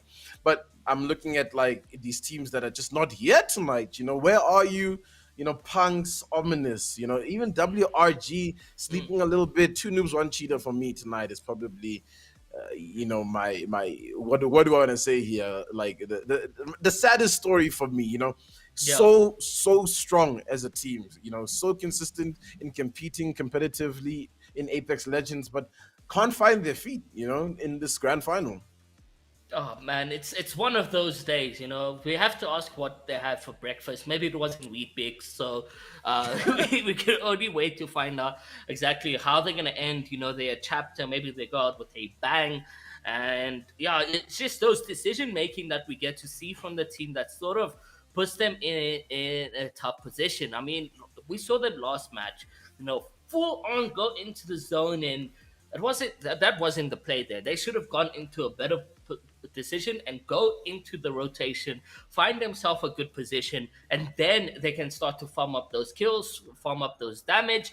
But instead, they went in straight to the zone, and for the most part, I don't know where they were taken out, but it definitely hurt them quite a bit with the utilities that they had going into the end game, because who they went up against, they were using all those consumables, they were using all those heals in the zone anyways. So for the most part, it just comes down to how they're thinking today, and hopefully the last game will be look amazing. At the zone. Hello. Yeah, that's broken. Tendo, that sets a different story. This is how it happens, right? Because there's so many of the top teams that are not in that area. Yeah, completely. Exactly. Right, that have to just make these crazy rotations now, and they're gonna end up fighting Apex Legends. RNG does it once again here in the final game of the African Throwdown, right? And it's been Punx here having to fight over and over again. And I wonder if they're here with AQUAMEN. AQUAMEN Nexus is taking a couple of shots with the Sentinel, hasn't found any damage. And now I'm worried. Now I'm like, okay, what is really gonna happen here, right? Because this zone, we almost forgot about the zone, right? Because that's always a wild card, right? Is the zone gonna favor these teams that have been winning? And clearly, right now, it's really not. Yeah, you know, I feel like now, like you mentioned, all the teams are not here. All the good teams, for the most part. So does this then set their rotations differently to find the teams that are not doing so well tonight and get eliminations on the leaderboard? It's going to be tricky. Maybe they find each other on the rotation, and there we go. There's Nibble taking out JSN. There's JSN actually clutching up a madness of a note going up against Carthaginians. Who knows? But there's just so much things that could potentially happen right here. AQUAMEN and Punx, however, yet again on the one situation, and for the most part, AQUAMEN have been the most successful in terms of dealing against Punx. But it's now down to, you know, Wingman and some clutch plays that hopefully Punx walks out with this one. Yeah, did you know statistically in the ALGS, teams that get contested are most likely to finish in the 18th and 20th place? So you kind of telling the storyline for how Punx has been feeling for the day. Yes, they've picked up a couple of points here and there, so they're not having a rough spell. Kind of like, you know, you got to look at like CCP, for example, who have not been having a good time. And speaking of not having a good time, that team is literally getting melted in the air here. It's Dark Esports making some crazy plays here onto AQUAMEN and both Punx. And I mean, I feel like we're just gonna see fights just over and over and over in this area as all these teams are gonna try to rotate. And two noobs, one cheetah in a tough spot once again. Coming in here, Bradley's down. It's Cheetah Boy and Vyas, man. You guys need to exit with a bang because it hasn't been going good for you guys tonight.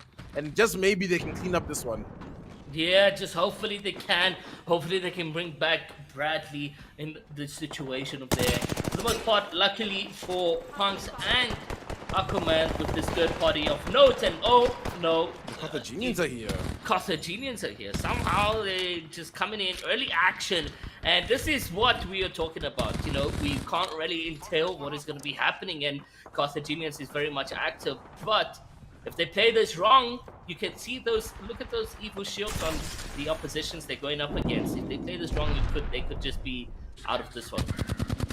Punch is doing well to survive, to be honest with you. There's so many teams just shooting them, and all three are alive. I don't know why. But I'm not liking what's going on in terms of just like all this action. Because the longer this action goes on, the longer, you know, these teams have to kind of hold this position and not make these decisive plays that are ultimately going to win the game. But the Carthaginians are here, and they know they're going to find kills here. Idamino absolutely tearing down Tremble over there. You hate to see that for Tremble, and Punx have just been at the bottom of the barrel taking this slugfest here at launch site. You know, it's a bit unfortunate for them, and especially for AQUAMEN to get away scot-free because the Carthaginians come through and kind of start to clean them up is just, you know, that extra bite on the back. But Jeeves is still up. Maybe Jeeves gets the one banner of Colder and he can try and make something happen, but tough spot for him nonetheless, right?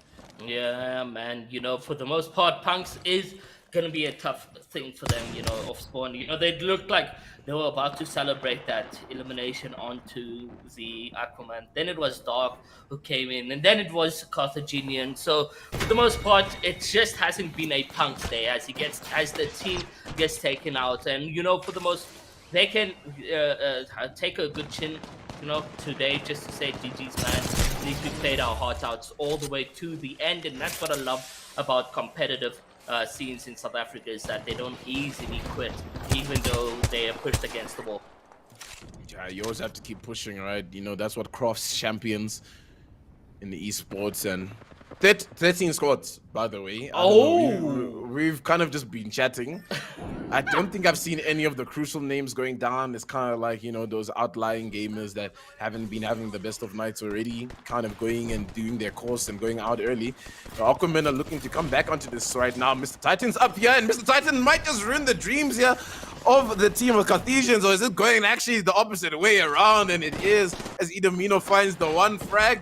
OG's going down. All of a sudden, they're in a different fight in a different area. When did they get here? They're trying to take down the likes.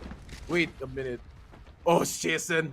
Yo, guys, I just thought for a second OG took out Jason, but Jason is here. They've rotated. What's happened? You know, we were busy talking about like all the teams would probably be at the north side that, you know, we had this conversation about, but they're here, dude. They're ready to game, man. This final end game is about to go down.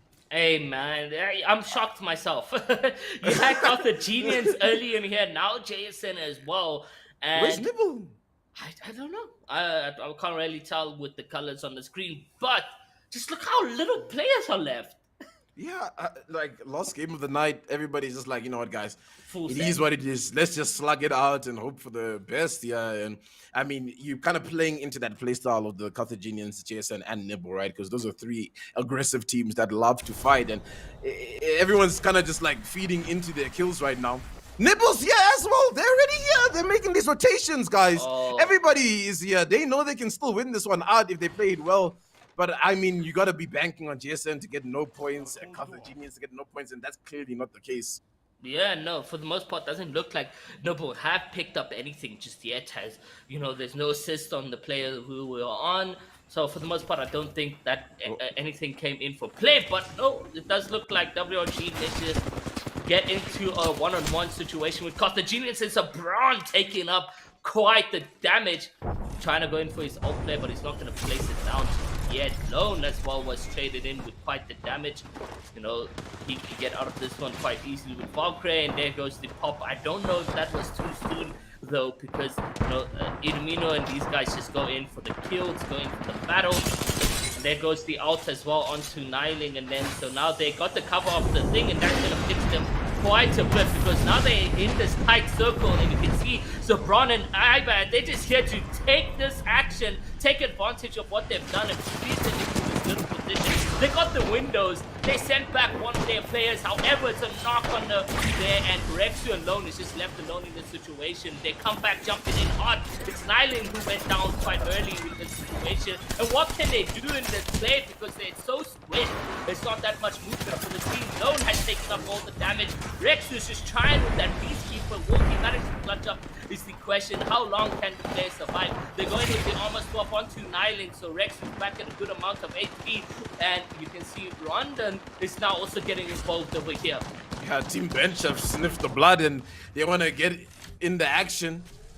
Somehow WRG are up. They're alive. They hold their ground, and unfortunately, Niling's a casualty of war, but hey, as long as the boys are standing and fighting and shooting like that here from Lone, you gotta love the action that they're putting up here, but you gotta, like, the Carthaginians right now are doing exactly what they need to be doing.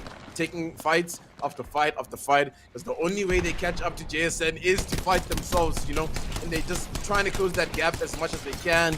Unfortunately, if you're a WRG fan tonight, it's a tough one, man. I mean, I think a lot of fans of a lot of the esports teams, you know, that are in this one, bit of a tough night, you know, obviously the couple that have been performing. But yeah, it just shows the class and quality in the lobby, right? You know, I think it's just going to be really tough. But ATK, just on the outskirts here, also making their rotation. You can see them there, just, you know, Team Bench just behind them. I have a final prediction. It's JSN, Carthaginians, Nibble, and ATK. That's my final prediction, because I am seeing such an active Carthaginians that they have already dampened the lead, that, you know, that 1 point lead that Nibble already had on them.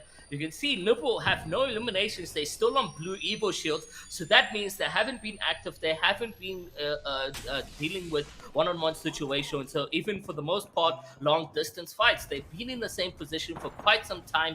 And they may potentially not secure that second place or even first place, as we so thought we could possibly see. So Tenshi, 20, and Gutbuster have now turned into passive players going into the last game to try secure as much placements, but they could be, you know, making the wrong move, moving down the leaderboard all the way to third. I don't know, Tendo, if you agree with me over here.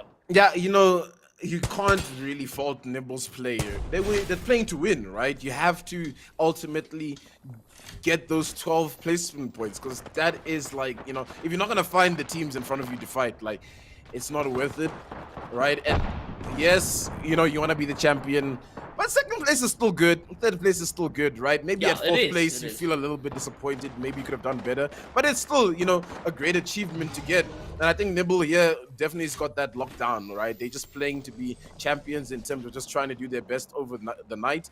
And for now, everything's calmed down. Only 2 kills, perhaps, on the side of GSN. You know, I think that's good for the lobby.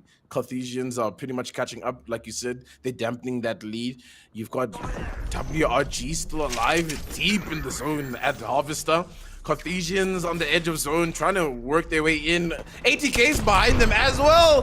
And this is not what we want to see, ladies and gentlemen. It's second and, you know, fourth place. No, third and fourth place coming in for this fight. Chambi's in deep here. The EVA 8 shots from Critics are really good to get some couple of knocks alongside with Dust, and the Carthaginians are really feeling the heat here. Oh. And they have to just run away as fast as they can. They're falling to pieces, and the absolute storyline that they started from the group stages is coming to an end here, ladies and gentlemen. They look so good, but now in this grand final, it just ain't going their way. I think they have a rat though. I think they have a solo player somewhere around here, so they're still grabbing up some points. And yes, it is Idomino. He's left alone. Kill leader, 5 kills. They were grabbing so much of the lobby right here. They have no banners. They have nothing to. Dude, what is this zone? Are you seeing this? It's going onto the mountain. It's going off the map. So there's no cover for going into endgame. If you have a Gibraltar, you're winning this game, or even a Valkyrie for the most part. Fly up. I think it's gonna be one of those weird ones where like half the dome is in and the other half isn't really in. You know, swamp creatures are engaging in a crazy fight over here. Radical shooting some radical shots over there with the L-Star, but a lot of smoke is being taken down here, and it's S4 versus swamp creatures. S4 seems to be worse off here, and swamp creatures seem to be cleaning it up, and it just crumblings. Maybe at least he's got that one kill point, you know, you can walk away with that one. And then now, they can revive. Yeah, the rest is right here. So hey, GG's, nice one for swamp creatures. Good That's not bad at all. They've managed to do that for themselves and grab some points. Now, I know Nibble is probably in that circle area, the blue in there. And Team Benched finding himself in a fight against 6S. So let's see exactly what happens. But Aquatic Arms out of this one and out, and Ket just runs straight into the rockets over there. And ATK is able to do the most right here. Oh man, it's just carnage, you know, like it's like that time in the series, the final game, right, where these IGLs have to make these decisions like, guys, it's been rough the whole night, let's just do what we can, you know, and let's throw ourselves into a couple of fights, especially ATK, because that's all they really can do at 4th place, right? I kind of feel like they are guaranteed in the top 4, at least, you know, I think JSN, Carthaginians, ATK, Nibble, they're probably our top 4 team. But now it's like that competition between, you know, the 4 of them to see who makes it off better. And ATK is on a rampage right now. They're chasing down 69 Gaming, and it's once again just in a Kato solo playing it, just trying to survive for his team. Man, in a Kato, he's just, I have to say a lot about him, but for now we're just in the end games right here. Rondon, even though it's a solo, is making himself present, making himself known that, hey, I'm still going to be dealing quite the bit of damage, but it's exactly just that, damage that can be dealt and not confirmed. Kralik finding himself quite low on HP, and he can potentially be taken out of here. He's going to go in for the battery, heal up and load. It's WRG against ATK. Load is looking like he's going to get eliminated, and it's a team wipe coming out from ATK against WRG, and that's just going to be a GG's in the books. ATK so active, and this could potentially, you know, shake things up quite a bit, because for the most part, Tenchi, 20, and Gutbuster have not been active. Idomino going in for a respawn in the game. I don't know if you saw that. Yeah. There's no ways you're lying, right? I saw right that. Right now in this zone, this man's about to try and rest his team. That might be the biggest play here of the African Throwdown, as we're tuning in to Nibble, who are just trying their very best to survive as long as they can, right? Because now, look, I think it's really just like who's third, you know, I mean 4th, 3rd, and 2nd, right? Because I feel like Jason is still clutching the same. I don't know, man. I think it's really tough. I also think they should be still alive. I don't think I've seen them gone down in the kill feed. So right now, it's really just this battle. Carthaginians are back. He did the res, dude. He got it. This res is crazy, but now he's going down, and these team don't have any gear to really work with. Just the one R301 on Sabron, but they're surviving. They got 1 kill. They took out Rondon from Team Bench, the 1 solo. So now they're etching their way back into this conversation, into this game. Vicimus is there in the zone, I believe, you know, just next to 8K on the outskirts. We saw Nibble close by as well. Wait, yeah, Jason's just behind them. So Jason, like I said, sucking up all these placement points, right? And it's going to be hard to close the distance. So now it's just like 2nd, 3rd, 4th. Who's it going to be? Yeah. I mean, that should be the storyline going into the end of this game. We can celebrate, Jason. If you guys are watching, celebrate it, because the lead between the teams are just as... It's no damping it in this late end games. Kralik's taking up quite the damage here against Carthaginians. Sabron still on White Evo. He could be in some trouble if he does get beamed. Idomino and them now need to make the rotation right side. And for ATK, they don't know who they went just up against, but that is in line of the leaderboard for that 3rd place position. So if they were to go in and double keep, that would have been fantastic for them. But it does look like they do find Radical and the teams over here. Onslaught being placed, and Chandy's here with his flat line, able to absolutely send a beam, and can only wait to see exactly what will happen. It's once again Swamp Creatures trying to play edge of zone, but this time around, right, the zone's actually favoring them. But for how much longer, as ATK is absolutely decimating them here? The Gibraltar ulti comes down. They're getting cleaned up. I think that's going to be Swamp Creatures out for the count. ATK as well. You know, they're trying their very best to make sure they're in that top 4 as high as they can finish. And yeah, everything's steady. Once again, JSN still alive. They haven't really gotten that many kills, right? Last time we saw 2 kill points. So yeah. I don't know. Like, look, ATK have done so many team wipes already. We don't know how much eliminations they have right here. Could it be enough for 3rd or 2nd place is the question. Yeah, I also wonder because obviously the Carthaginians now have 6 extra KP, so they've pulled way ahead of Nibble at this point, I believe, you know, just based on that. And it's crazy, right? Because somehow Idamino brings back the 2 players into this fight, and it's just rough for them. They're just trying to survive anywhere they can at this point. Altis are just falling down all the time. There's still 6 squads left in this zone. Dash is taking up a little bit of damage, and what would be the chances that ATK and JSN take up this fight? And this is just how it ends. So JSN, and the fight's going loose. I see some damage being exchanged there by Joe, while we tune back into Nibble, who are still holding their ground. ATK, though, in a tough spot. The ulti's falling down. Luckily, the dome is there to garner them a little bit of room to work with. And look at the decision-making from JSN. It's superb. They're holding ground so well. They're not really looking to be too antsy. Tenchi takes down Sabron. So it's again another one of these top 4 fights. Oh man, you just love to see it. And there we go. There's some confirmations coming up from Tenchi and them. Could this be some, you know, positionings that they find themselves in to secure their 2nd place? We don't know if it was a team wipe. We just know it was some confirmations and a half. But it's ATK still going up against JSN right here. And this is really a madness of note. Valkyrie Rockets not able to connect, however. And Kralix with a rampage. We've seen him do some damage, crazy amount of damage in the pot. And hopefully we get to see that yet again. I mean, he is on 1,600 damage right here. So he's been very much active for the team. But it's JSN and ATK, and the fight is happening. Oh, look at ATK. They're making the play onto JSN. This might be huge for the turn of this game. And look at where Krillix is playing. Dash can't really do much, as well as Krillix. He's taking up a lot of damage. Everybody's weak. Champion's going down. It's all up to Dust. It's Dust versus... No. Krillix is still up. But look at what he's doing over here. Nice trying to do a madness, but Krillix clutches it up. JSN is out. ATK can revive their members on the team here. ATK is absolutely putting up a show here for us, ladies and gentlemen. I mean, I don't think it's going to be enough to top where JSN finished, but now everything's kind of interesting. Now we're over here at the edge of the seat. It's like, okay, Nibble's still here, ATK's still here. Like, what is going to happen? Look where they need to rotate. All these players are just invitation for kill points for ATK, if you think about it. And Dude, look at how much they form everybody and they just drop like a 35 or like 40 point game. I'd cry. I'd literally cry.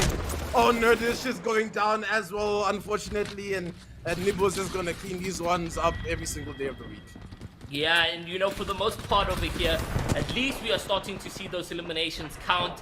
And you got the 3 squads or 2 squads to the side, and ATK can just honestly dust up, bring in the brooms and clean up over here. Maya trying to get in some cover, but Chambi is on the watch as well as Dax, as he can see exactly what will be happening right here. Maya as a solo could be tough for him, but it's now coming down to this very last moment of the last game of the NODWIN Game African Throwdown. And I wouldn't have it any other way. It's basically ATK versus Nibble Esports here.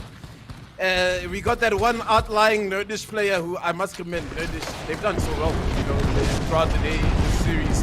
And now the Gibraltar ulti comes through. No real cracks to really work on besides on Dust. Dust gets his HP back. Oh, an absolute mangling coming through from Chambi with the flatline. And Nibble is going down, and ATK is looking to close this one up here. They're looking to be in this conversation to be even maybe top 2 here, ladies and gentlemen, with how well they're playing. One more player left here, and it's just Maya trumming in to try and do as much as he can.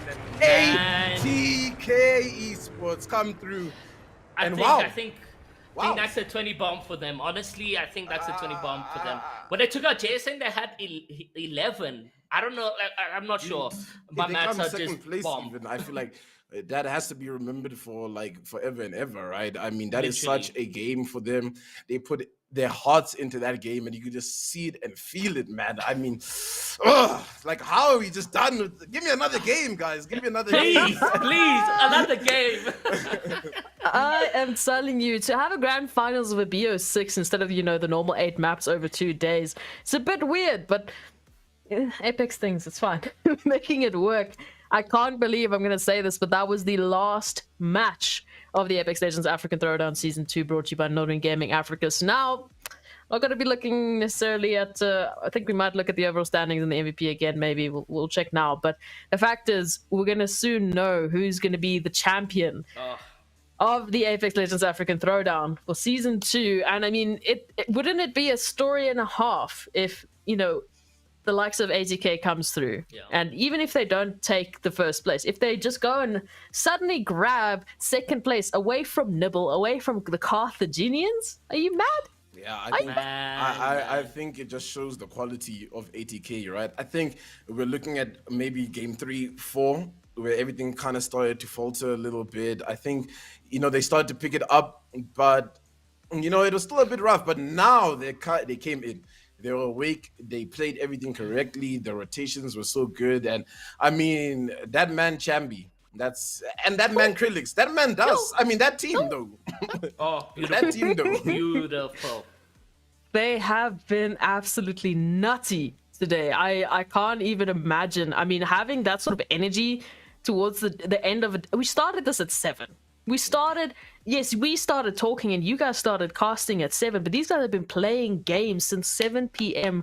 and it's now 11 p.m. that they've just been playing Apex after Apex after Apex, having to come back after the games that have been so disappointing up until then, and then they come back and bam, they have a game like this for the last game of the day. So yeah, I don't know, Tendo, what are you thinking? What's the predictions feeling like? I think right now, I just want to see ATK at second place, right? I don't think anybody did enough to really take over the JSN, and I mean, we can probably pop champagne for them already, saying that they're champions at this point. I think just based on how many points they had, and they survived, relatively long. They had the extra 2 KP as well, right? So I don't think anyone's caught up to that. And yeah, ATK, that has to just be like one of those games as like the organization, they must just like go back in the VOD and just like save the entire game and just be like that. That's how you play some Apex Legends, to like come back from kind of like a 5th place position, kind of, to grab that second spot, right? Because, hey, man, that was a great one. Yeah, it was. Whew. Ara, what are your thoughts, man? What was some of the highlights from today's games for you? Honestly, it's just how these players played it out. I came into this one, we had 3 different champions, and it wasn't like consistency in those top 3 placements as well. We always had a different roster change of teams making it into the very last moment. So for me, it was just how each individual sort of switched it up every single game. Even when we had ATK taken out quite early in game number 5, if I'm not mistaken, they still went in with a bang for game number 6. So, mindset and mentality is so strong on these top teams that we have in the African Throwdown. So, yeah, it's just how the individuals know how to grasp certain opportunities.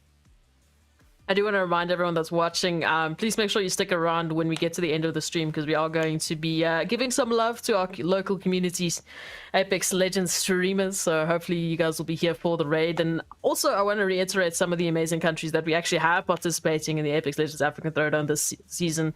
We have South Africa, we have Mauritius, Senegal, Uganda, Kenya, Nigeria, Ghana, Egypt, Namibia, Madagascar, Tunisia. Like, we've got so many teams. And I remind you, JSN is an Egyptian team. They were the previous season's lag team that we went all crazy about. They fell short towards the end there, but they came back this season with an absolute bang. I mean, coming through the way that they've been playing, I'm telling you, they've been doing their homework. I don't know what the Egyptians eat for breakfast, but I think we need to get a recipe. Maybe just something, full ingredients list. We need to take a look at it, because it's been amazing to see. And of course, the likes of the Carthaginians from Tunisia, Nibble and ATK from South Africa, alongside so many other teams. ATK is a bit of a mix, but you get the idea. It's so awesome to see it. Let's take a look at the standings. 30 points. What? The My highest point game that goodness. we have seen today. I think maybe not in the entirety of the Apex Legends Throwdown, but definitely today in our grand finals. It's ATK picking up 30 points with 18 kills alongside the first place placement points there. The Carthaginians and Nerdish each picking up 11 and Nibble picking up 10 points. Oh, Tendo, I think that throws our standings in a little bit of a creek there. Yeah, I think, you know, ATK, I want to say they're second place right now, just based on how many points that Carthaginians and, you know, ATK, not ATK, I mean, Nibble were able to get here. Oh, man, it might be close. It might be close. Look, I don't want to say anything until we see the final leaderboard because we might get a shock. Because now I'm also just like, Carthaginians, Nibble, who finished over the other low-key, and you know, Krillix coming in, and yeah, we saw Krillix, man. He's been holding it down on Gibraltar the entire day for ATK, coming in with 6 kills, 2.2 damage, an absolute unit for the squad, and you know, very much congratulations to this MVP. Absolutely insane. I feel like, you know, out of all of the MVPs that we've had today, make sure you go check out Twitter. You know, there's a quick Twitter thread for you to see what your anime character is today from Zonix. It's pretty cool. I like it. I enjoy it. Yeah. But ladies and gentlemen, everyone that's watching at home, we're about to announce the winners of Apex Legends African Throwdown Season 2. It was so close. Ridiculously close. But I would like to request my casters, can we have a drum roll, please? Because I think this has come to the point. Let's check my camera. I don't want my camera to fall off, guys, but here it is, your winners of the Apex Legends African Throwdown Season 2. It is JSN taking home the maximum prize pool of $400 in the back pockets and all the bragging rights that the best African Apex Legends team is currently sitting in Egypt. Well done, congratulations, and absolutely GG's, well played to the team of JSN. We'll also take a look at the leaderboard to see who your second, third, and fourth teams were, but woo! Can you believe it, Tendo? Please take us through them. ATK do an absolute madness in that final game, and they out-trumped their opponents, the Carthaginians, and Nibble, who ended up finishing on 69 points each. If that ain't biblical, I don't know what it is, guys. And then, you know, then straight after that, you know, coming in Vicimus, and I'm really proud of Vicimus today. You know, I think after Snare was like not on the roster today, I was a bit worried to see if they were going to hold up, but they held up quite well, you know, finishing on top of the likes of like WRG, only at 7th team bench, coming in at 6th place. Look at that, 40, 40, 40. Like, what is happening tonight, dude? Like, that is so interesting. Nerdish then 9th place there, and Nerdish, another team I think we got to congratulate, guys, coming in, I believe, full console team and showing you can compete at the highest level in Africa on console. 2 noobs, 1 cheater, bittersweet. I feel like top 10 is like, yeah, guys, you know, we gamed kind of, but like, you know, I feel like they could have done a lot better tonight. But hey, congratulations to like all the competitors for just putting yourself up here, you know, to compete. You know, that has to just be like top of the priority list of just be like, well done, guys, for showing up tonight and just like trying to give it our best. But I think ATK has to be my highlight story for tonight. I mean, JSN amazing, but ATK, wow. I told you, just stealing away that second place at the literally the last game, the last second, the last opportunity. You can come quote Eminem lyrics right now. They made it happen tonight. Wow, JSN, ATK, Carthaginians, and Nibble Esports, your prize winners for the second season of the Apex Legends African Throwdown. It has been such a journey to witness the African talent that, you know, we have seen so far. And I'm pretty sure there's a lot more. So hopefully we can twist NODWIN Gaming's arm to have a third season. Maybe. Yeah, maybe. Okay. Big shout out to our production team, our observers, our casters for going absolutely crazy for the rest. I mean, I think this season has been so awesome to witness. And again, thank you to the viewers, to the community. Guys, we made it happen, and it was such a good season thanks to everyone involved. Now, of course, remember, if you want to find out more about NODWIN Gaming, go check out the NODWIN Gaming website at nodwingaming.africa. It's pretty simple to remember. And please stick around because we're going to be rating some awesome local community streamers just to say hi and share the love that we've been experiencing so far. The Apex Legends community, I can tell you, is one of the best communities to work with. Sweetest bunch of people you'll ever meet. I don't even know how they do it. But for the last time, I'm going to sign off and say thank you so much for watching the Apex Legends African Throwdown, brought to you by NODWIN Gaming Africa. The season's been cracked, and maybe the next one will be. I'm not confirming there is one, but maybe we could twist their arm. Thank you so much. Cup 2 done and dusted. Have a lovely evening, everyone. We'll see you guys next time.